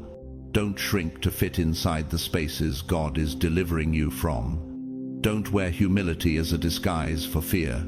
When the blessing hits, and it will wear it, as a banner of God's faithfulness, not your own perfection. Make sure the story points upward, not inward. Chosen one, mark this day in your spirit. This is a prophetic pivot. You are about to be embarrassed by blessings, not because you chased them, but because they've been chasing you. You are about to be overwhelmed by goodness that you didn't earn and couldn't manufacture. You are about to be overtaken by glory in a way that silences critics and awakens worship, and no one, no hater, no doubter, no rival will be able to deny it, because you are not just stepping into favor, you are becoming the evidence that God still moves, that God still restores, that God still rewards the ones who stayed when it didn't make sense. They may have overlooked you, but heaven hasn't. Your name has not just been written down, it has been whispered across heaven's corridors. And what's coming for you won't be subtle. It will be loud, uncontainable, and drenched in the kind of goodness that silences generations of pain. You are not forgotten. You are not forsaken. You are not finished. You are marked. Have you noticed how everything seems quiet right before the sky splits open with thunder? That's where you are. The stillness isn't stagnation, it's suspense. The kind that only heaven orchestrates when a blessing is too weighty to arrive without a trumpet. You are not just next, you are the fulfillment. You are the answer to someone's prayer. The living proof that God keeps His word. And when this blessing arrives, it won't whisper. It will testify. Will you be ready to carry it without shrinking, apologizing, or handing the spotlight to someone else just because they're more comfortable with attention? Salm 118, 23 declares, "This is the Lord's doing. It is marvelous in our eyes." That's not a poetic caption. It's a declaration of unapologetic glory. What's about to unfold in your life isn't just about you. It's about God writing His name across your story so that others know He still moves. Hannah knew what it meant to be misunderstood in her waiting, mocked for her barrenness, accused of drunkenness when she was simply praying with desperation. But when God answered, she didn't hide. She named her child Samuel, heard by God, and she testified in 1 Samuel 2 with a song so powerful. It became a model of praise for generations. Her breakthrough wasn't a private blessing, it was a public altar. There's a reason people like Archbishop Desmond Tutu, the South African Anglican cleric and human rights activist, were impossible to ignore. Even in the face of apartheid, he refused to bow to the pressure of silence. He once said, "My humanity is bound up in yours, for we can only be human together." He didn't shrink in the face of injustice, he roared. And when God lifted His voice to global platforms, He didn't apologize. He testified. Some blessings are loud because they must be heard. A woman named Callista had prayed silently for years for her son, who wandered in and out of prison most days. She barely whispered her faith aloud. But one day, in the middle of her grocery shift, her son walked in clean, sober, and smiling. He had just been accepted into seminary. The manager stopped the store. Customers clapped, and she cried in aisle 3, surrounded by produce, drenched in holy interruption. Overflow by Tasha Cobbs. Leonard is a worship anthem that embodies this very outpouring, with lyrics like, "Let all my worship, let all my praise flow to you." The song isn't just a melody, it's a declaration of release. When the blessing comes, you don't hold it in. You let it flood the room. Picture the sudden bloom of desert flowers after a heavy rain. For months, sometimes years, the desert looks barren, but beneath the surface, seeds are waiting. One downpour transforms the wasteland into a canvas of color. That's you. Dry seasons did not destroy you. They preserved the surprise. What's coming will be too radiant to explain and too heavy to carry without grace. So don't downplay it. Don't hide behind false humility or cultural guilt. Stand boldly in the river of favor and lift your hands like a banner.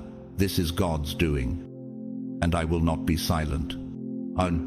You are becoming the evidence, the proof, the story they will use as a sermon, the name they will whisper when they need hope.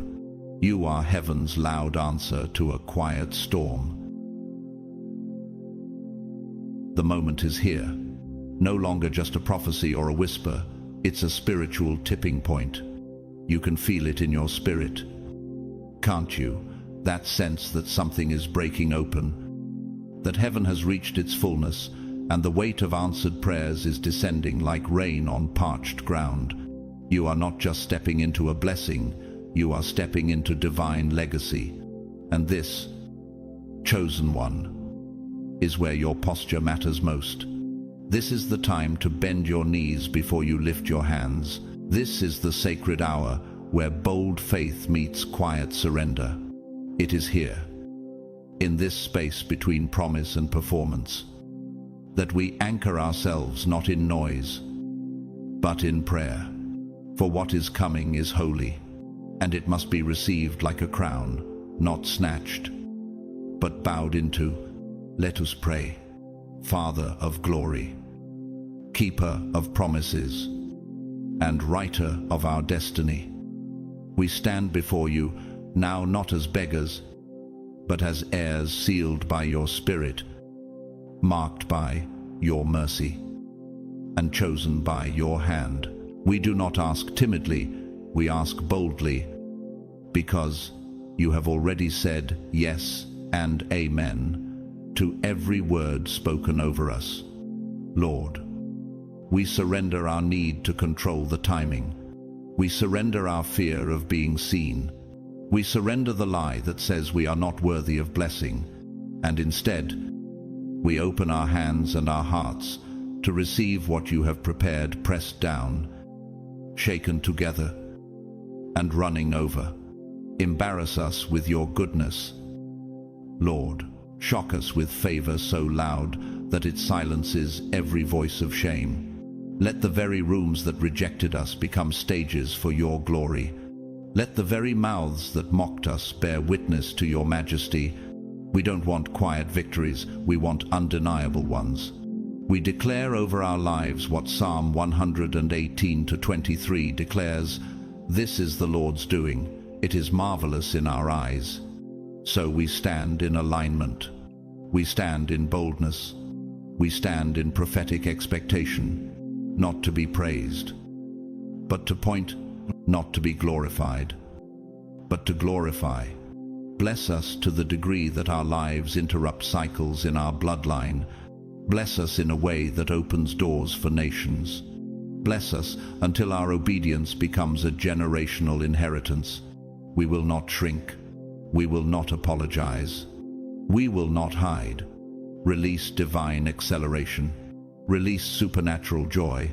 Release restoration of everything stolen, delayed, buried, or silenced. Make us the living evidence that you still crown the humble, still raise the rejected, still reward the faithful. Let our lives be a sermon. Let our names be remembered only because your name was exalted through us. We receive, we remember, and we rejoice. In the name of the one who makes broken things beautiful and late things on time, Jesus Christ, our Redeemer and King. Amen.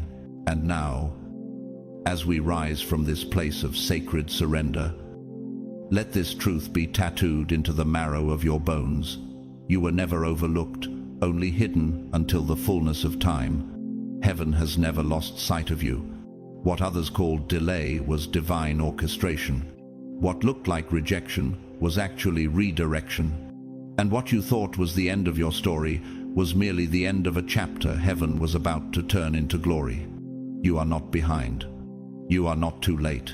You are right on schedule for a blessing that will arrive so publicly, so undeniably, that generations after, you will reference your name when they speak of the goodness of God. The pain wasn't wasted. The isolation wasn't punishment. The silence wasn't divine disinterest. It was sacred incubation. You were being refined, not erased, delayed, not neat, prepared, not punished. And now you're about to see what that preparation was for. No more shrinking back. No more spiritual amnesia. No more playing small just to make others comfortable. This is your moment to rise in full awareness of who you are and who you belong to. Walk into the room as if heaven opened the door, because it did. Speak as one who has been authorized by God Himself. When they ask how you made it, don't point to your strength. Point to His faithfulness. When the light hits you, don't hide behind false humility. Lift your hands and say, "This is the Lord's doing, and it is marvelous in our eyes." The chosen one. Your life is about to become living evidence. Evidence that God still promotes. Evidence that He still restores. Evidence that heaven still rewards those who do not faint. You are becoming the proof that no pit is too deep, nor delay too long, and no attack too fierce to cancel what God has spoken over you.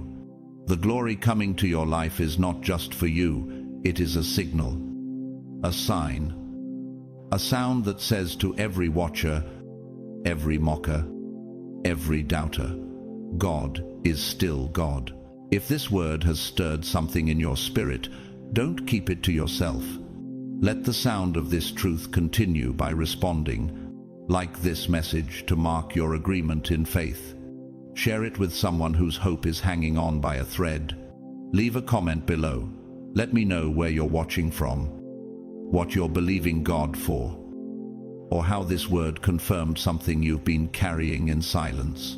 Make sure you're subscribed to this channel and turn on the notification bell so you don't miss what heaven wants to say next. And if this word has ministered to you and you feel led to support this work, you can do so through the Super Thanks feature. But whether you give or not, hear me clearly. Your presence here matters. Your hunger is already a gift. Your faith is already an offering. I do not take it for granted. I see you. And more importantly, heaven sees you. So I bless you now, not with shallow inspiration, but with heaven's full release. I bless you with the kind of favor that breaks patterns, ends droughts, and makes room where there was once only resistance. I bless you with discernment to recognize the doors God has opened and the courage to walk through them.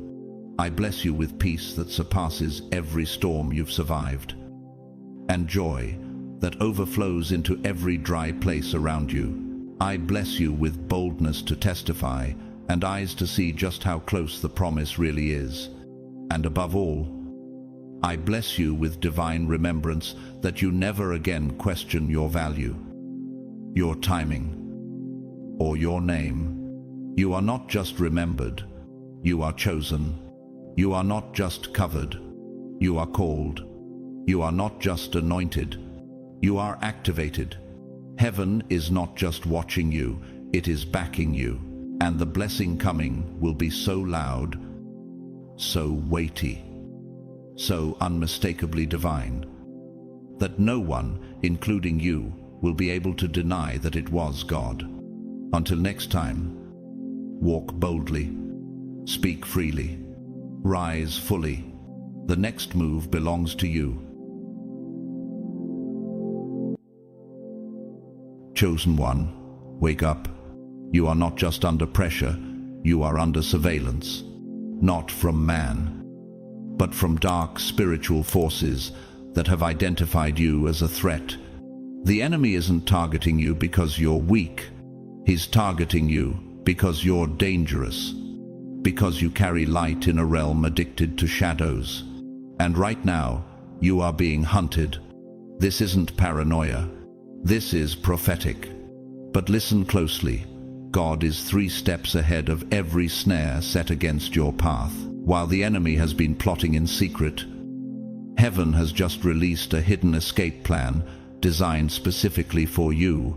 One wrong move could cost you everything: your peace, your promise, your protection. But one right act of obedience will unlock the next level of divine covering. This is not a message, it's a lifeline, a warning wrapped in a whisper. This is your spiritual evacuation route. This is what hell didn't want you to find. If your spirit is already stirred, comment 777 to say, God, I hear you. Hit that like button to activate the algorithm of light. And to every soul who's supported this sanctuary through Super, thanks, thank you. You're not just viewers, you're vessels. You're helping awaken the army of the anointed, chosen one. Don't ignore the signs. Don't brush off the heaviness. That tightness in your chest isn't anxiety, it's spiritual urgency. God is shouting through your silence, stay out of it. I'm making a way to escape, but only if you listen. End of quote. Now, take a deep breath, because what I'm about to reveal next could be the most important instruction you've ever heard in your life.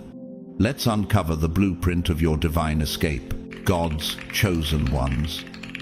You're being hunted in the spirit, but God has a secret escape plan for you.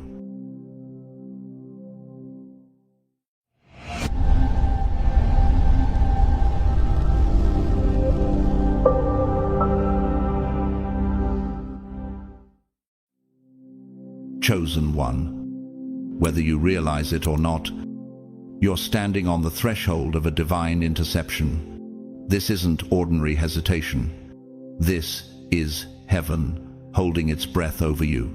What may feel like confusion is actually clarity being divinely delayed. God has already issued a heavenly decree. Stay out of it. This isn't just a nudge.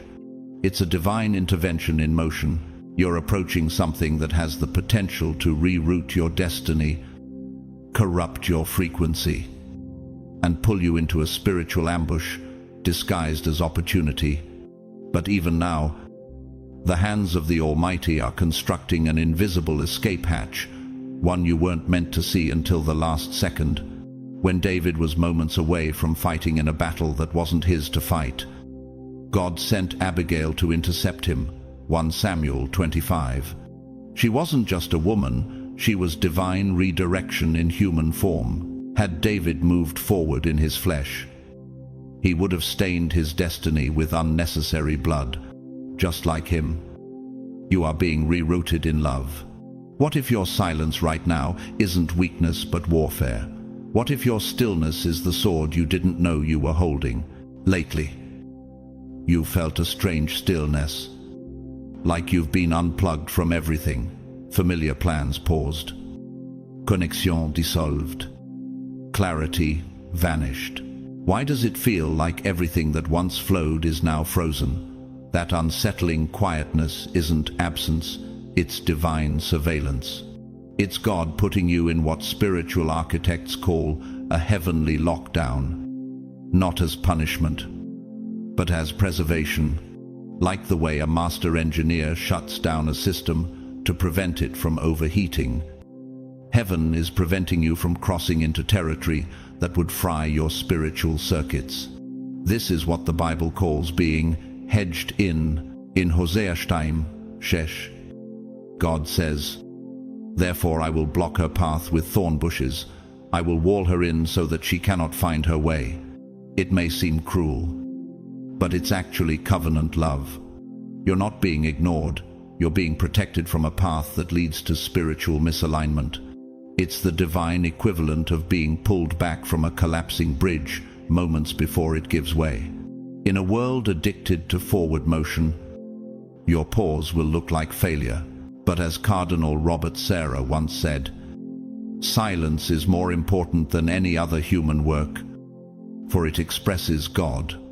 Sarah, a powerful voice in the modern church, often spoke about how spiritual stillness is the first language of divine instruction. Could your foggy mind be the signal that God is fighting for you in frequencies your intellect can't reach? The Holy Spirit isn't speaking less, He's speaking deeper, right now. Even your decisions are being supernaturally disrupted. The text you keep typing and deleting, the call you're hesitant to make, the trip that keeps getting rescheduled, it's not a coincidence. It's divine interference. In Exodus, the Lord says, the Lord will fight for you. You need only to be still. When God takes over, He doesn't always ask for your opinion. Sometimes, He just pulls rank. In the natural world, there's a rare bird known as the potu. During daylight, it becomes so still and camouflaged that even predators mistake it for a dead branch. But that stillness is its survival. Your spiritual stillness right now may seem like inactivity to others, but it's actually God's stealth strategy for your survival. You're not dead, you're hidden. Think of the world-renowned architect Zaha Hadid, often called the Queen of the Curve. Before her, most iconic buildings were erected. Her plans were considered too ambitious, too strange, but her structures weren't built for now, they were built for the future. In the same way, your current halt is heaven redrawing blueprints around you, not to stop your progress, but to protect your foundation from premature collapse. On the other side of the spectrum, there's Simone Biles, the most decorated gymnast in history. In the 2021 Olympics, she stunned the world by withdrawing mid-competition, not due to physical injury, but spiritual clarity. She said, "I have to focus on my mental health." What many called weakness was actually wisdom. That decision preserved her future. Her pause was not the end of her excellence, it was proof of it. Right now, you're in what psychologists call a liminal space, a threshold between old identity and new calling. It feels disorienting because the old you is being silenced and the new you hasn't yet emerged. But in this sacred suspension, God is rerouting demons, rearranging timelines, and building exits you didn't know you needed. How many times have you tried to force movement when God was building a miracle in your delay? Not every silence is absence. Not every pause is punishment. Sometimes, the holiest thing God can do is keep you still. What you're experiencing right now is not laziness, indecision, or spiritual backsliding. It is sacred stillness, a holy pause issued by heaven itself. This stillness is God's strategic silence, not because nothing is happening, but because something enormous is being orchestrated behind the veil. You're being kept out of something, not because you're incapable, but because your presence could trigger a spiritual casualty. God's voice whispering, "Stay out of it," may stir frustration deep within you. You're used to action, to fixing, to stepping in when things go wrong. You've become the one everyone leans on. You've learned to anticipate collapse before it comes and throw yourself into the fire to stop it. But what happens when the fire isn't yours to put out? What if stepping in this time would actually make things worse, not better? This isn't abandonment. This is alignment. Sometimes, heaven protects you by pulling you out of things your heart wants to rescue. Even the Bible tells us, "Do not be wise in your own eyes. Fear the Lord and shun evil. This will bring health to your body and nourishment to your bones." Proverbs 3:7-8. The nourishment here is not about food, it's about peace. and peace sometimes looks like divine restraint. We see this clearly in the life of King Jehoshaphat. In 2 Chronicles 20, when a great army rose against him, God gave an unusual instruction. You will not have to fight this battle. Take up your positions, stand firm, and see the deliverance the Lord will give you. He obeyed, and the enemy was defeated without him ever lifting a sword. Sometimes, obedience sounds like silence and looks like surrender. You may feel disconnected, out of touch, like your influence has been stripped or your voice is no longer heard. But what you interpret as abandonment is actually insulation. It's heaven blocking your access for your protection. You are being kept from a battle that your anointing was never meant to fight. And this principle is just as true outside the pages of Scripture. Take Henry Nouwen, a Dutch Catholic priest and one of the most influential spiritual writers of the 20th century. He once said, "Solitude is the furnace of transformation." In his prime, Nouwen stepped away from public acclaim to serve mentally disabled adults in a quiet Canadian community. Many didn't understand why a professor from Harvard and Yale would disappear from fame to dwell in obscurity. But in that inactivity, he discovered intimacy with God that no platform could ever provide. He later described that season as the most spiritually fruitful of his life. Your withdrawal may confuse people, but your stillness is creating space for sacred transformation. And while some are being protected in stillness, others are walking straight into destruction because they refuse to heed the divine redirection. One such example is Adam Neumann, the former CEO of WeWork, a charismatic entrepreneur. He built a company valued at nearly $47 billion, but blinded by ambition and intoxicated by control, he ignored board warnings, spiritual accountability, and ethical responsibility. His downfall was not due to external enemies, but internal pride. His erratic behavior and refusal to stay out of it led to his forced resignation, the company's collapse, and a global scandal. His failure wasn't lack of vision, it was refusal to yield when divine boundaries were presented. The same danger threatens the chosen ones who ignore spiritual stop signs.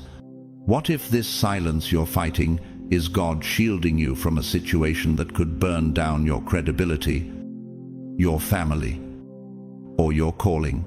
Some spiritual fires aren't meant to be extinguished by you because they weren't started by you. You must understand, God isn't removing your authority, He's reminding you of its limits. And within those limits is where safety is found. Isaías 30:15 declares, "In repentance and rest is your salvation. In quietness and trust is your strength." This is not about giving up, it's about giving over. It's about releasing the illusion of control so that divine wisdom can prevail. Have you ever thought about the times when you stepped in too soon? When do your words make the wound worse? When your action delayed God's miracle? Those memories weren't failures, they were spiritual training. You learned that being capable doesn't always mean you're called. So, if your heart is stirring to act but heaven is saying, wait, don't panic, don't push, don't presume. There's power in obeying the silent no of God. That restraint will become your rescue, chosen one. The strange disconnection you feel right now is not rejection, it is divine extraction. You're being pulled out of the inner workings of a trap that was set against your destiny long before you ever saw the signs. The Spirit is rescuing you from a plan that could have stolen not just your time but your peace, your clarity, and even your spiritual calling. If God let you proceed uninformed, the consequences would not just be emotional, they would be eternal. What if the person you thought was your ally has actually been your spiritual distraction? The trap is not always built with knives. Sometimes it's disguised in comfort, approval, and carefully chosen words that sound like support but are soaked in manipulation. The enemy's current strategy against you isn't warfare that shouts, it's betrayal that whispers. This is why Paul warned the early church in 2 Corinthians 11:14 that Satan himself masquerades as an angel of light. Not everything that glows is holy. Not everyone who agrees with you is assigned to you. And not every yes spoken in your direction comes from heaven. Right now, you may not be able to name what's wrong, but your spirit is sounding alarms. You don't need physical evidence because the spirit is already in motion. The betrayal that's forming behind the scenes is not just personal. It is targeted interference against your spiritual trajectory. But here's the divine news. The trap is already unraveling. God is not waiting until the plan is fully formed to act. He's interrupting the blueprint before it can be built. Psalm 33, 10 declares, "The Lord foils the plans of the nations, he thwarts the purposes of the peoples." Your enemies may have coordinated the perfect moment to strike, but God is already erasing the meeting notes, scattering the participants, and canceling the timing. And the reason you feel cut off from familiar circles, people you once broke bread with, cried with, laughed with, is not because you're unworthy. It's because you're being relocated by the Spirit. When you're not in their rooms anymore, you begin to see what they were really saying behind your back. When you're not accessible, you become aware of how often they were pulling you off purpose. And suddenly, the separation feels like salvation. The natural world echoes this perfectly. Did you know that the Mimosa pudica, often called the sensitive plant, closes its leaves when touched or threatened? To the untrained eye, it may look weak or fearful, but that withdrawal is its defense. When disturbed, it limits exposure and protects itself from further harm. That's what's happening to you. Your spiritual sensitivity is kicking in, not to isolate you, but to insulate you from danger you can't yet define. The feeling of distance is real, but it is holy. And perhaps nowhere is this silent battle more beautifully reflected than in the European film The Way, 2010, directed by Emilio Estevez. The story follows a father walking the Camino de Santiago pilgrimage in memory of his son. Along the journey, strangers, he thought, were helping him slowly reveal ulterior motives, emotional masks, and fractured trust. But through silence, stillness, and unexpected detours, the father discovers the truth of his path and the purity of his purpose. One line from the film says it all: "You don't choose a life, you live one." That's what's happening now. You didn't choose this interruption, but heaven is using it to redirect the entire rhythm of your walk. And here's what you must know. Chosen one. Just because you can't see the strings being pulled doesn't mean they're not being cut. God's hand is working quietly, like a master surgeon severing the invisible roots of future destruction. You may not hear the snap of the strings, but the enemy feels it. The discomfort you're sensing is not the sign of something going wrong. It's proof that God is cutting ties before they wrap around your ankles and pull you into something you were never meant to carry. As Psalm 121:7-8 says, "The Lord will keep you from all harm. He will watch over your life. The Lord will watch over your coming and going, both now and forevermore." So why does it feel like no one is calling? Why is the room quieter now? Why does your spirit feel like it's floating outside of friendships, groups, or mentorships that once fed you? Because heaven has decided it's time to reveal what was always beneath the surface. And God does not just remove people, he exposes purpose. The betrayal was real, but the escape is greater. You're not being exiled. You're being elevated. There are moments in a spiritual walk when your hands feel tied, your thoughts feel scattered, and your heart feels suspended. You're aware of the urgency, but unable to act. You're surrounded by noise, yet disconnected from all of it. It's like you're stuck at a red light in your spirit, while the world around you keeps moving. But what if that emotional paralysis isn't dysfunction?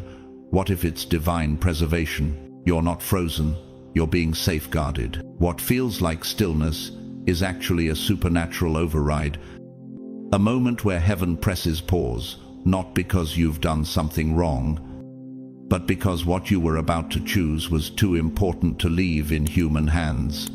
This is not stagnation.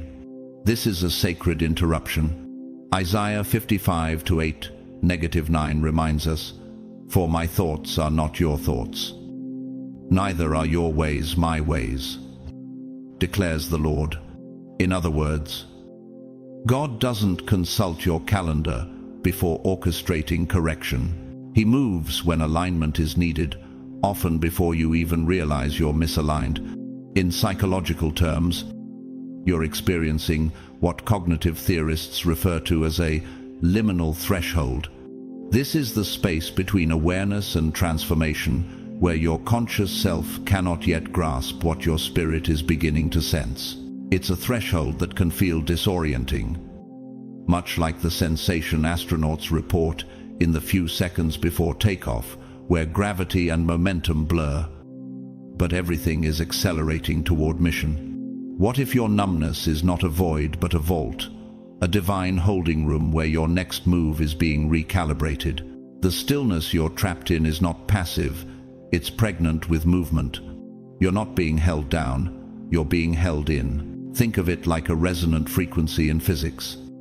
When two objects vibrate at the same frequency, they begin to transfer energy, amplifying each other.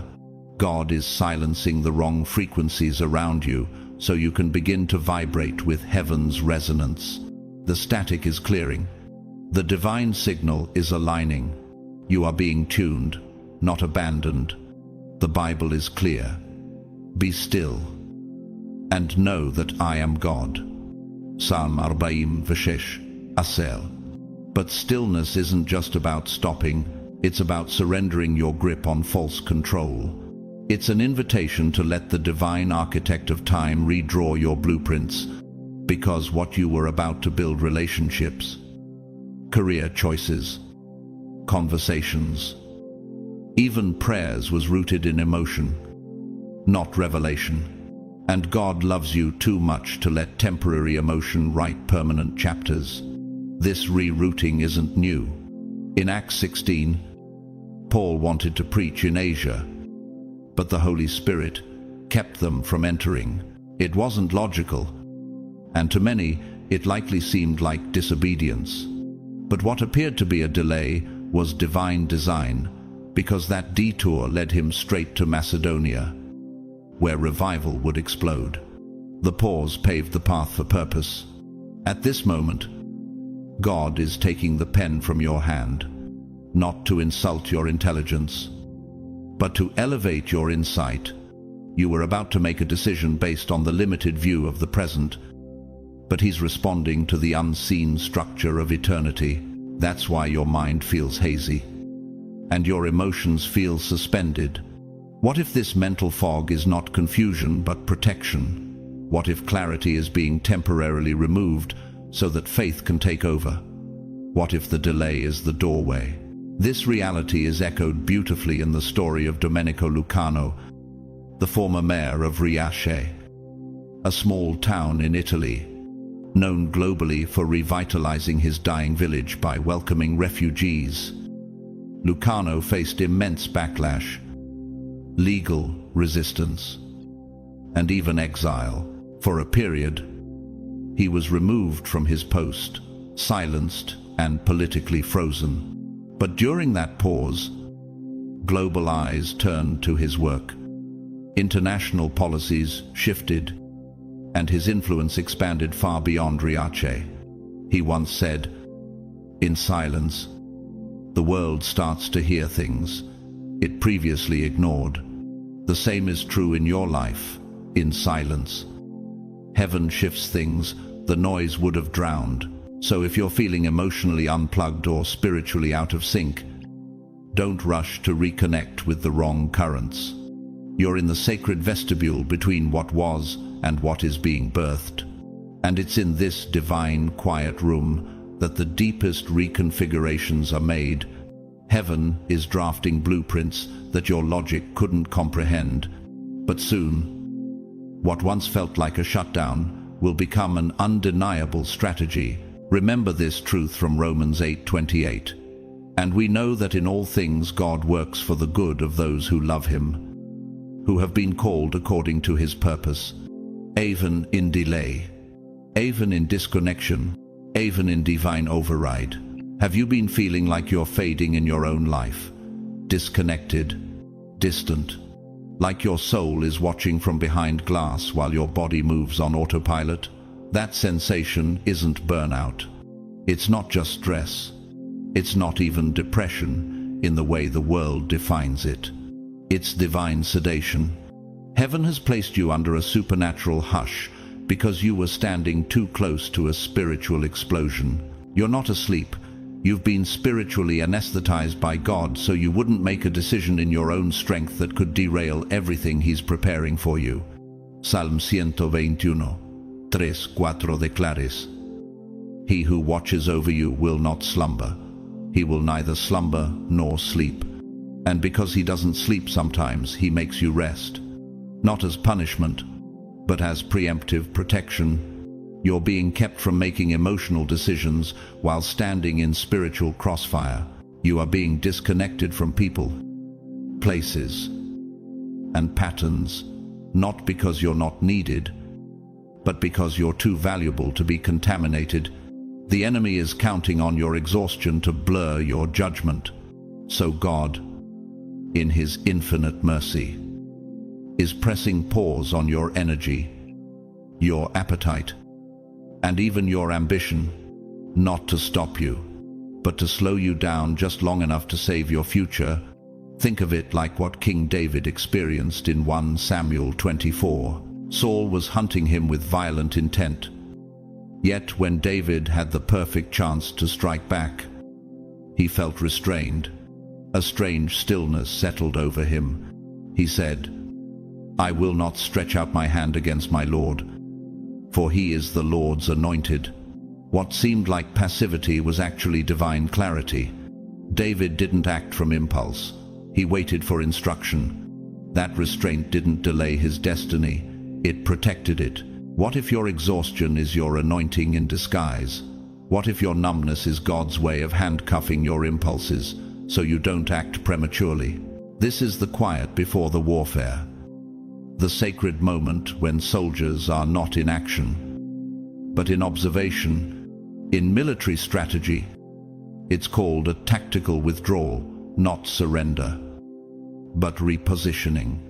The army steps back, not out of weakness, but to gain a more advantageous position. And that's exactly what God is doing with you. He is shifting your position without your permission because you're too close to danger to choose clearly. And sometimes, the access point to that danger isn't a stranger. It's someone who feels like home. There is a person in your circle, someone you trust, someone who may have carried you through storms, who is now unknowingly allowing entry to warfare you were never meant to fight.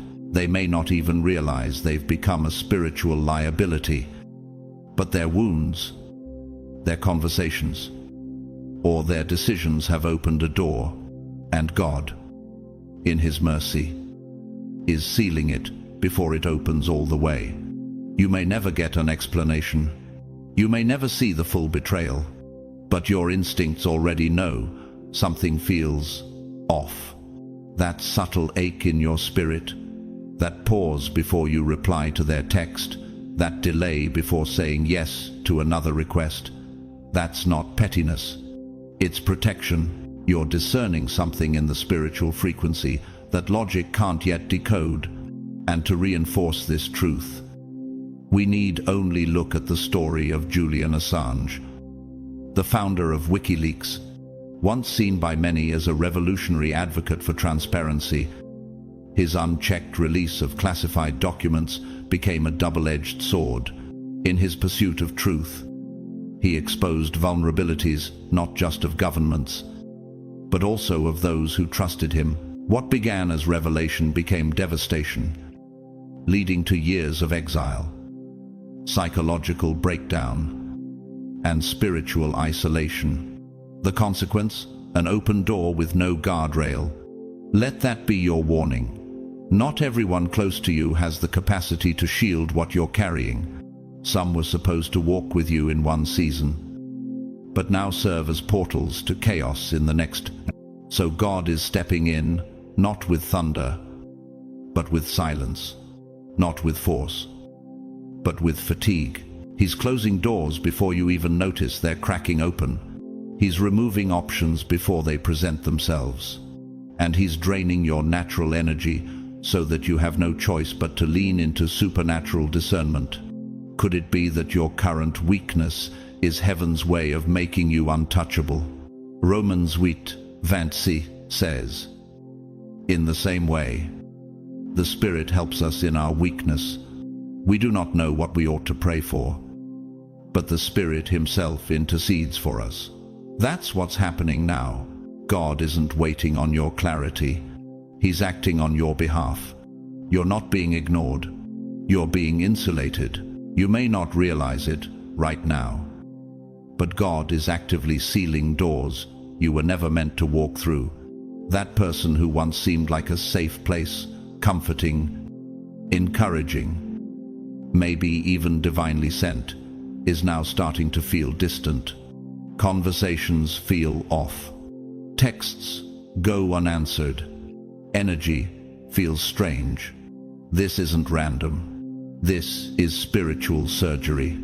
Something that appeared like support was actually spiritual manipulation wrapped in sincerity, and the moment God saw it begin to influence your decisions, He stepped in, not with thunder, but with silence, not with arguments, but with invisible barriers. You're not being punished. You're being pulled back from a cliff you didn't even know you were near. Proverbs 16:9 says, "In their hearts humans plan their course, but the Lord establishes their steps." Right now, He's not establishing steps forward. He's redirecting steps away, not because you're unworthy, but because you're too valuable to let go to waste. Relationships are shifting. People are pulling back. You feel like things are suddenly stuck, but that is not stagnation.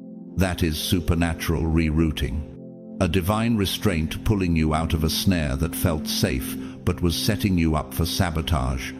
Sometimes God doesn't show you the danger because His priority is removing you from it, not explaining it. In nature, there is a tree known as the sundew plant, a beautiful, delicate carnivore. Its leaves glisten with droplets that resemble nectar, luring insects with what seems like sustenance. But the moment the insect touches it, it becomes trapped, paralyzed, and slowly digested. The prey never realizes it's been caught until it's too late. In the same way, spiritual deception often comes cloaked in warmth. What feeds your emotions may slowly consume your purpose. God's distance is not cruelty, it's a firewall. His silence right now is a megaphone of mercy. It's not absence, it's alignment. The Bible offers countless examples of this kind of protection, but one of the clearest is found in Numbers 22, when Balaam sets out on a path that seems right to him on the surface. It looks like purpose, but God sees the manipulation behind the assignment, and so God sends an angel to block the road. Balaam doesn't see it, but his donkey does. The very ground beneath him stops responding, and God speaks through the unexpected to say, "This road leads to destruction. Turn back." That's exactly what's happening to you. The road you were on looked right, But the delay, the block, that uncomfortable silence, that wasn't rejection, that was a redirect. This divine pause is echoed in a moment from the 2021 Norwegian film Hope, based on the true story of director Maria Sodal's personal battle with terminal illness. In one scene, her character realizes that her entire life has been built around momentum work, family, progress. But in the silence of waiting rooms and diagnosis, she hears for the first time what truly matters. She says, "I thought time had betrayed me, but it was only trying to give me something back." In the same way, your delay is not taking something from you, it's restoring something in you. You were about to make a decision, maybe out of emotion, maybe out of fear, maybe out of pressure, but God knew that one yes could cost you years of healing. So he blocked it, quietly, completely, sovereignly. And while it might feel like your life is paused, heaven is actually accelerating the path that leads to your real destiny. Psalm 84:11 confirms, "No good thing does he withhold from those who walk uprightly." If it's being withheld, it wasn't good for you. If it's delayed, it wasn't part of your divine blueprint. And if it's been closed off, it's because your protection was more important than your preference. What if the best thing God ever did for you wasn't what he gave, but what he didn't allow? What if unanswered prayers were the very evidence that he saw further down the road than you ever could? The truth is this: one day, you'll look back on this pause with tears of gratitude. You'll realize the people you were upset to lose were the very ones who could have capsized your future. You'll recognize that the job, the opportunity, the invitation you thought you missed was actually the snare that would have strangled your peace. And in that moment, you'll say, "God, thank you for saying no. Thank you for blocking it before it broke me." Sened. Right now, God is moving without your permission. He's disrupting connections. He's blocking conversations.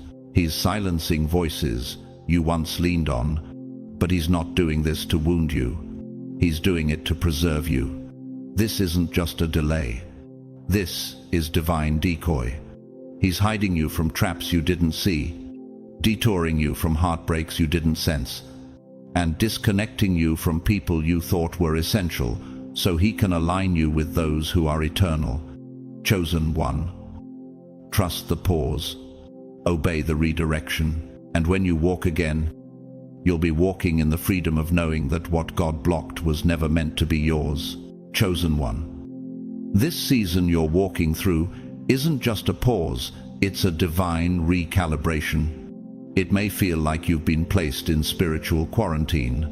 Your thoughts don't flow like they used to. Your emotions feel muted. Your actions uncertain. It's disorienting, even unnerving. One day you were moving with vision.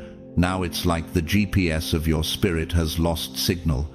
But this is not confusing. This is heaven's architecture being redrawn above you, without your interference.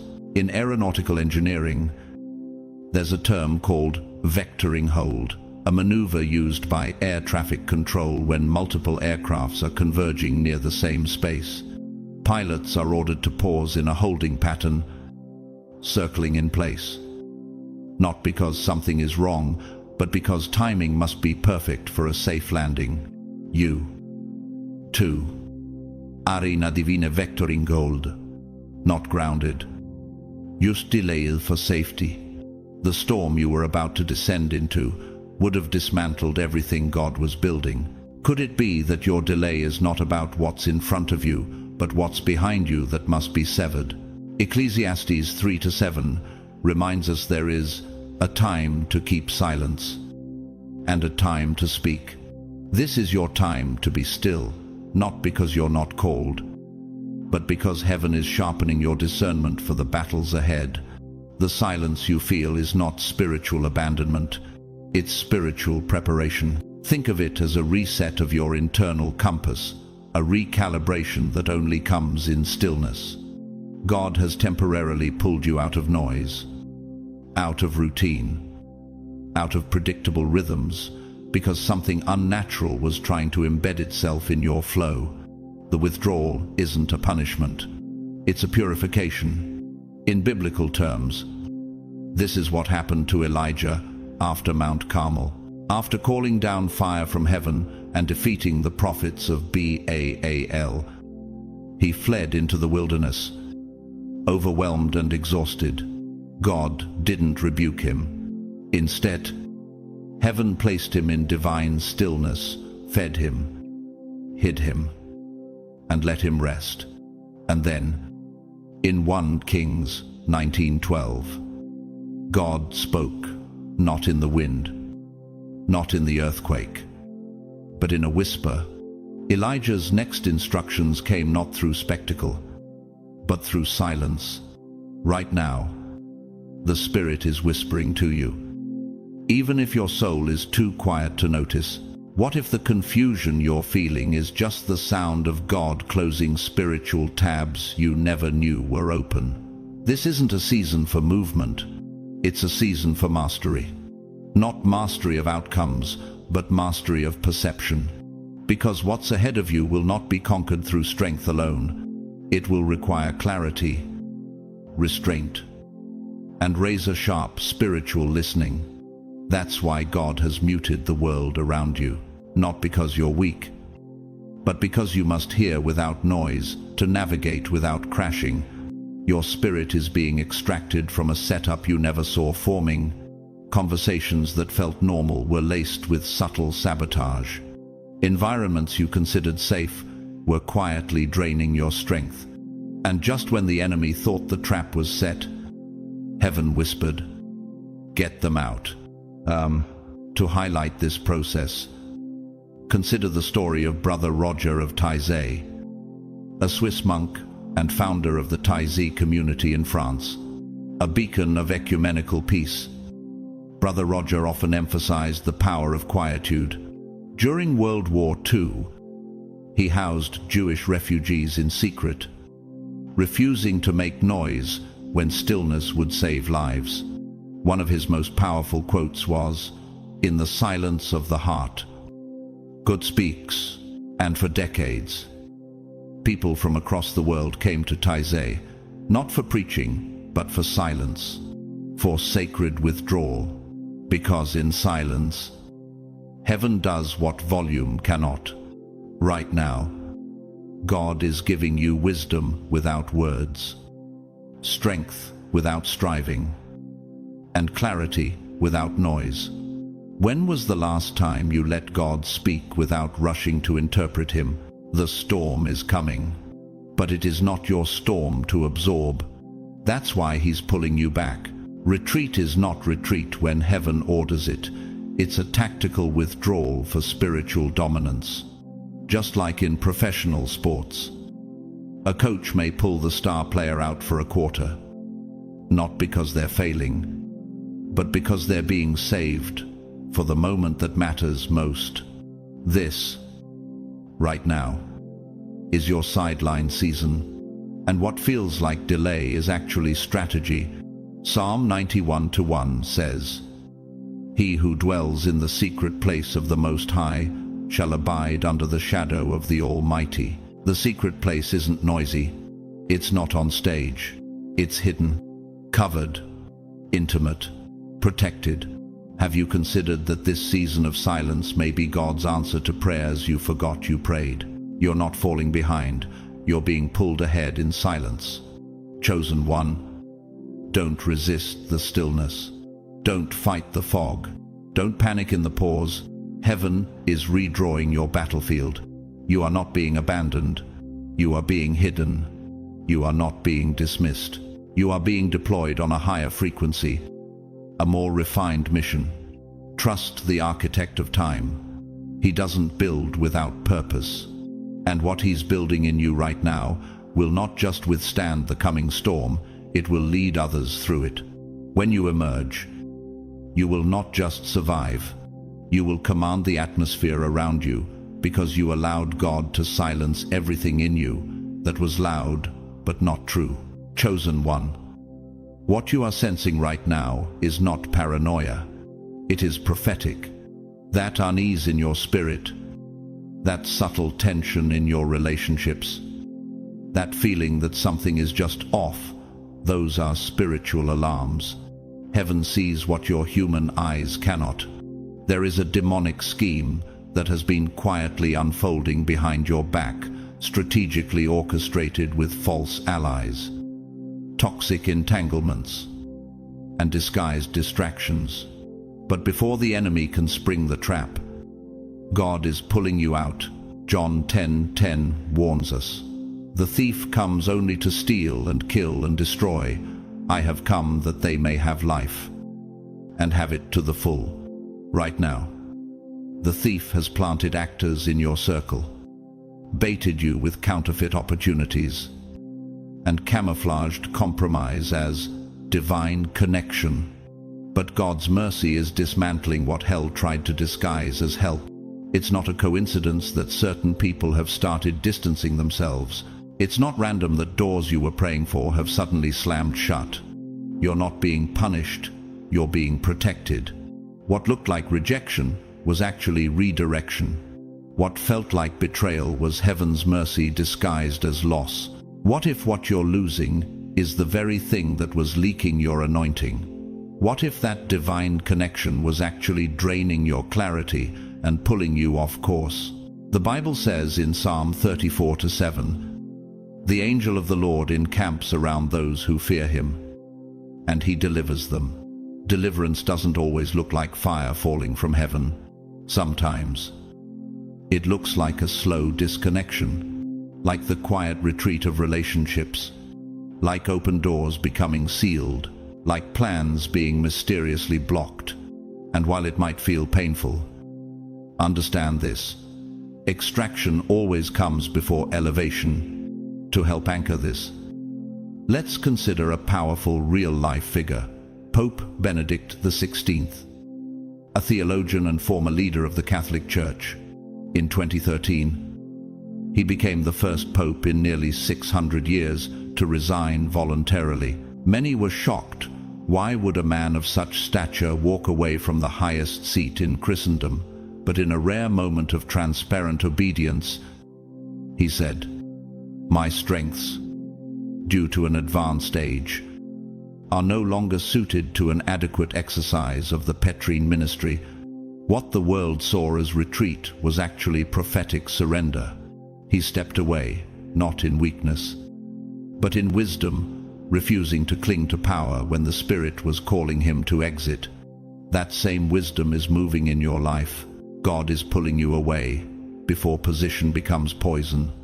On the flip side, history also reveals what happens when people ignore the promptings of God and walk straight into the traps they were warned about. Take Elizabeth Holmes, the founder of Theranos. Once hailed as the next Steve Jobs, Holmes built a billion-dollar empire on promises of medical revolution. But behind the scenes, her success was constructed on deception, data manipulation, false claims, and unethical shortcuts. Despite numerous warnings and signs, she forged ahead, silencing anyone who questioned her. Eventually, the entire empire collapsed. She was convicted of fraud and sentenced to prison. Her ambition wasn't the problem. Her refusal to allow God or conscience to interrupt her path was. And the result? The destruction of her legacy, trust, and freedom. Chosen one. Do not mourn what God removes. He says every hidden motive, every whispered betrayal, every open door, that's really a disguised trap. The extraction process you're going through might feel violent, like something is being ripped out of your soul, but that's because it's been deeply embedded for too long. God is not just pulling you away from danger, He's detoxing your future right now, while you sleep. Heaven is rewriting your next 3 years. He's realigning connections, rerouting relationships, resetting blueprints. You may not understand the silence or the shift, but trust, the story is changing. Psalm 121:4 says, "Indeed, he who watches over Israel will neither slumber nor sleep." That means while you rest, he works. While you lay still, he moves. While you wonder if you've been forgotten, he's actively crafting a future that far surpasses what you asked for. Have you noticed how certain people no longer fit your spirit, even though they once felt like home? That's not a glitch. That's growth. God is refining your atmosphere, raising your spiritual threshold, and pulling you into places that require a higher frequency of discernment. Your calling is evolving, and not everyone can come. Isaías 43:19 declares, "See, I am doing a new thing. Now it springs up. Do you not perceive it?" The newness of God rarely announces itself with clarity. It comes disguised in disruption. Could it be that what you thought was falling apart was actually falling into place? One day, not far from now, you will look back at this very moment and say, "Thank God that didn't work out. Thank God that relationship ended. Thank God that door closed. If it hadn't, I would have walked straight into ruin, dressed as a reward." End quote. This isn't just protection, it's positioning. You're not being pulled back, you're being prepared for launch. God is not delaying you, he's delivering you. So bless the closed doors. Praise him for the broken contracts. Rejoice over the ones who left. Because heaven knows what's ahead, and it's better than anything you thought you were losing. You've been rescued from what was never going to carry you into your calling. And in that mercy, your next miracle is being born, chosen one. What you're feeling right now, the disconnection, the silence, the deep pull to isolate, isn't apathy. It's not social burnout. It's not an emotional shutdown. It's a divine relocation in progress. Your name is being quietly erased from conversations, rooms, circles, and opportunities where you were never truly seen. It heard. Overflow. You might be tempted to interpret this shift as rejection, but in reality, it is a rescue. God's angels are moving behind the curtain, scrubbing your name from systems that would have sabotaged your spirit. Isaías 43:18 says, "Forget the former things, do not dwell on the past. See, I am doing a new thing, now it springs up. Do you not perceive it?" Right now, God is not simply closing doors, he's deleting doorways. Your presence is being extracted from people and places that only knew how to tolerate you, never honor you. Could it be that the silence around your name is the sound of God reclaiming your identity? What you thought was your tribe was actually a trap. What felt like alignment was quiet entanglement. And now heaven is intervening. You are not losing access. You are being reassigned. God is removing you from every environment that whispers validation while feeding off your vulnerability, just like in the wild. The chameleon changes its color to adapt to its surroundings. But here's what most don't know. Constant camouflage drains its energy. If it stays too long in environments where it must constantly shift to survive, it loses its vitality. And that's what's been happening to your spirit. You've adapted, adjusted, compromised just to keep the peace. But heaven is tired of watching you dim to fit. And now, God is pulling you out. Psalm 18:19 declares, "He brought me out into a spacious place. He rescued me because he delighted in me." You are being brought into a wider space, a quieter space, a safer space. Right now, you may feel the compulsion to retreat from conversations that once excited you. You may feel your appetite for certain interactions vanishing. That's not emotional flatness, it's divine silence setting in. You're not hiding from the world. You're being hidden by heaven. In the Norwegian film A Man Called Ove, 2015, based on the novel by Fredrik Backman, we meet an old man, hardened by loss, retreating from the noise of life. Everyone assumes he's bitter and finished. But as the story unfolds, we realize Ove wasn't hiding from life. He was guarding a heart too deep to waste on surface-level noise. One of the most profound lines is when he says, "People said Ove saw the world in black and white, but she was colored, all the colors he had, likewise. The world may mislabel your silence, but heaven sees it as color restoration. Your withdrawal is repainting your spirit with heaven's true hues." Have you noticed the difference between noise that distracts and silence that heals? This is not a mute button, it's a spiritual filter. God is severing every subtle spiritual tie that once siphoned your clarity. In Zephaniah 3:17, Scripture reveals the intimacy of God's stillness. The Lord your God is with you, the mighty warrior who saves. He will take great delight in you. In his love he will no longer rebuke you, but will rejoice over you with singing. What a paradox! The loudest voice in heaven sometimes sounds like a song in the silence. When you're being hidden in plain sight, you won't always know why the invitation stopped, why the access declined, or why your own words feel like they've been put on hold. But here's the truth. There was a spiritual spell, an entanglement of noise, opinions, and subtle agreements that had begun to speak over your calling. And God, in his mercy, shut it down. He didn't argue. He didn't warn the room. He simply began removing you from it, quietly, thoroughly, sovereignly. Psalm 91:4 says, "He will cover you with his feathers, and under his wings you will find refuge. His faithfulness will be your shield and rampart." That's where you are now, beneath his wings, in the shadows, out of view, but never out of reach. What if the holding pattern you're in is actually heaven's launch pad? What feels like stillness is not suspension, it's transportation.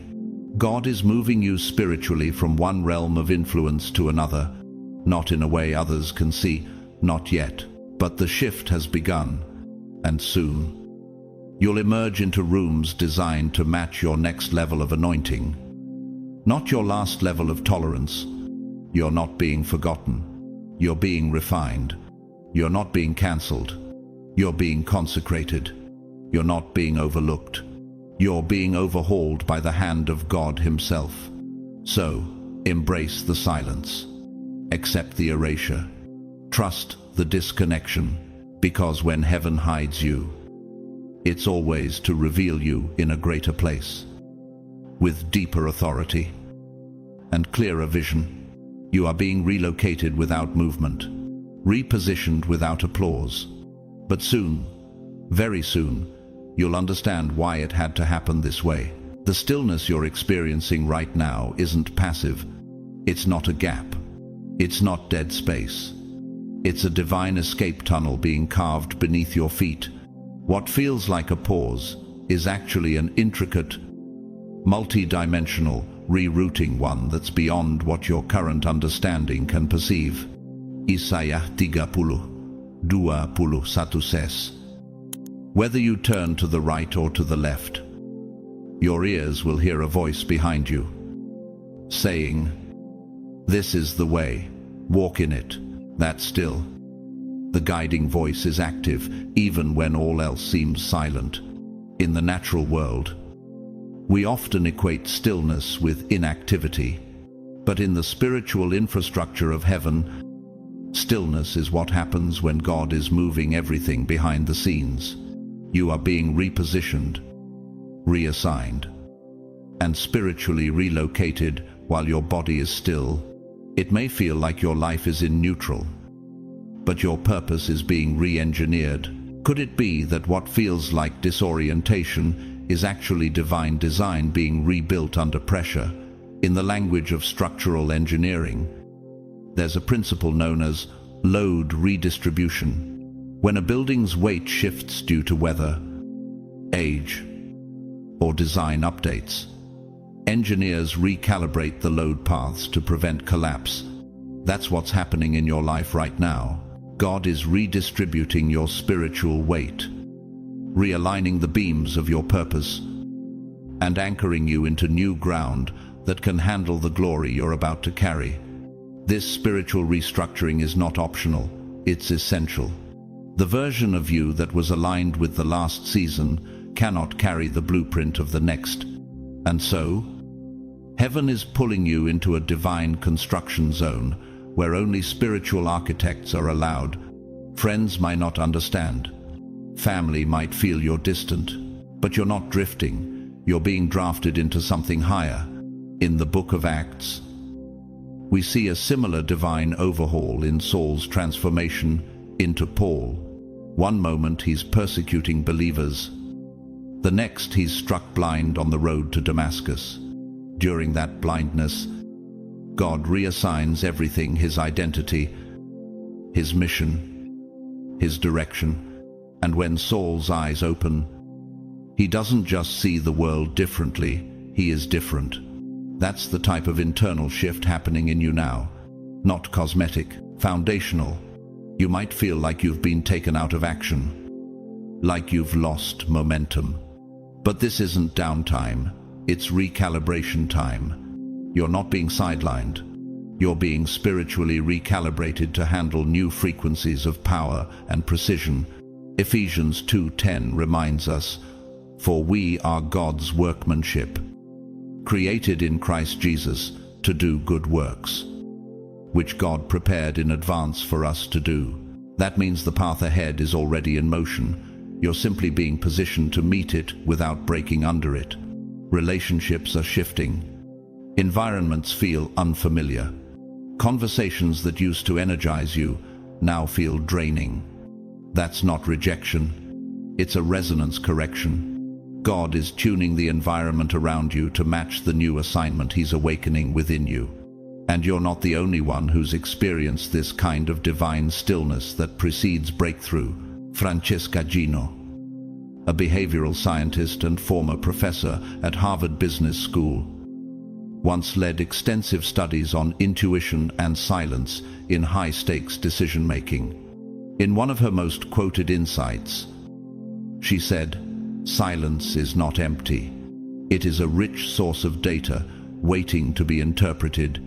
Her research showed that individuals who allowed space for internal silence made wiser, more accurate long-term decisions.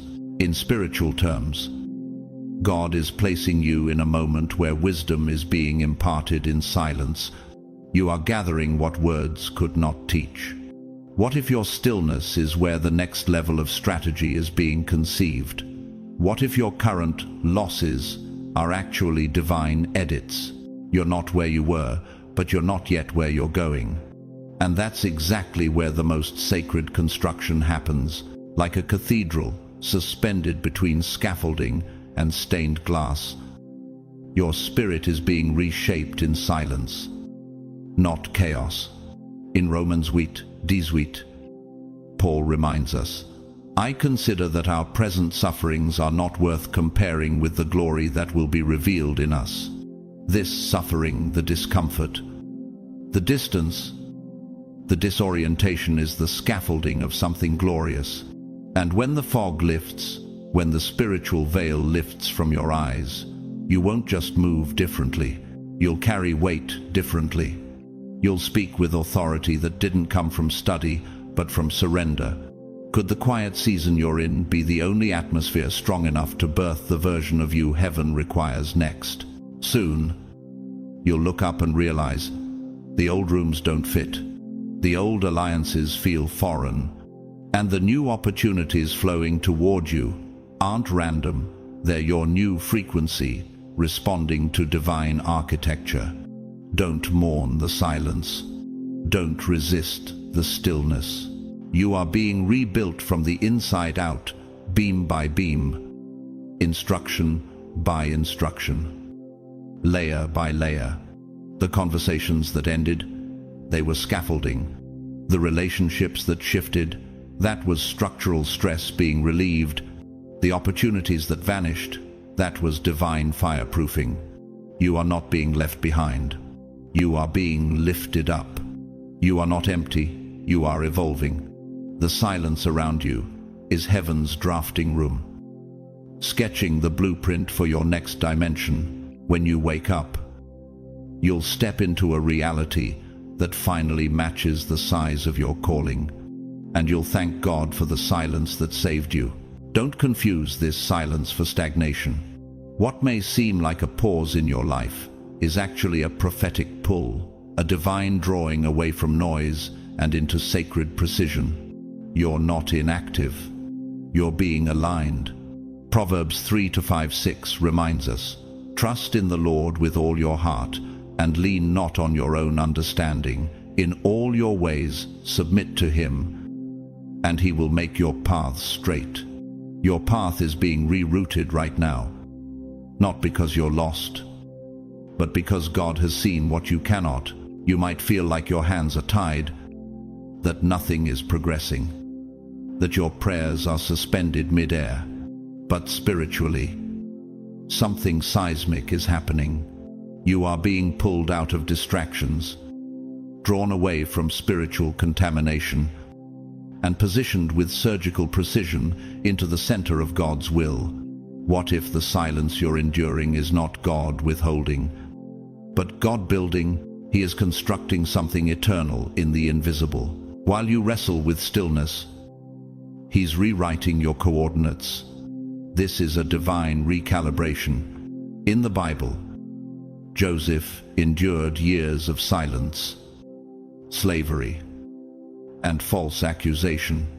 To others, it looked like a life derailed. But in Genesis 50-20, Joseph says, "You intended to harm me, but God intended it for good to accomplish what is now being done, the saving of many lives." The pit was a pause. The prison was a holding pattern. And the palace, that was the plan all along.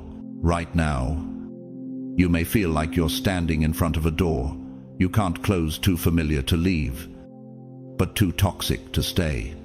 And in those exact moments, God steps in where your strength fails. Revelation 3-7 says, "What He opens, no one can shut, and what He shuts, no one can open."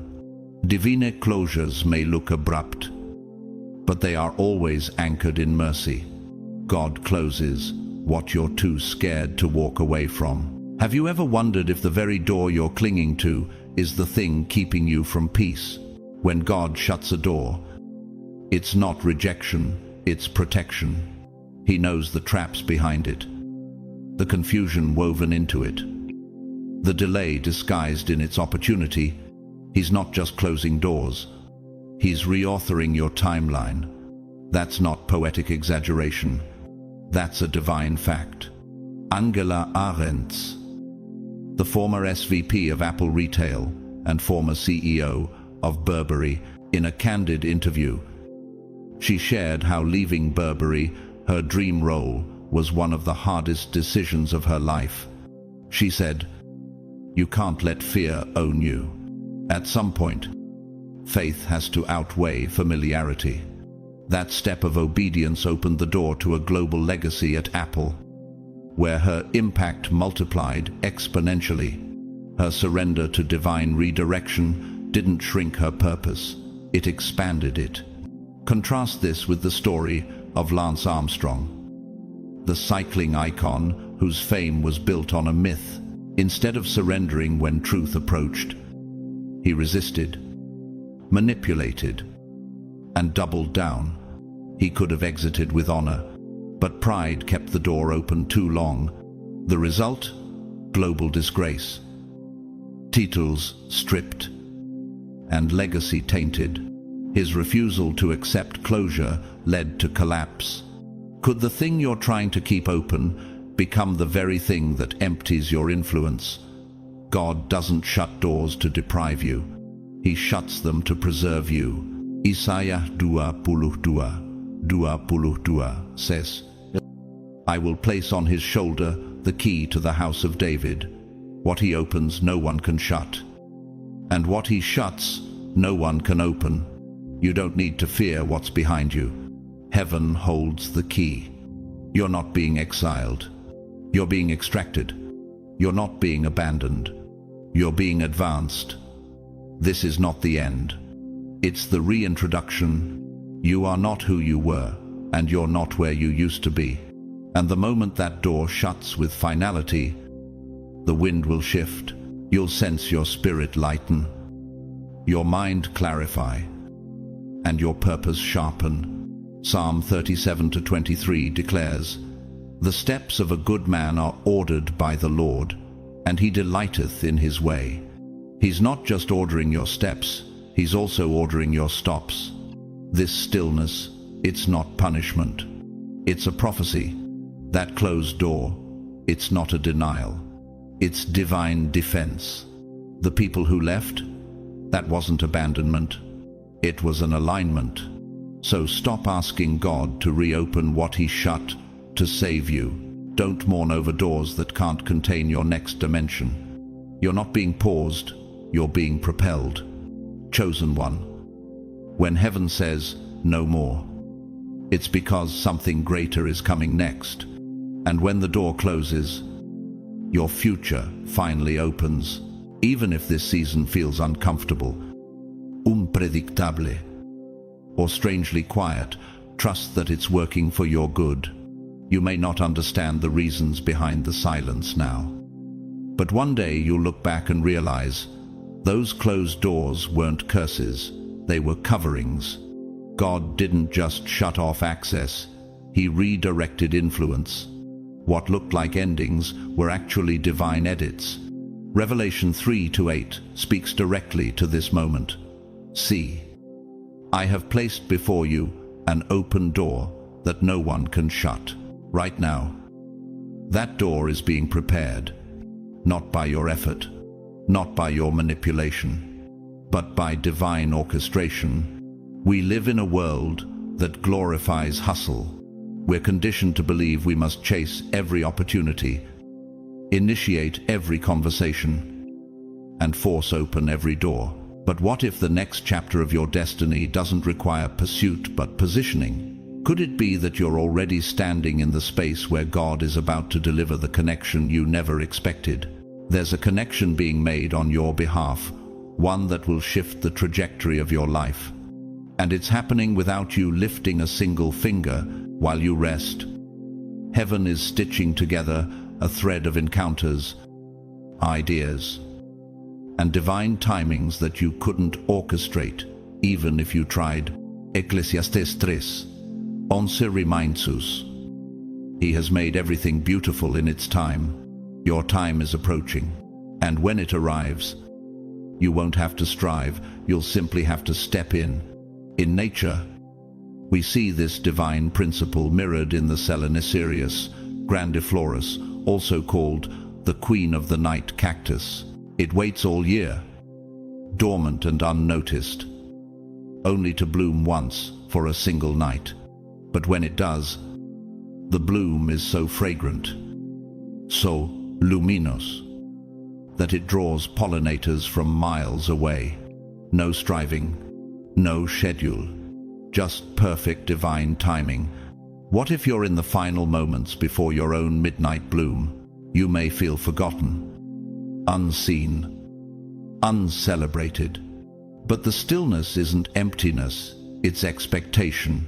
Something is being prepared that requires complete trust, not partial effort. The right mentor, the right partner, the right opportunity. It's being woven into the fabric of your future, even now, not by coincidence, but by covenant. And to anchor this spiritually, We can look to Genesis 41, when Pharaoh suddenly remembers Joseph. After years of obscurity and forgotten promises, God breathes on Joseph's name, and in a moment, he's pulled from the prison to the palace. He didn't network his way there. He didn't manipulate the system. He waited, and God orchestrated the introduction. Romans 8:28 promises us, and we know that in all things God works for the good of those who love him. Even if you're waiting, even your rejection, even your invisibility, still doubting if anyone sees you, wondering if all your silent sacrifices and quiet obedience were in vain, someone is about to remember you. And this someone isn't ordinary. This is a person of influence, someone who has the power to open doors you didn't know existed. You won't have to beg. You won't have to be convinced. They will come looking for you, not because of what you can do, but because of what you've become.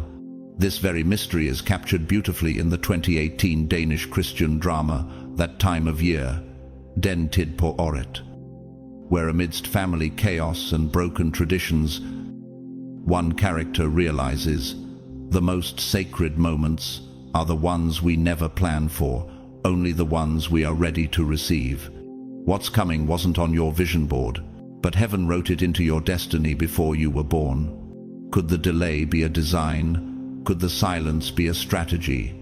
Could the stillness be the signal that you're next in line? Psalm 75, 6, 7 declares. No one from the east or the west or from the desert can exalt themselves. It is God who judges. He brings one down. He exalts another. The one who's about to remember you has been stirred by God, not by gossip, not by self-promotion, but by divine whisper. Let the world wonder where you've gone. Let the crowd move on without you. Because what's coming will not require explanation, only recognition. You don't need to force it. You don't need to prove yourself. You don't need to knock on doors that heaven has not unlocked. You are not being overlooked. You are being hidden for revelation. The connection that will change your life is being formed right now. And when the door opens, it won't feel like striving. It will feel like stepping into something that already has your name on it. So, breathe. Be still. Stay aligned. Because the next thing won't come from effort. It will come from Eden. And when it does, you'll realize that the silence wasn't delay. It was a divine setup. Even if this season feels uncomfortable, unpredictable, or quietly intense, don't mistake it for absence. This isn't delay, it's divine strategy. And while it feels like nothing is happening, heaven's construction team is on assignment, building what your hands could never fabricate on their own. Revelation 3-8 speaks directly to this sacred transition. See, I have placed before you an open door that no one can shut. But here's the hidden truth most people overlook. Before God opens new doors, He often seals off old ones, not just to redirect your steps, but to rewire your identity. Right now, you are being drawn into something you didn't ask for, but were born to carry in divine terms. Your life is undergoing what architects call a load-bearing reassignment, a moment where the structural integrity of a building is recalculated based on future weight. Walls are shifted, foundations are tested. Why? Because what's coming requires a stronger structure than what was.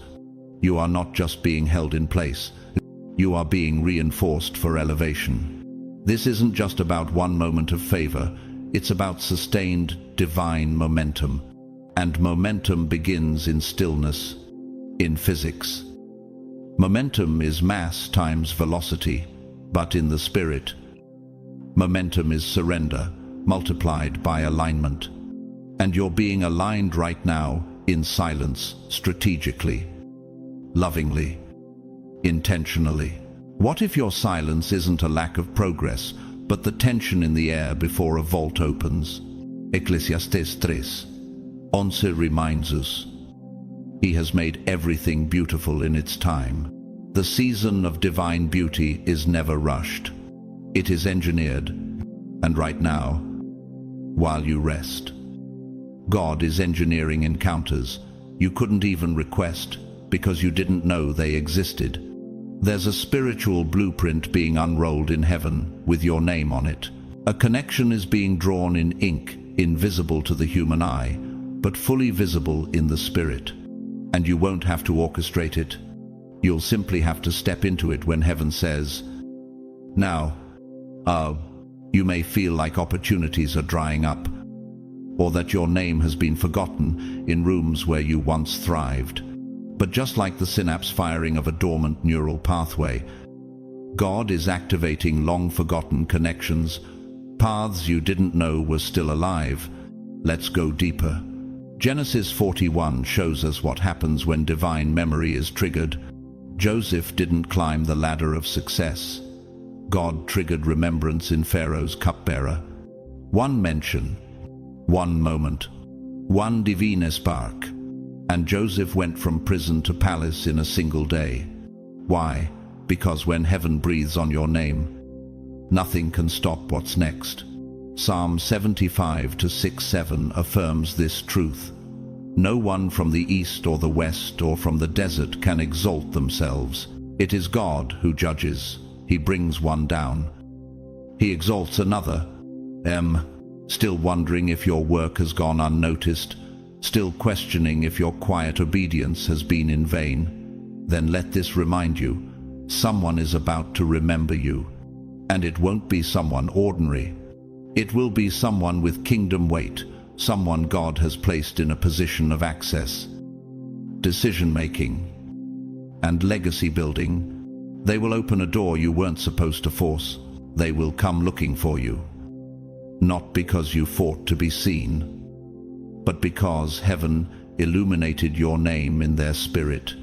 To reinforce this, consider the life of Henrietta Lacks, a black woman from Baltimore whose cancer cells, taken unknowingly in the 1952nd, became the foundation for the most important breakthroughs in modern medicine: vaccines, cancer research, genetic mapping. For decades, her name was unknown, but eventually, the truth surfaced. Her hidden contribution changed the world, and now she is remembered not because she campaigned for recognition, but because her purpose was too powerful to remain hidden forever. What if the hidden work you've done in silence is about to become the foundation of someone else's miracle? Psalm 121:3-4 says, He will not let your foot slip. He who watches over you will not slumber. He will neither slumber nor sleep. That means even while you sleep, heaven is working. He is stitching together timelines, relationships, favor patterns, and global movements that will lead to the open door you didn't knock on but were destined to walk through. And yes, what's coming wasn't on your vision board, but it was in God's blueprint all along. You are not behind. You are being built. You are not silent. You are being synchronized. And when the moment comes, you won't have to chase it. We'll find you. Chosen one. Stop doubting your delay. Stop grieving the silence, because when heaven finishes constructing the bridge, your only job will be to walk across it. And you'll realize the silence wasn't rejection. It was the soundproofing of preparation. You have been marked, not with ink, not with the approval of man, but with a divine seal that no force of darkness can reverse. This isn't symbolic, it's spiritual reality. Heaven has placed its imprint on your life, and that mark changes everything. You are no longer operating under ordinary authority. You've been authorized by the throne of God to walk in boldness and clarity. Isaías 41:10 declares, Fear not, for I am with you. Be not dismayed, for I am your God. I will strengthen you and help you. I will uphold you with my righteous right hand. That is your anchor in this new season. But with divine sealing comes divine scrutiny. The road ahead will not always be obvious. What do you do when the doors that open look right but don't feel right? What happens when the voices that speak to you sound supportive but don't align with your spirit?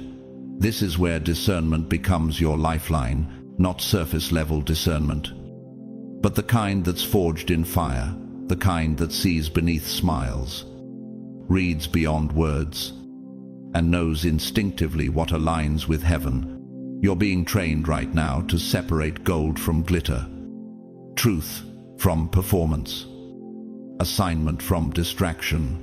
Hebrews 5:14 reminds us, "But solid food is for the mature, who by constant use have trained themselves to distinguish good from evil." Your spiritual palate is maturing. You are becoming sensitive to the shifts in the spiritual atmosphere.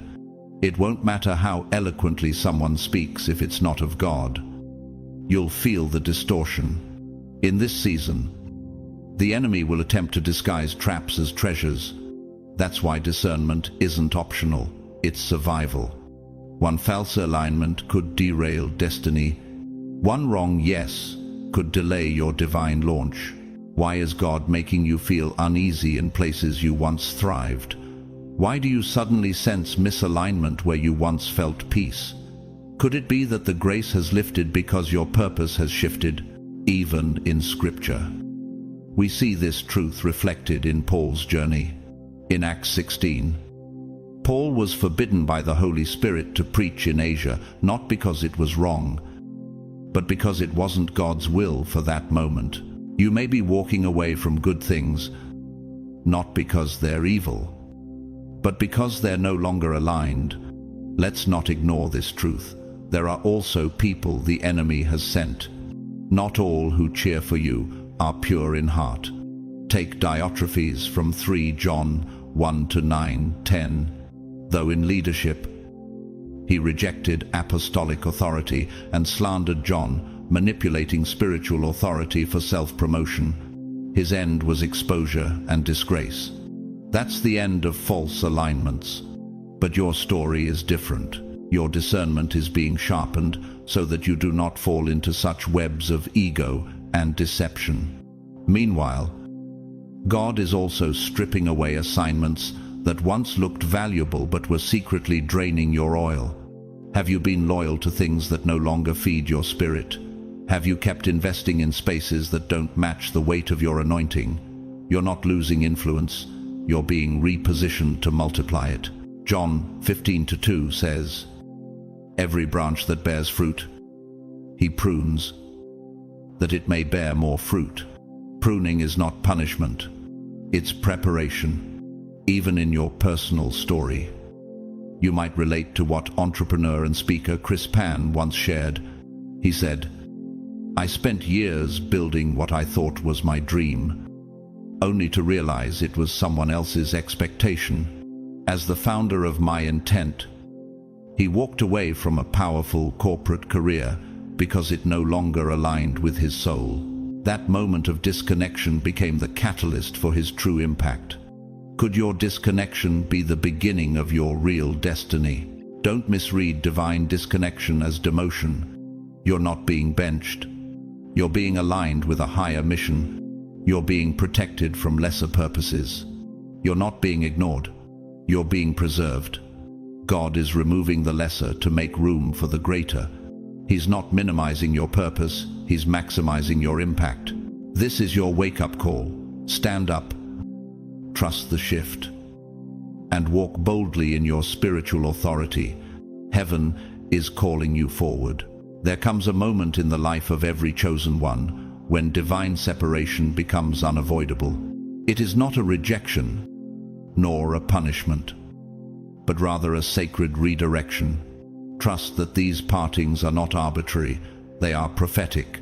Every door that shut, every room you were removed from, every circle that no longer welcomes you, it was all heaven ordained, because when God prepares to elevate someone, He often begins by extracting them from anything that no longer fits the architecture of their next season. John 15:2 affirms, "Every branch that bears fruit, he prunes, that it may bear more fruit.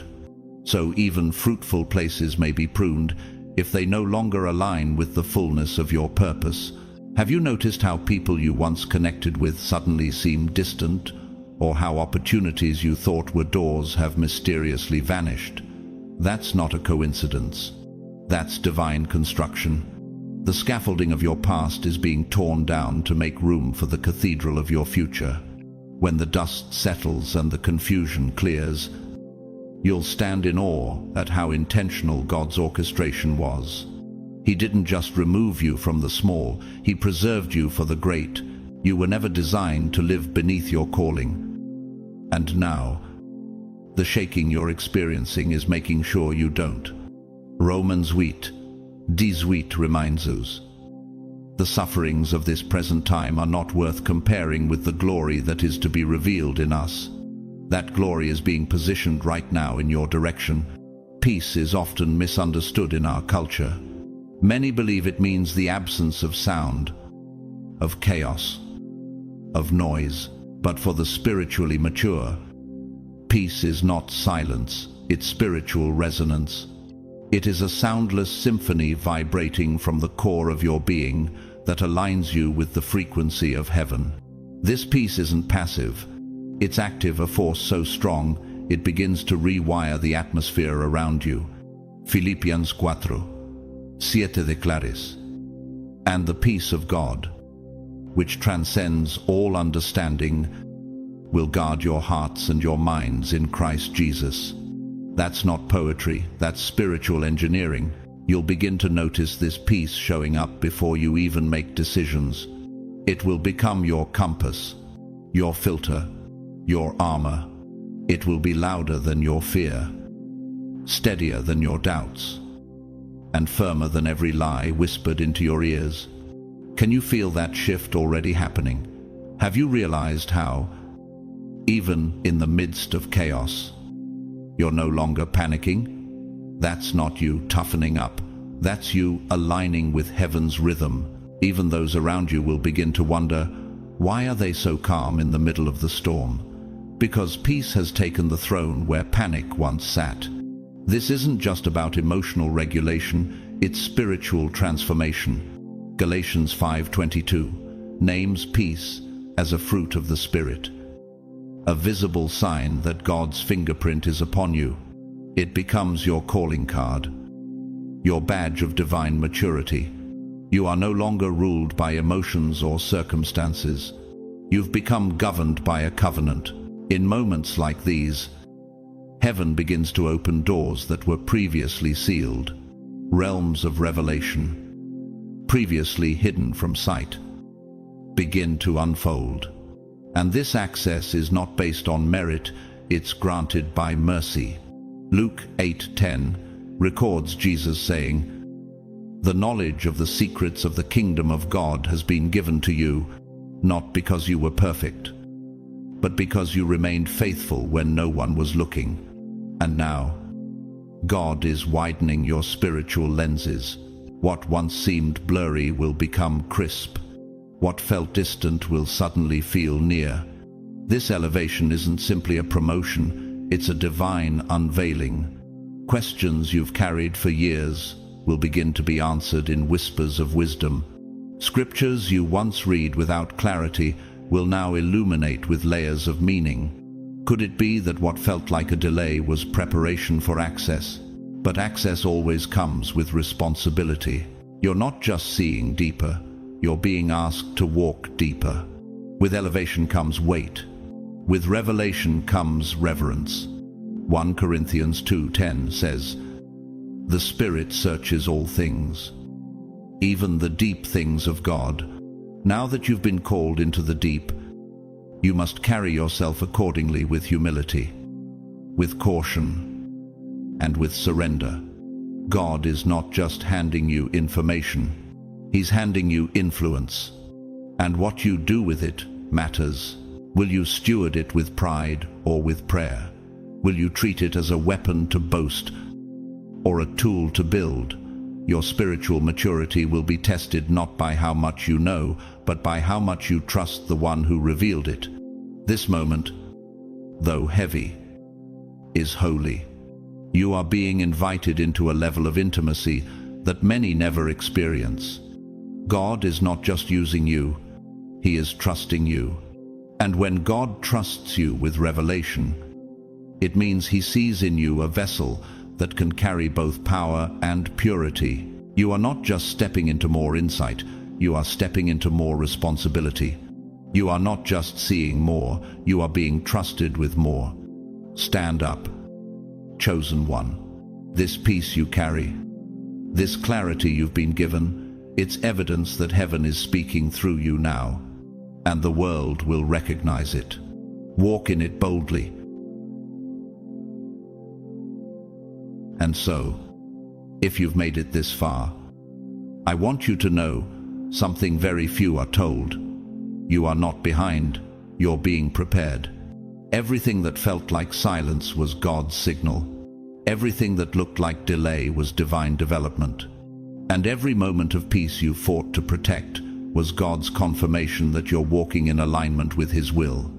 You are no longer called to beg for clarity. You are being given authority, not just to see, but to discern, not just to wait, but to rise. So guard your peace, it's sacred. Honor your stillness, it's prophetic. And trust the disconnects there, God's redirections. If this message stirred your spirit, don't keep it to yourself. Like this video to let the algorithm know this kind of truth matters. Comment below and tell us which part spoke the loudest to your spirit. Your story might be the confirmation someone else needs. Subscribe to this channel so you never miss a moment of divine instruction, revelation, and encouragement on your journey as one of God's chosen. Share this with someone who's been walking in silence, wondering if God still sees them, because this might be the message they didn't know they needed. To everyone who's supported us, whether through super thanks or simply your presence, your prayers, or your comments, thank you from the bottom of my heart.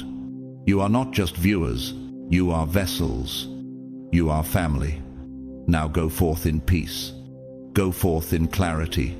Go forth in the authority of someone who has been called, seen, separated, and sealed. God bless you. May He keep you. May His face shine upon you. And may your next steps be ordered in divine precision. Amen.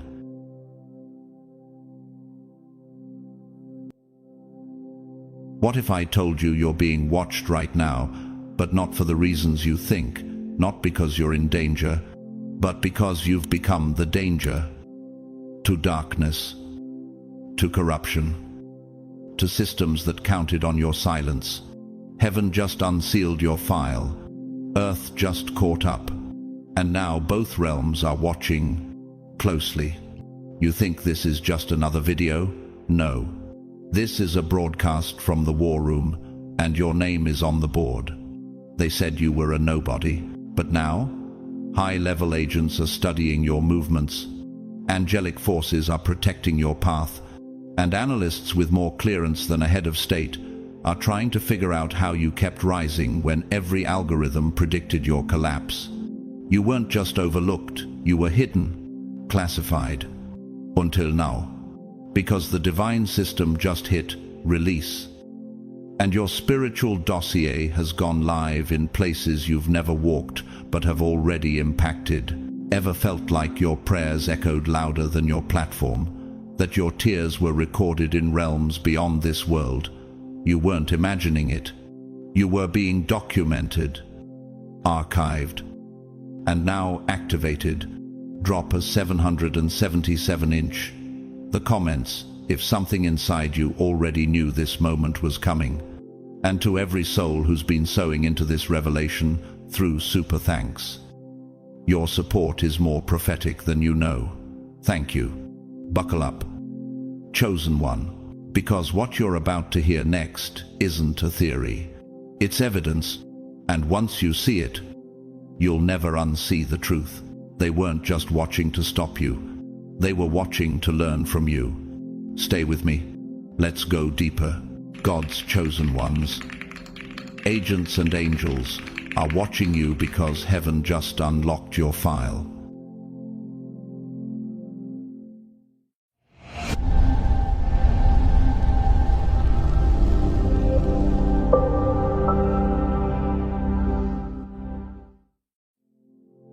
You weren't flagged because you were loud. You were flagged because you were spiritually fluent, in a language most people didn't even know existed. You weren't labeled a threat for what you did, but for what you could perceive.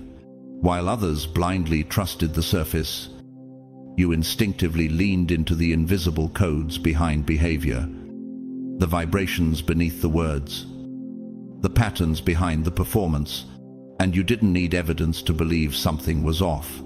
You could feel it, discern it, sense it in your bones, because what others learned through repetition, you remembered through revelation. Could it be that you weren't just gifted, you were divinely encoded? What if the reason they watched you so closely wasn't because you were unstable, but because you were unstoppable? In the eyes of heaven, your file wasn't just opened, it was activated. Psalm 139:16 says, "Your eyes saw my unformed body. All the days ordained for me were written in your book before one of them came to be." The moment you began walking in alignment with what was already written, spiritual agents were assigned, and earthly systems began to glitch. You were no longer just a participant in the program, you were a disruptor of it. You never threw stones. You never screamed rebellion. You simply stood still, and the illusions began to shake, and in that stillness, you became a threat not to people, but to principalities, not to structures, but to the lies they were built upon. This is why you were never meant to blend in. John 15:19 echoes this truth. If you belong to the world, it would love you as its own. As it is, you do not belong to the world, but I have chosen you out of the world. That is why the world hates you. Your refusal to conform wasn't arrogance, it was obedience. While others fell into emotional spirals, you entered strategic silence. While they needed applause, you moved in anonymity. This untraceable authority was never learned, it was unlocked. And the moment they realized they couldn't trace the source of your wisdom, the surveillance began. You weren't just unpredictable, you were uncontainable. They tried to predict you based on psychology, but you moved on. Prophecy. What happens when someone can see into the spiritual roots of a situation before it manifests in the physical? When someone's intuition overrides manipulation, you began to notice who smiled too quickly. You felt tension in handshakes. You decoded double meanings in compliments. And suddenly, your very presence became offensive to people who had something to hide. Jesus experienced this. In Mark 3-6, the Pharisees went out and immediately held counsel with the Herodians against him, how to destroy him, not because he committed a crime, but because he healed, forgave, and walked in undeniable power. Sound familiar?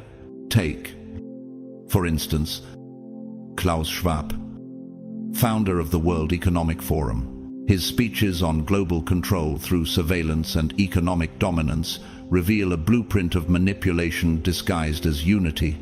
But those who operate under divine insight can sense the distortion beneath the promises. Schwab positioned himself as a global thought leader.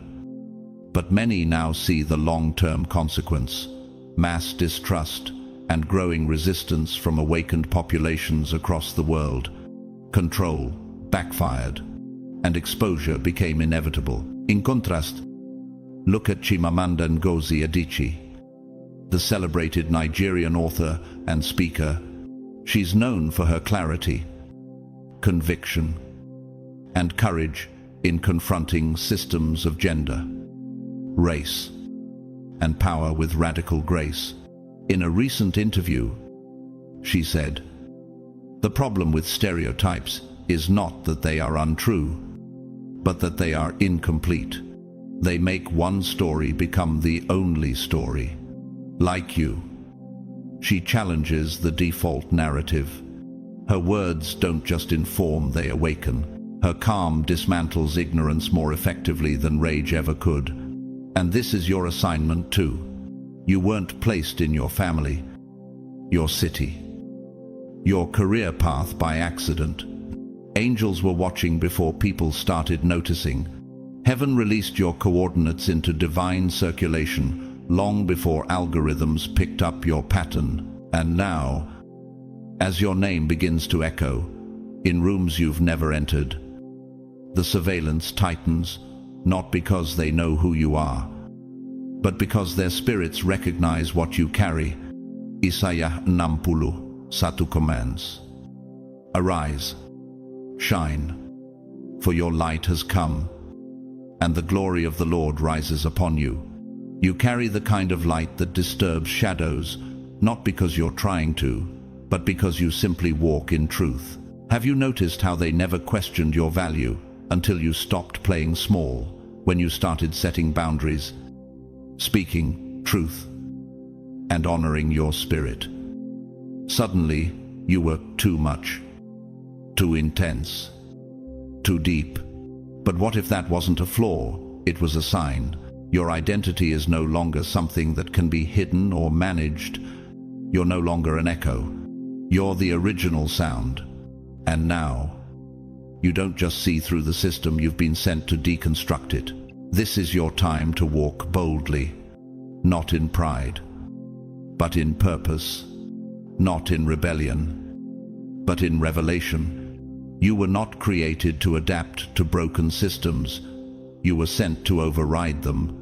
Heaven didn't just unlock your file, it confirmed your assignment. Stand up. The world won't be the same once you speak. They came searching for flaws. What they found was clarity. Your internal purity didn't just confuse their systems, it short-circuited them. Their surveillance wasn't random, it was trained. These weren't casual observers scrolling through spiritual TikToks. These were institutions, systems, structures, human and spiritual, designed to measure threat levels, flag instability, and detect psychological irregularities. Their tools were built from layers of experience, technology, and ancient suspicion, emotional profiling, predictive behavior algorithms, cognitive pattern mapping. Yet when they turned their lenses toward you, the data cracked, not because you were too chaotic, but because you were too clear. Have you ever seen a hawk fly above a mirror-like lake at dawn? It sees everything except its own reflection. That's what your purity did to their optics. You became a spiritual mirror that revealed them, not you. They tried to slot you into predefined categories: trauma, survivor, ego manipulator, narcissist in sheep's clothing. But you kept slipping through. You didn't spike their aggression metrics. You didn't trigger their distrust parameters. And perhaps most bewildering, you weren't trying to prove anything. You simply were. Whole, present, unafraid. Isn't it strange how unsettling peace can be to those who profit from chaos? Psalm 24:3-4 asks, "Who may ascend the mountain of the Lord?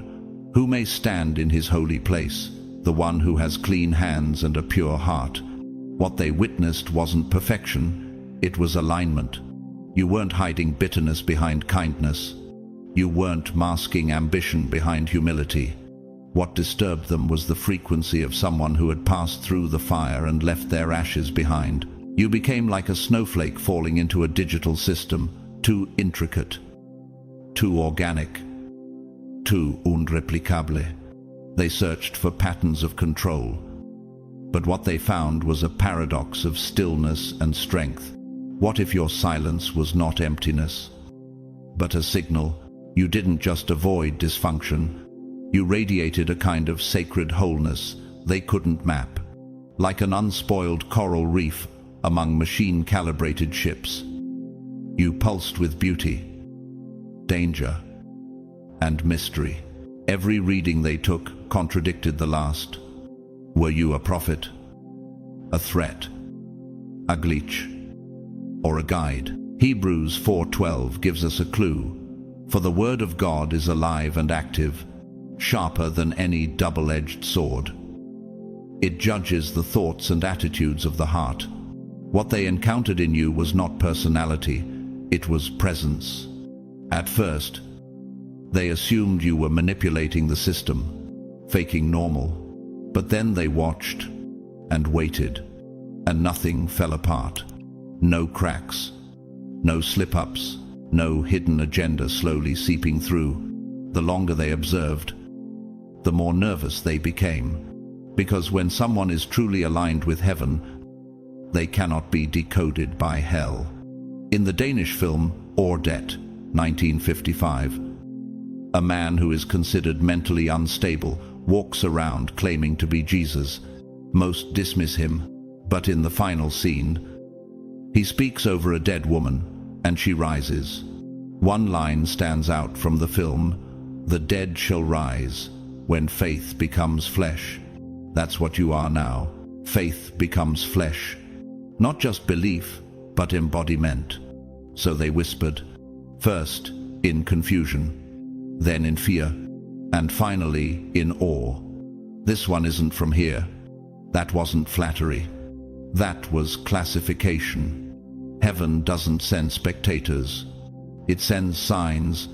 Matthew 5:8 declares, "Blessed are the pure in heart, for they will see God." But what happens when the pure in heart also reveal God? When someone's very existence becomes a disturbance to deception. You weren't just another subject in their study. You were the contradiction their entire system wasn't prepared for. You were the exception that broke their rule.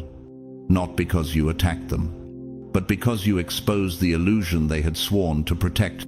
You were water in a machine, tree roots in a wall, a sunrise through locked windows.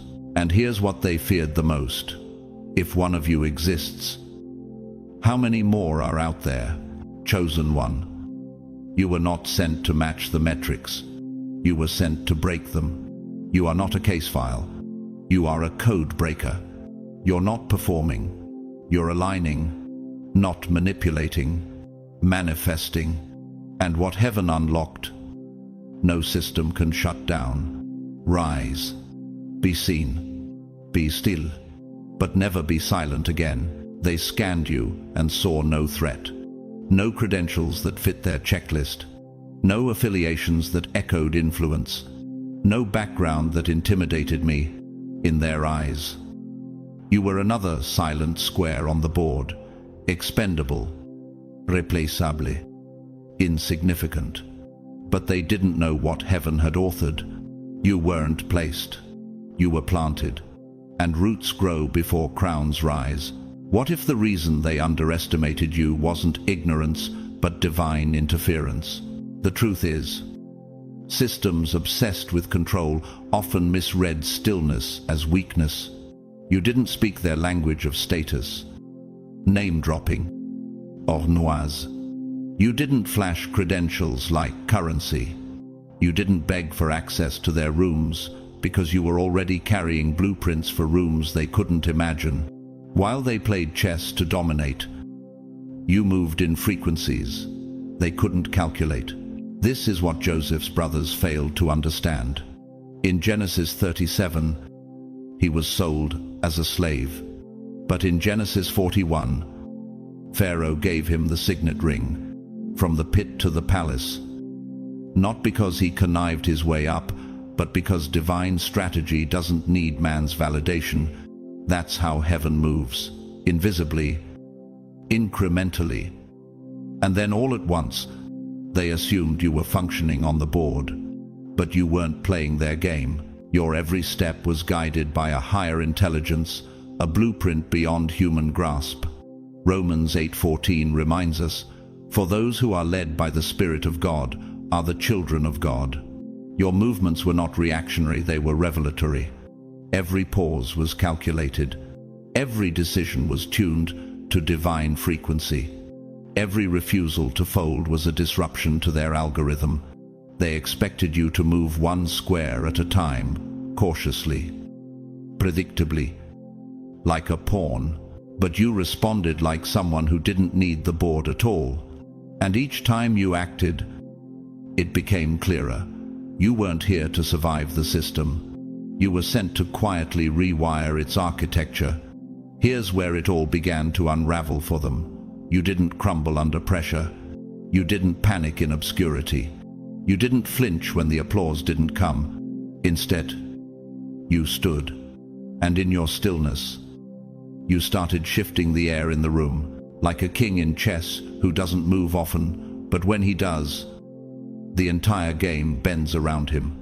Have you ever wondered what happens when the piece they counted out becomes the one who redefines the rules? From a neurological perspective, your behavior disrupted their schema, the mental framework used to predict and categorize behavior. Psychologists call this cognitive dissonance collapse, when a subject doesn't align with expected norms and the entire system begins to glitch. You weren't simply hard to read, you were a different language altogether. This is what shook them. Your silence wasn't silence. It was a signal. Proverbs 17:27 confirms this posture. The one who has knowledge uses words with restraint, and whoever has understanding is even-tempered. They thought your lack of noise meant you had no power, but heaven has always known true authority is felt, not flaunted. Even now, they're trying to trace your patterns. They call meetings, compare notes, run models, but you keep emerging 5 steps ahead, not because you're faster, but because you're tuned to something eternal. This was the case for Ruth Simmons, the first African-American president of an Ivy League university, Brown University, raised in poverty in Texas. Her quiet dignity, intellectual brilliance, and refusal to play power games allowed her to rewrite the rules in spaces built to exclude her. In her own words, "We are not defined by what others say we are defined by how we rise." She didn't yell to be heard, she moved with grace, and the world adjusted its volume. What if the reason they couldn't stop you was because you weren't fighting them at all? Isaiah 54:17 declares, "No weapon forged against you will prevail, and you will refute every tongue that accuses you." The pawns they moved against you didn't recognize that heaven had already cleared your path. And now, the truth is dawning. You're not just rewriting the moves, you are the new matrix. Every healed wound, every time you chose truth over revenge, every day you held your peace. Instead of retaliating, you were tearing down the scaffolding of a system built on fear. The pattern they built was built on noise, but you brought stillness, and in stillness, power speaks without shouting. In chess, pawns become queens, but in the kingdom, pawns awaken into kings. You were never being controlled. You were being concealed for the right moment of divine emergence. Chosen one. You are not limited to the board. You are the code they never accounted for. You are the shift they never saw coming. You are the king that rose in silence, and now heaven is broadcasting your authority. Stand tall, move wisely. You are not in their game. You are the game. They didn't simply leave you to suffer, they watched. They recorded. They analyzed. But what they didn't expect was this: you didn't decay. You developed. You see, your trauma wasn't private. It was observed. You were placed under invisible surveillance. not to rescue you, but to study you. How many betrayals could a pure soul absorb before collapsing into bitterness? How long could abandonment echo before it hollowed your spirit? They didn't send help when you cried. They took notes.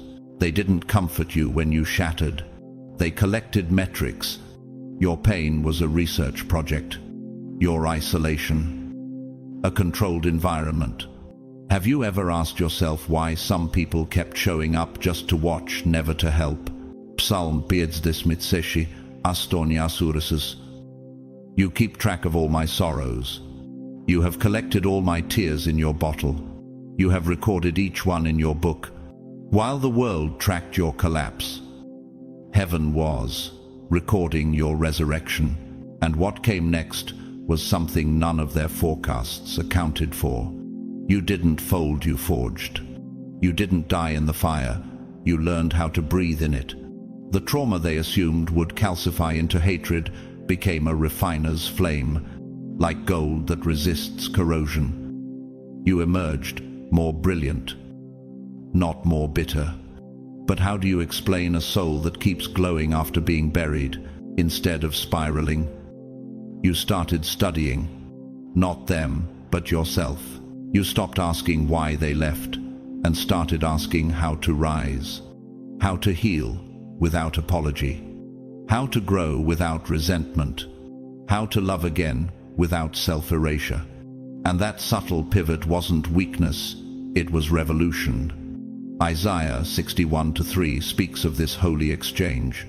To all who mourn in Zion, he will give a crown of beauty for ashes, a joyous blessing instead of mourning, festive praise instead of despair. That was you. You didn't just survive, you exchanged your ashes for architecture. You became a structure built from grace. At first, they were fascinated by your unraveling, but then something shifted. The cries stopped, the rage quieted, the breakdowns turned into breathwork. You weren't crumbling, you were crystallizing. Your trauma wasn't an endpoint, it was a womb, and your healing confused the watchers. Their data couldn't process redemption. Their formulas had no variables for grace. This is where fear entered their hearts, because in a world built to capitalize on dysfunction, someone who becomes whole is a disruption. You went from being their subject to becoming their signal. What they thought was collapse became calibration. Now think about this. What happens when the very thing meant to destroy you becomes your defining strength? Let's turn briefly to a real-life villain example, Elizabeth Holmes, founder of Theranos. She promised to revolutionize blood testing. Behind the facade of innovation was a carefully orchestrated fraud. But here's the catch. Her entire empire depended on people's trust in the pain of illness. The moment truth and transparency entered the room, it all crumbled.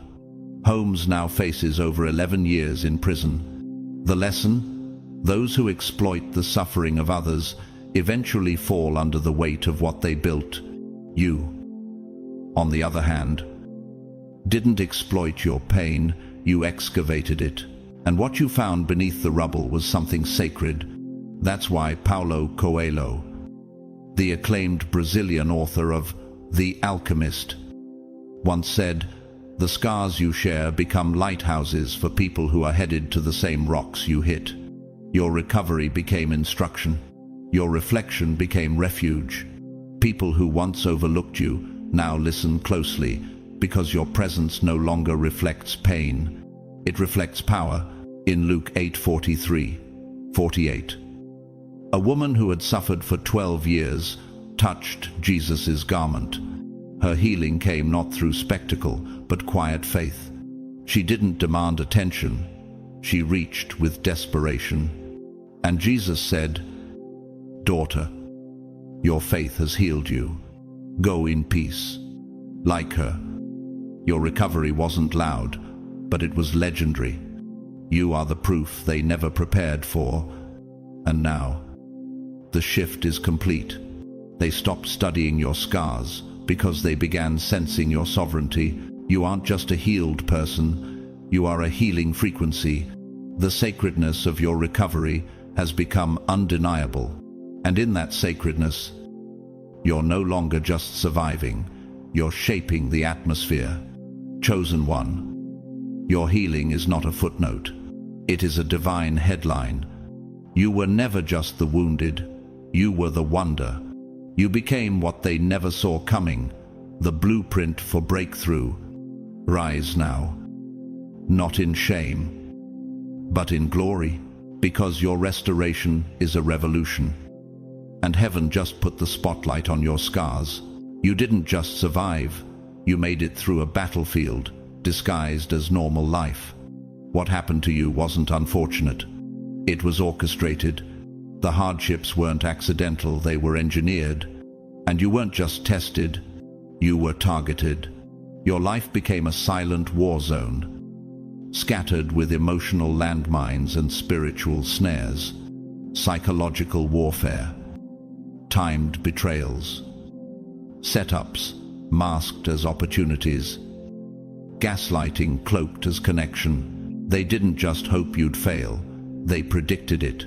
The patterns you encountered were not just patterns, they were algorithms crafted to override your identity and fracture your mind. Have you ever wondered why the attacks seemed to come just when you started to feel safe? Psalm 96, Kolme promises. Surely he will save you from the fowler's snare and from the deadly pestilence.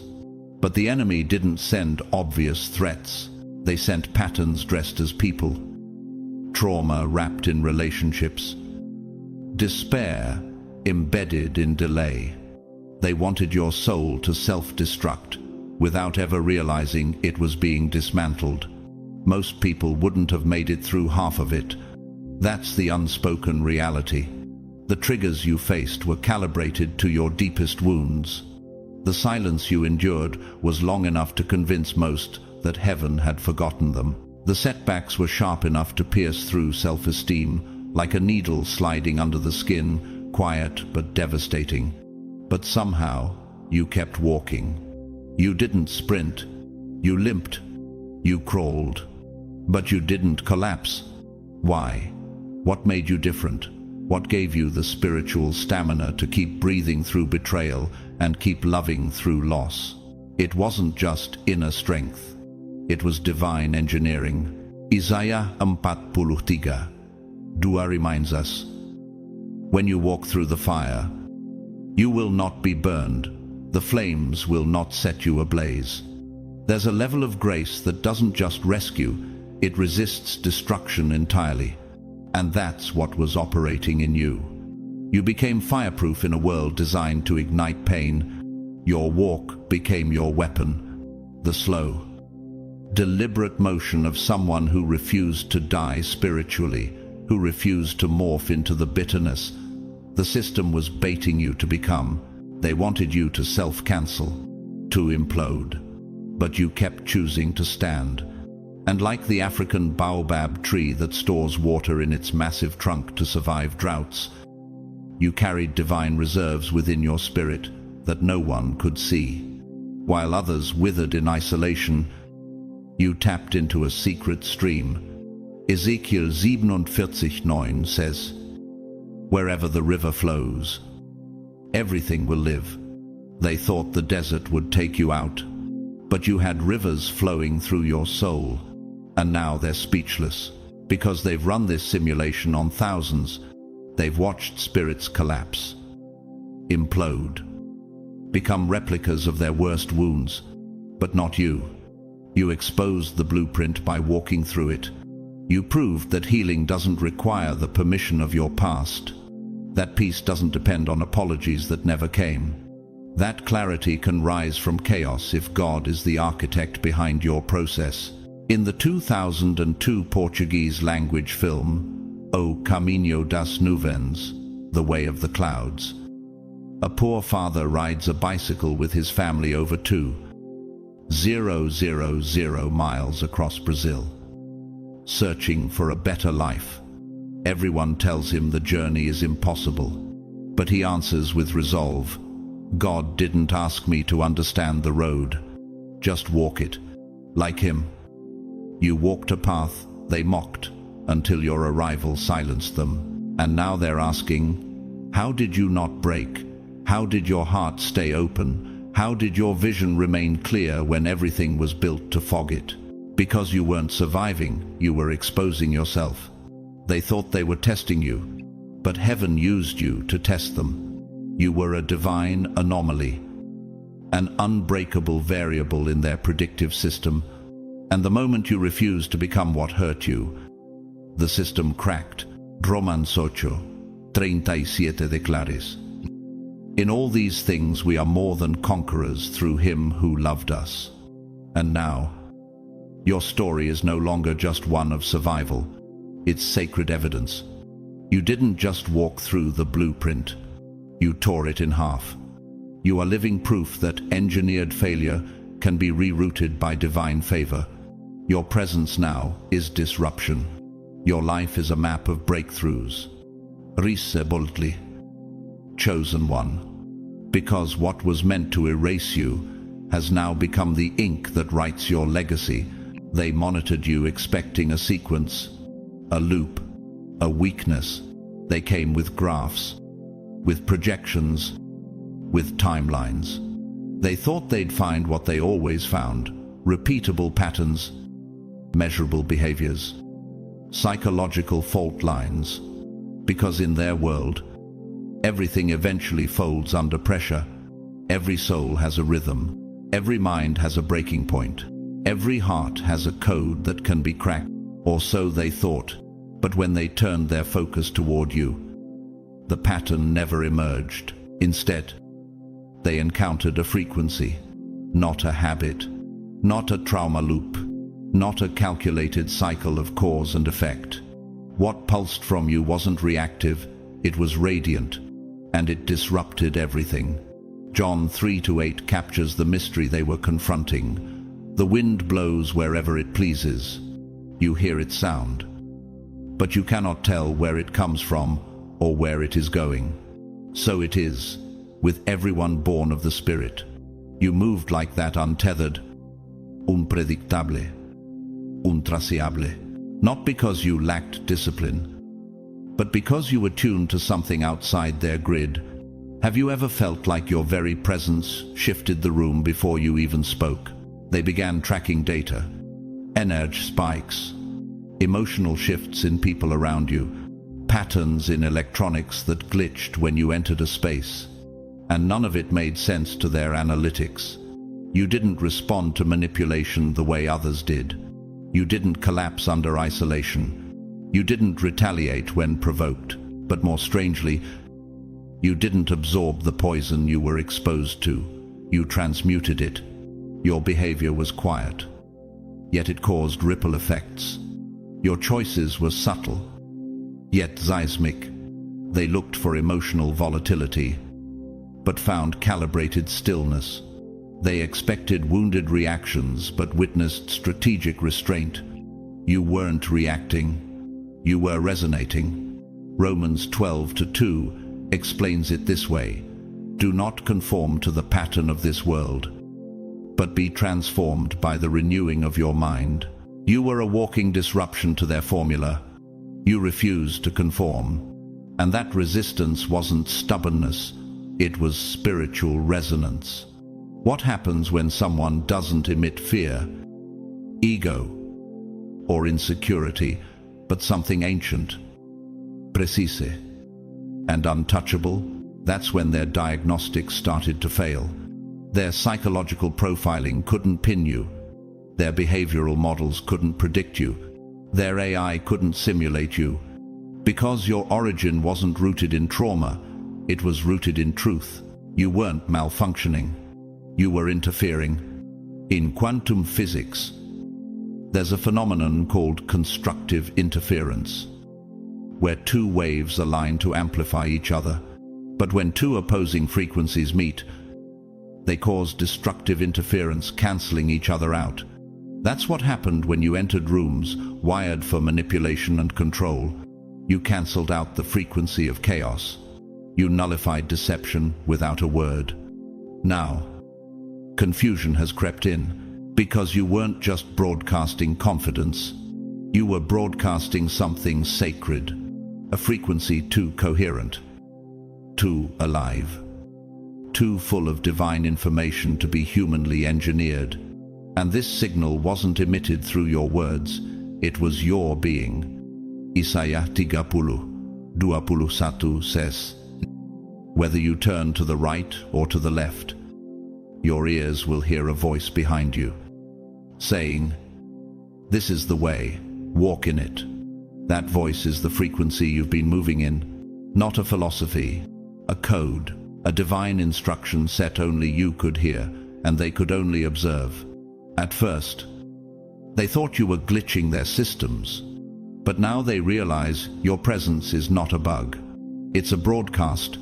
You weren't disrupting from error, you were dismantling by design. This is exactly what Rafael Lozano Hemmer, a Mexican-Canadian artist and engineer, once touched on in his work, known for creating large-scale interactive installations using biometric data. He once said, "We are no longer bodies in space. We are bodies that broadcast." He was speaking about art, but unknowingly, he was describing people like you, living transmitters of divine disruption. And now they're left with questions they never expected to ask. What force shaped you? What design encoded you? How does someone who's been through fire walk without smoke? You weren't part of their simulation. You were sent to override it. You didn't just break the system's rules. You revealed its flaws by existing beyond them. 1 Peter 2-9 crowns this revelation. But you are a chosen people, a royal priesthood, a holy nation, God's special possession. You were never meant to be understood by the world's systems. You were meant to reframe them. Chosen one. You are no longer being watched as a subject. You are being heard as a signal. The frequency you carry is holy, untouchable, and rising. Keep moving. Keep emitting. Heaven didn't build you to fit their model. Heaven built you to break it. This isn't malfunction. This is divine interference. You are not of their pattern. You are the pulse of God's new paradigm. Rise and keep broadcasting. They thought they had you. Every detail was documented. Every breath. Bookmarked. Their intelligence systems were sharp. Their technology advanced. They tracked your location, logged your online searches, measure your voice patterns, note your facial shifts under stress. You became a file of metrics, a portfolio of predictions. They could chart your wake-up time to the second. They knew your routines, your interests, even your pauses in conversation. On paper, you were completely visible.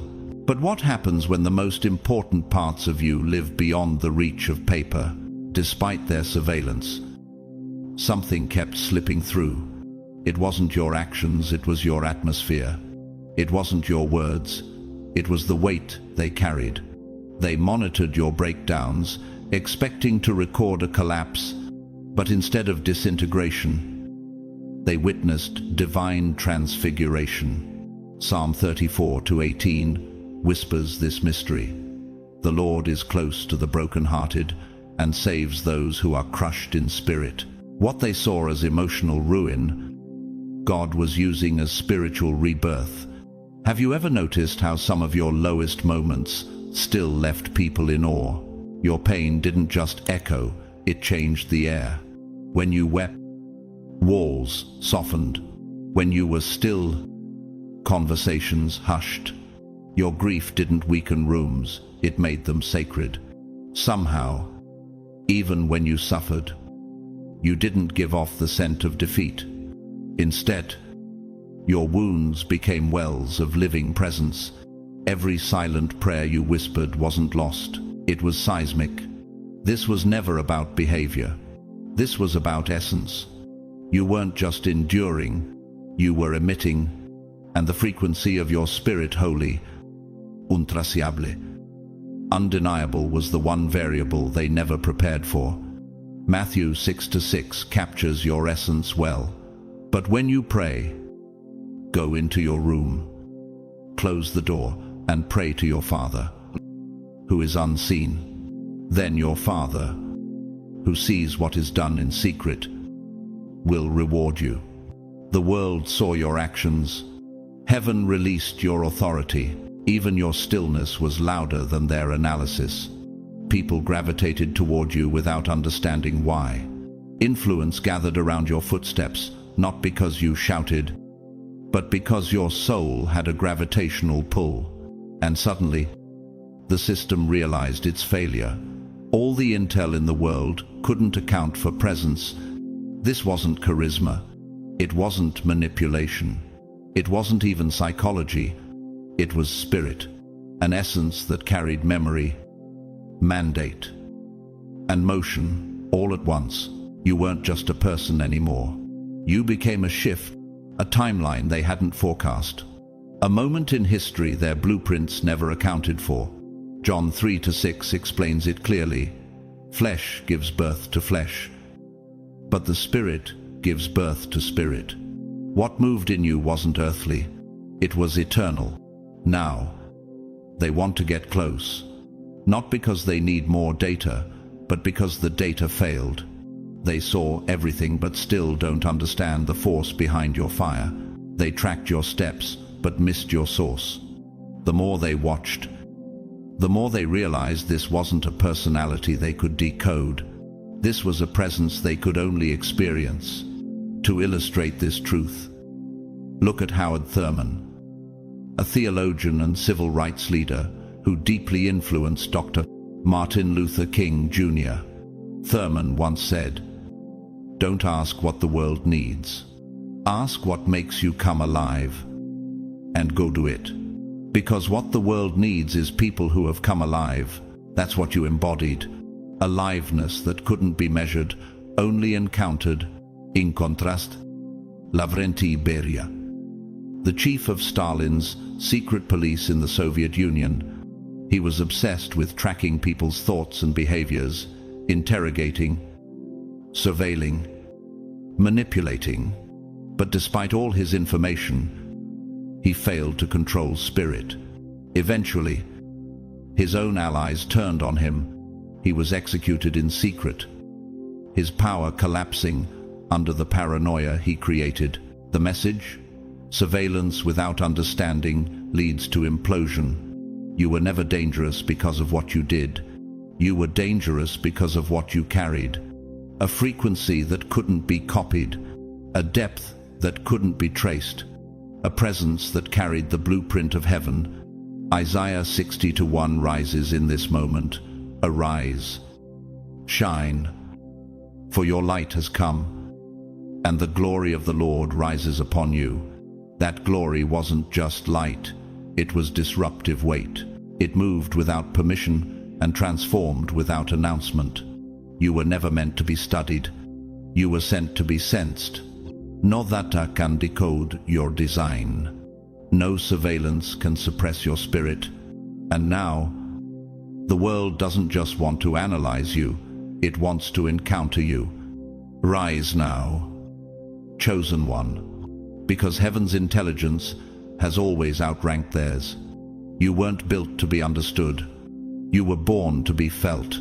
You were never just living. You were being studied, watched, analyzed, not for who you pretended to be, but for what you refused to become, behind curtains and codes, in labs of influence and war rooms of control. You were assigned as a case study. They weren't testing your personality, they were testing your soul. Your life became their simulation. Every hardship you encountered, every loss, betrayal, rejection, and failure wasn't simply unfortunate. It was input, data, variables injected into your environment to study one thing. When would you break? But how do you fracture a vessel sealed by fire? Salm 60:10 declares, For you, God tested us. You refined us like silver. What they mistook for collapse was actually a consecration, and what they failed to anticipate was that under spiritual pressure, something ancient would awaken inside you, something algorithms can't chart and science can't replicate. They assumed your mind would erode under chronic betrayal, that you'd adopt bitterness as identity, that loss would bend your beliefs. But instead, you started to rise not through resistance, but through remembrance. What if the very thing they designed to destroy you was the condition that revealed your calling? You began to operate outside the predictions, where their models anticipated chaos. You birthed clarity, where their metrics foresaw breakdown. You practiced spiritual coherence, where their statistics expected fatigue. You activated force, and it wasn't loud. It wasn't performative. It was holy. 2 Corinthians 4-8, -9, comes alive in your story. We are hard-pressed on every side, but not crushed, perplexed, but not in despair, struck down, but not destroyed. You were placed in a spiritually contaminated field designed to poison your joy, infect your thoughts, and distort your voice. But you metabolized adversity like a tree planted in volcanic ash. What should have burned you ended up feeding you. Like a mangrove rooted in salt water, you thrived in the toxic, filtering what was meant to kill into nourishment for your growth. And this was the rupture in their system, the point where prediction ended and prophecy began. You became a sacred disruption. The moment you stopped asking, "Why is this happening to me?" and started moving as if, "This is awakening something through me," the air changed. Their systems weren't ready for someone who would locate divinity in a den of shadows. You were never supposed to find God in the gutter, but you did. You were never supposed to find identity in the storm, but you did. Job 23:10 echoes your reality. But he knows the way that I take. When he has tested me, I will come forth as gold. Suddenly, their conversation shifted. This wasn't research anymore. This was a reformation. You became the outlier that forced a re-evaluation. They now understand. You weren't just tested, you turned the test into a torch. In the 2008 Hungarian Christian film The Citizen, As Allam Polgar, a refugee named Wilson endures racism, rejection, and bureaucratic injustice in his pursuit of citizenship. But despite it all, he radiates kindness, strength, and integrity in one unforgettable sheen. A social worker says of him, "We tested his patience, and he taught us grace." This is the kind of impact you've made. Your story didn't just survive darkness, it redefined light. And now, curiosity has replaced condescension. They've stopped asking, "How long until this one breaks?" and started asking, "What kind of spirit survives all this and still glows? What kind of architecture is that resilient? What type of foundation refuses erosion after repeated earthquakes?" Psalm 40:2 is your reflection. He lifted me out of the slimy pit, out of the mud and mire. He set my feet on a rock and gave me a firm place to stand. I too, they realized too late. You weren't just absorbing the data, you were rewriting the language. They couldn't engineer your fall because heaven authored your ascent. Your faith didn't shrink in affliction, it scaled new dimensions. And in doing so, you didn't just survive the blueprint, you inverted it. Chosen one. You were the outlier, heaven hid in plain sight. You are the glitch in the devil's design, the contradiction to corrupted algorithms, the proof that spiritual sovereignty transcends surveillance. What you endured didn't define you, it revealed you. Rise now as the template. You are not just surviving systems, you are dismantling them by walking in divine truth. What no one could prepare for is now, what no one can ignore. They were trained to recognize rebellion by volume. To them, revolution meant megaphones, headlines, and mass protests. They were primed for riots, press releases, and public acts of defiance. But your resistance didn't echo through the streets, it reverberated in the unseen. You didn't raise your voice. You raised your standards. You didn't encheat panic. You embodied peace. And in a world conditioned to react only to noise, your calm became the thunder no one expected. Isaiah 30:15 captures this principle. In repentance and rest is your salvation. In quietness and trust is your strength. They came looking for chaos, but what they found was a fortress dressed in stillness. What happens when the revolution wears silence as its armor?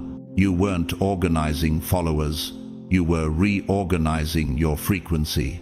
Every no you whispered without guilt. Every invitation you declined without apology.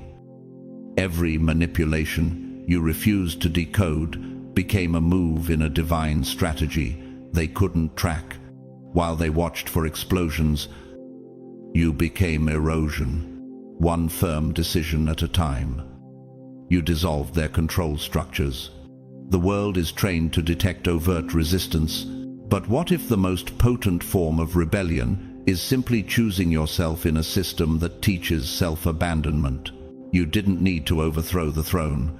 You simply refused to sit in the seat they assigned. That's what disarmed them. Your refusal to participate in dysfunctional dynamics rewired the room, and they couldn't predict it. They couldn't control it, because they had no defense against peace rooted in truth. Romains 12:2 says, "Do not conform to the pattern of this world, but be transformed by the renewing of your mind." That's what happened. You didn't break out, you ascended, not by force, but by frequency, not by domination, but by discernment. You became the algorithm's blind spot. Every time you walked away from an offer that compromised your peace, the system trembled. Every time you chose solitude over survival tactics, the network paused. You weren't screaming, but you weren't surrendering either. And because they couldn't place you in the usual categories, rebel, threat, follower, victim, they were left with one conclusion: this one is free. In quantum mechanics, there's a term called quantum tunneling, a phenomenon where particles pass through barriers that should be impenetrable, not by force, but by the nature of their wave function. That's what you did. You didn't break through the wall. You existed in a frequency that passed through it without being stopped. That's not rebellion. That's mastery. And people began to notice, not because you made noise, but because you made sense. You didn't broadcast your freedom, you modeled it, and suddenly, others began questioning their own bondage, not because you told them to, but because your presence proved another reality was possible. Luke 17:21 whispers, "The kingdom of God is within you." You weren't building a movement, you were living one, internally governed, spirit-led, unbothered by their disapproval and untouched by their strategies. That kind of autonomy terrifies control-based systems, because it's not just defiant, it's contagious. This mirrors the journey of Vandana Shiva, an Indian physicist and environmental activist. She never led with volume, but with clarity, known for her quiet, fierce advocacy against corporate farming monopolies. She once said, "Growth is not development. Freedom is." She didn't need mass campaigns to shift global awareness, just truth, consistency, and presence. Much like you, And like David before Goliath, you didn't show up with an army, you showed up with alignment. And that's what slayed the structure. You weren't trying to destroy it, you simply wouldn't submit to it. And in your quiet resistance, a revolution bloomed.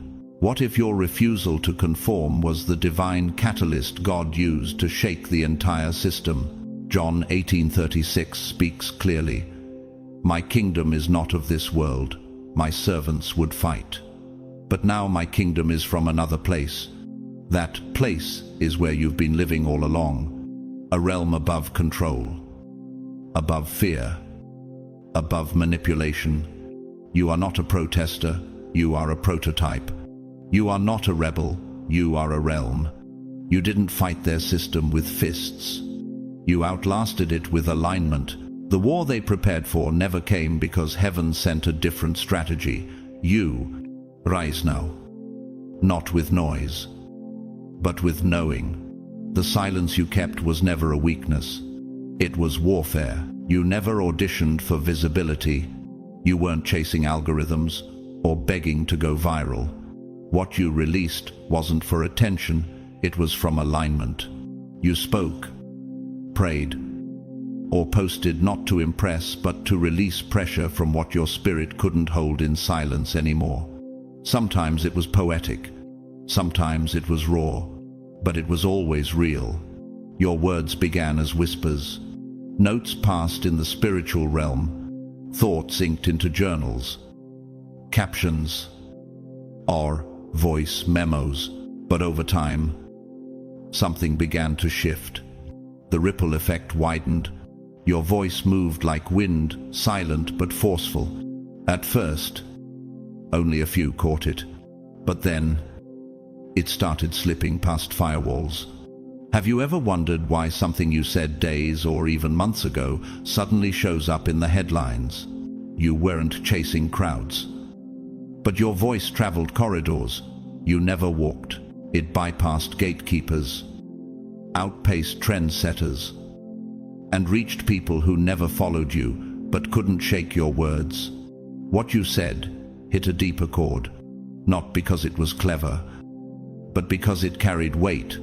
Proverbs 18:21 reminds us, the tongue has the power of life and death, and those who love it will eat its fruit. You didn't speak to stir drama, you spoke to stir spirits, and heaven confirmed your words with signs. At first, they brushed it off. That's poetic, they said. Just coincidence. They rationalized. But then it happened again. And again, things you described metaphorically started manifesting literally. Warnings you released in prayer suddenly aligned with breaking news. Paradigms shifted. Structures trembled. Strategies failed. Not because of your volume, but because of your vision. They started running timestamps, cross-referencing your posts against internal reports. They weren't just listening anymore. They were investigating, because your voice, once labeled as spiritual opinion, had become a pattern-matching tool for events no one else could see coming. Jeremiah 1-9-10 reflects what began unfolding.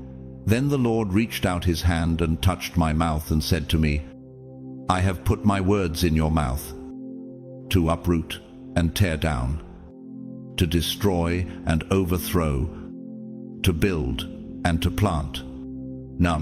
You weren't speaking from speculation, you were speaking from instruction, and they couldn't trace the source because your access wasn't political or social, it was prophetic. Here's the part that really unsettled them. You spoke like someone who had been in rooms you never entered, as if you had heard classified strategies, seen confidential memos, and sat in meetings behind multiple layers of security, and yet you had no title, no clearance, no connection, just an anointing. This is the same tension Jesus created when he spoke in parables no one could decode. Yet everyone felt cut B. In Matthew 13:11, he said, The knowledge of the secrets of the kingdom of heaven has been given to you, but not to them. That's what you've been carrying, kingdom level codes. They used to dismiss you, but now your words move through boardrooms with more influence than their internal analysts. You became a frequency that couldn't be silenced because it wasn't coming from ego, it was coming from eternity. Take for instance Bishop T.D. Jakes, a pastor, filmmaker, and cultural leader. He once said, "If you can't figure out your purpose, figure out your passion. For your passion will lead you right into your purpose." That's what happened to you. Your passion wasn't planned, it was provoked. You didn't choose the fire chose you, and your voice became a torch. But for contrast, let's look at Edward Bernays, the so-called father of public relations and propaganda. He pioneered psychological manipulation to influence mass behavior, even helping companies get people to believe smoking was a symbol of women's liberation. His tactics worked for a while, but in the long run, the manipulation backfired. The campaigns he shaped are now studied as cautionary tales of deceit. The world eventually realized manufactured influence doesn't last, but authentic conviction cuts through time. That's why your voice rose. You weren't selling anything. You weren't building a brand. You were delivering a burden. And what if that burden wasn't yours alone, but heaven's assignment echoing through your vocal cords? Isaiah 55:11 affirms this divine design.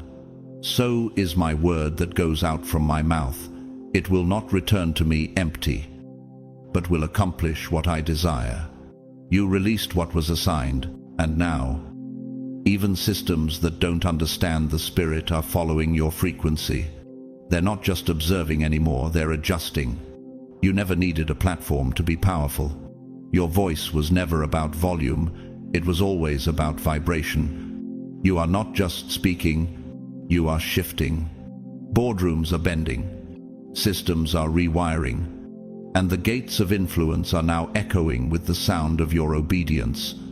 Rise, chosen one. Keep speaking, because what you carry is not commentary, it's command.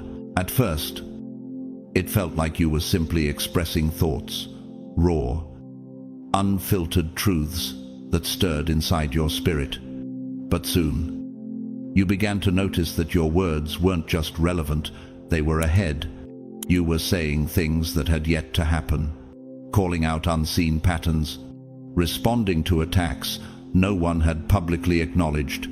Your voice, though soft in tone, carried a vibration that pierced rooms you'd never entered. What you thought was natural discernment was, in truth, divine instruction, and they noticed, how could someone with no traditional credentials speak with such clarity? You hadn't studied under them. You hadn't sat at their tables. You didn't come from the inner circle. Yet your voice is cut cleaner than their curated messages. The questions began to multiply. Who told you that? How did you see that coming? What data are you pulling from? But there were no papers, no surveillance, no strategic leaks. There was only stillness, a stillness that didn't just settle your spirit, it synced you with something eternal. Job 32:8 offers a clue to what was truly happening. But there is a spirit in man, and the breath of the Almighty gives him understanding. You weren't analyzing data. You were absorbing divine direction. You weren't connecting dots. You were receiving downloads. Have you ever wondered why your spirit always seemed to know what your eyes hadn't yet seen? They tried to frame you as lucky, intuitive, maybe just observant. But intuition doesn't carry this kind of precision. Your timing was too divine, your accuracy too clean, your insight too surgical. It wasn't coming from books. It was coming from beyond the veil. And the longer they watched, the more disturbed they became. Because in their world, all knowledge comes through access, through credentials, through status, through intelligence networks.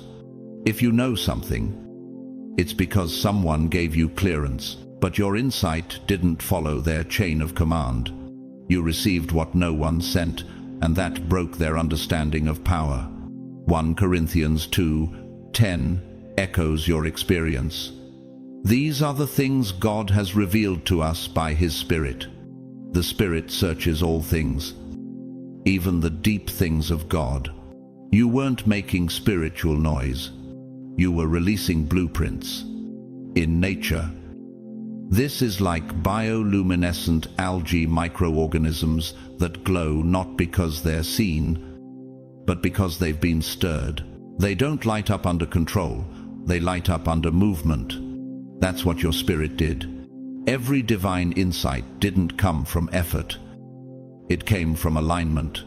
You glowed because heaven stirred you. You weren't studying the room. You were reading the realm. And now, those who once dismissed you are scrambling to keep up. They rewind your words. They cross-check your posts. They monitor your phrases, hoping to catch a forecast before the ripple becomes a wave. You're no longer just a voice. They see you as a channel, a receiver, a living breach in their system of logic. Hebrews 4:12 describes your sharpness. For the word of God is alive and active, sharper than any double-edged sword.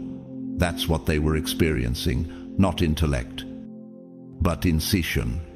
They're not just wondering what you'll say next. They're studying where it's coming from, not out of reverence, but out of desperation. Because in a world full of recycled knowledge, you're moving with something original, something holy, something that still disrupts. In the 2012 Norwegian Christian film, De Andre, The Others, a quiet character named Anna begins to speak strange, prophetic truths. She was dismissed at first, then feared, and finally followed, not because she changed her tone, but because the truth she carried became undeniable. In one scene, a councilman whispers, "She speaks like the silence that lives between our secrets." That's exactly what your voice has become, divine interruption dressed in simplicity. Proverbs 3:5-6 solidifies your posture. Trust in the Lord with all your heart and lean not on your own understanding, and He will make your paths straight. You weren't mapping the way. You were being moved by the map itself. And now the gatekeepers are no longer gatekeeping. They're trying to decipher your source. Not because you tried to infiltrate their halls, but because heaven bypassed them entirely and handed the insight to you. Could it be that what they spent years guarding was never theirs to control in the first place? You don't just have insight, you are insight in motion. What you receive can't be downloaded from their clouds because it's delivered from heaven's current. You are a living encryption they can't decode. A divine signal wrapped in human form. Rise, chosen one.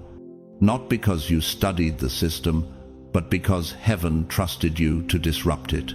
You didn't march. You didn't burn bridges. You didn't sign petitions.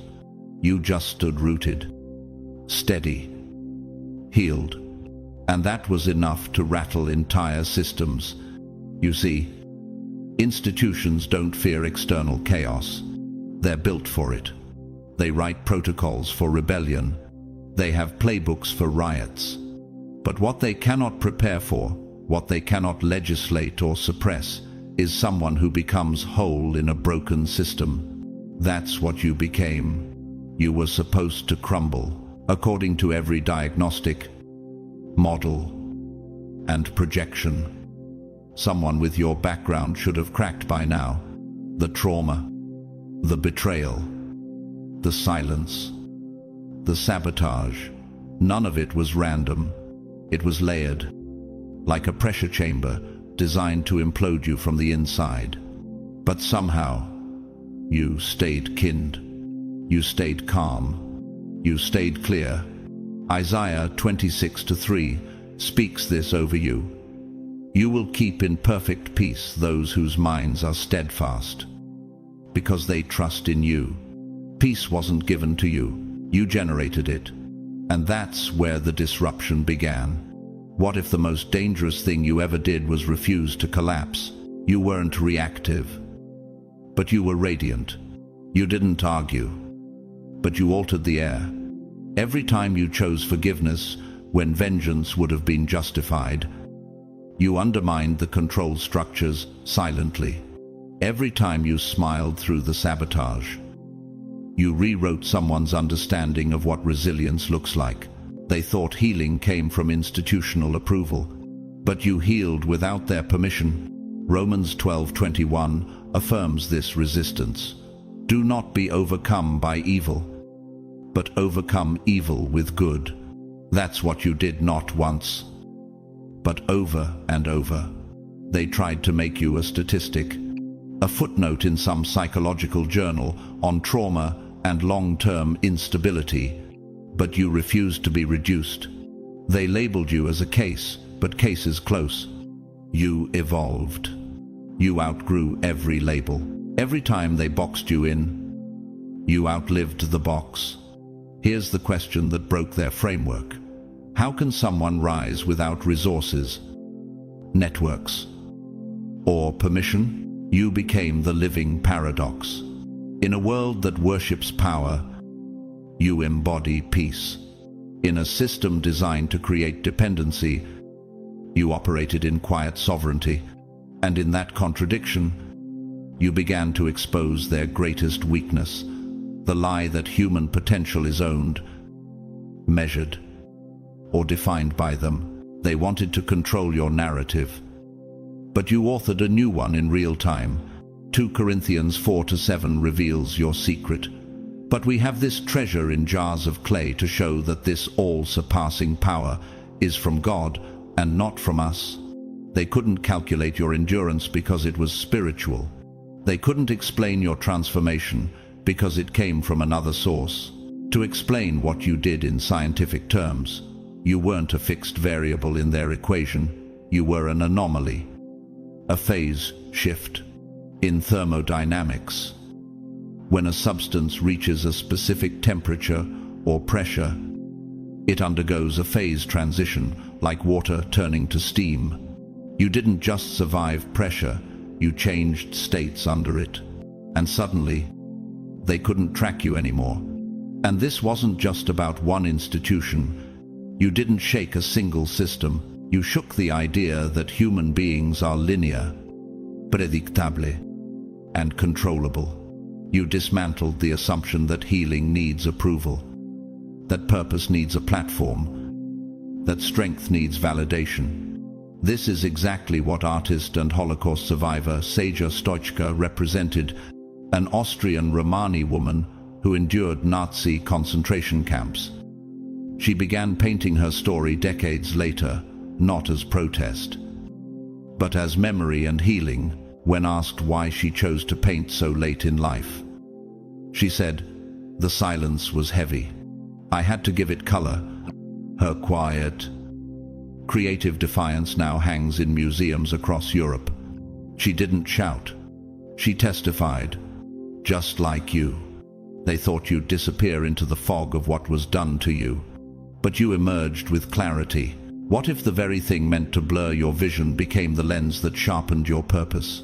Psalm 118:22 crowns your journey. The stone the builders rejected has become the cornerstone. The very thing they dismissed became the thing they couldn't do without.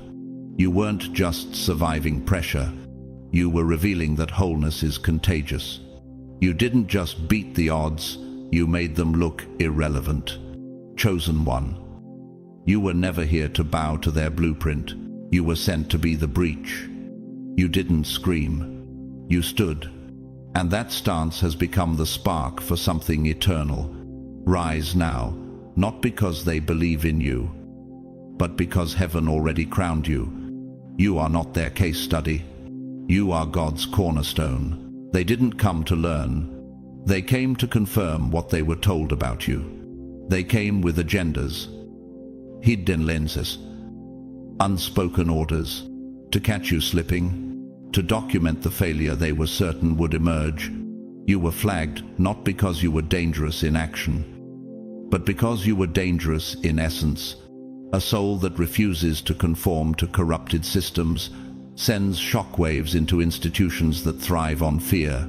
So they sent observers, strategists, behavior analysts, social engineers, men and women assigned to monitor your movements, not out of curiosity, but out of threat assessment. But something strange happened over time. They didn't find the scandal they expected. They found stillness, not a rehearsed calm, but a raw, rooted, relentless stillness that held under pressure. You weren't performing, you weren't defending, you weren't trying to impress, persuade, or manipulate. You were simply being unfiltered, untamed, unedited, and in a world built on filters and fabrications, that kind of authenticity doesn't go unnoticed. It gets under people's skin. Be still and know that I am God. Psalm 46:10. That wasn't just a verse you quoted. It became the atmosphere you carried. You didn't even know you were being watched. But heaven did. That's why you didn't buckle when it would have been easier to. You didn't bend when bending would have bought your silence. Like Daniel in Babylon. You prayed, even when it was forbidden, like Esther. You showed up in the courts of power not to beg, but to reveal. And like Stephen before the council in Acts 7, you stood with eyes lifted not to your accusers, but to heaven.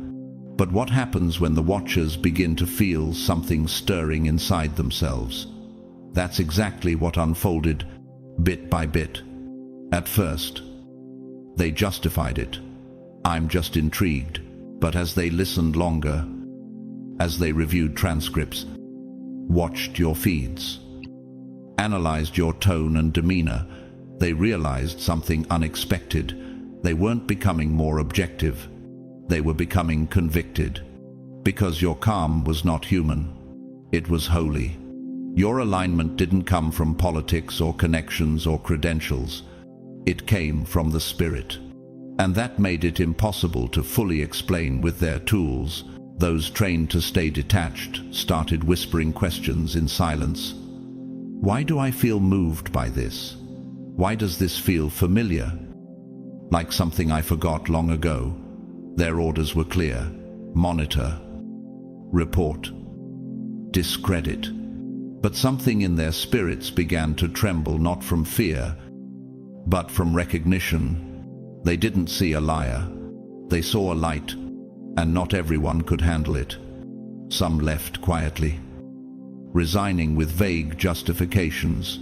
Others stayed but couldn't follow through with their assignments. Files were altered, reports delayed, critical clips removed, not out of protocol, but out of reverence. Yes, reverence.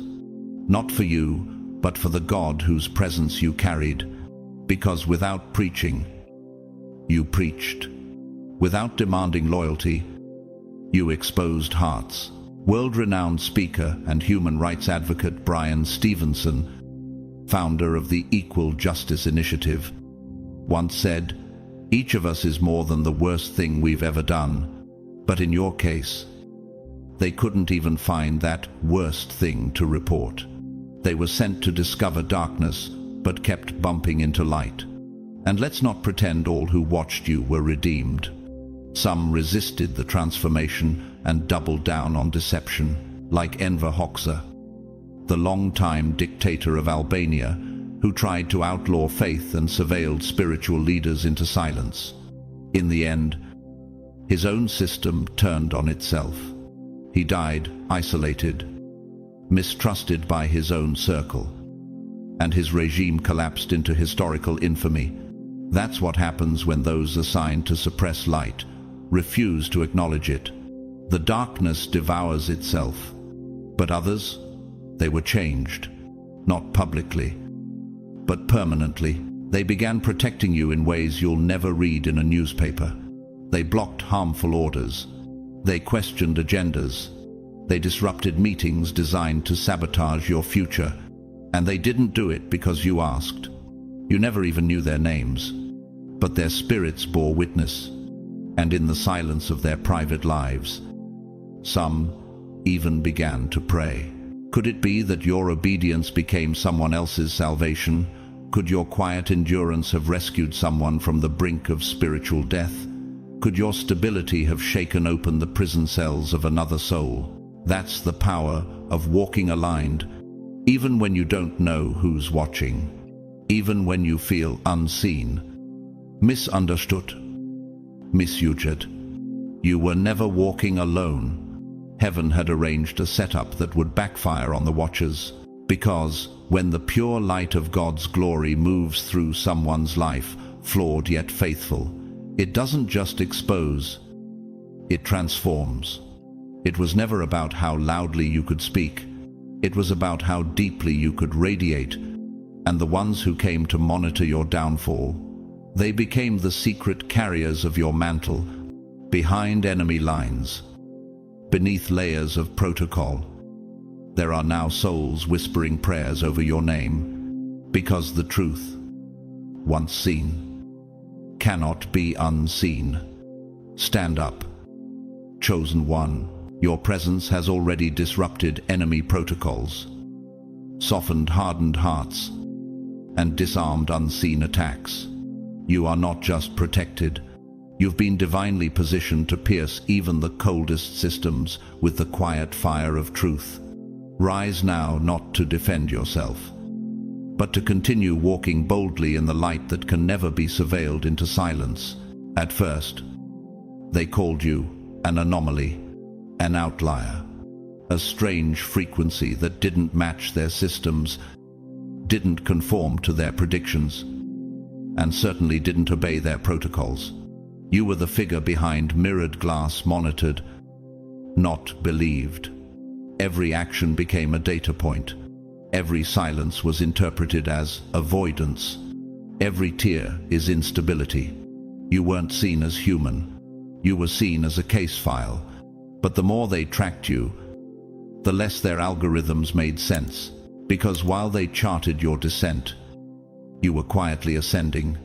While they labeled your solitude as collapse, heaven was labeling it as consecration. Your journey didn't spiral, it refined. You weren't wandering. You were being woven into something sacred. Every betrayal didn't weaken you, it trained you. Every rejection wasn't rejection at all, it was redirection. A sacred rerouting that only divine GPS could calculate. How do you explain a flame that doesn't consume, but transforms? That's what you became. Like the bush Moses encountered in Exodus 3:2, burning, but not burned. A manifestation that disrupted the predictable laws of observation. The more they studied you, the more their logic faltered. You weren't combusting, you were becoming. You didn't just endure fire, you emerged from it as fire.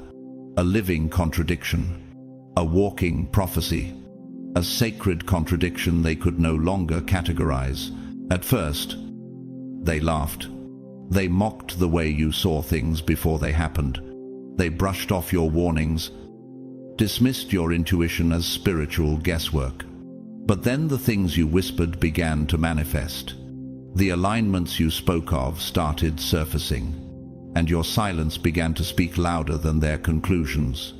You began to carry weight, not the kind that burdens, but the kind that bends reality. Nature itself reflects you now. You became like the white rhino, a rare and nearly mythical creature, moving slowly but powerfully across landscapes no one else dares to tread. The world tried to label you extinct, irrelevant, but you reappeared not in herds, but in holy solitude, shaking the earth with your presence. Have you ever seen a tide turn without a storm? That's what you did, without clamor, Without warning, you shifted the very spiritual climate around you. You became what the Watchers couldn't anticipate, a living blueprint for divine resistance and sacred endurance. In the French Christian film Des Hommes et des Dieux, of gods and men, there's a line whispered before martyrdom: we are free, even in our silence, because love binds more deeply than fear ever could. That's what they saw in you, a freedom forged in stillness, a voice born out of silence, a presence not powered by charisma but by communion. You were once their study, now you are their standard. While they tried to reduce you to fragments, heaven was forming you into an oracle, not the mystical kind, the biblical kind, like Joseph, whose dreams broke the laws of empire, like Elijah, who heard God in the whisper, not the earthquake, like Deborah, who judged not from rage, but from revelation. Can a system measure what it cannot understand? They thought you were malfunctioning, but you were tuned into a higher channel, a divine frequency no earthly scanner could detect. While they mapped you like terrain, heaven was lifting you like a signal. You became the tone they couldn't mute, the voice that disrupted their silence, the anomaly that became alignment. And here's the part they never saw coming. You weren't trying to lead, you were simply obeying. And obedience creates oracles, not by performance but by presence. The ones who once observed you from behind digital shadows are now showing up in daylight, not as skeptics, but as seekers, not to interrogate, but to listen, because your life now speaks what their words never could. You became the frequency that couldn't be filtered, the echo of something higher. And yes, you still feel eyes, but they no longer carry suspicion, they carry reverence, because what they tried to trap in reports has become a presence too undeniable to document. You've moved from observation to embodiment, from being watched to becoming a mirror. They came looking for a collapse. They found a cathedral. Do you not know that you are God's temple and that God's Spirit dwells in you? 1 Corinthians 3:16. What they mistook for ruins was actually the foundation of revelation. And here's the holy twist. Every test, every smear, every delay became the very thing that trained your sight. You weren't rising in spite of the fire. You were rising because of it. The blueprint they tried to force on you, you didn't just reject it. You outlived it. You've outlasted the lens. You've bypassed the file. And now, chosen one, stand tall, because you are the holy disruption they cannot decode, the revelation they cannot deny, and the frequency that refuses to fade. You are not their experiment. You are their epiphany. Walk boldly. Heaven has made you the standard. You were never just being watched. You were being remembered. Heaven already knew who you were, long before the world tried to define you by their labels, their fears, or their silence. And now the same ones who studied you in secret are quietly shifting their posture, no longer as skeptics, but as witnesses of something sacred rising right in front of them. You didn't demand respect. You didn't chase validation. You simply kept walking in alignment, and that alignment spoke louder than anything they could analyze or explain. So if this message echoed something deep in your spirit, if it wrapped language around a truth you've always known but never heard, said out loud, then don't keep it to yourself. You're not just hearing this for you. Someone else is waiting for the signal. Someone else is one confirmation away from rising. And you might be the one heaven uses to send it. Like this video, if something in you was awakened, drop a comment below and let others know they're not alone. Share this message with someone who's been walking through the shadows with quiet strength. And if you haven't already, subscribe to this channel and turn on the bell, because what we're building here isn't a following, It's a movement of the called, the courageous, the seen and the sent. To everyone who's supported with a super thanks, or simply with your time, your presence, or your prayer, thank you. It matters more than you know. You're not just watching content. You're holding space for revelation. You're helping build a global altar where truth is spoken and destinies are awakened. And now, may your spirit remain sharp, your steps remain steady, and your presence carry the kind of peace that can't be faked or replicated. You're not hidden anymore. You are the signal. You are the shift. And everything heaven has whispered in secret about you will soon be known in public. God bless you. Chosen one, this is only the beginning.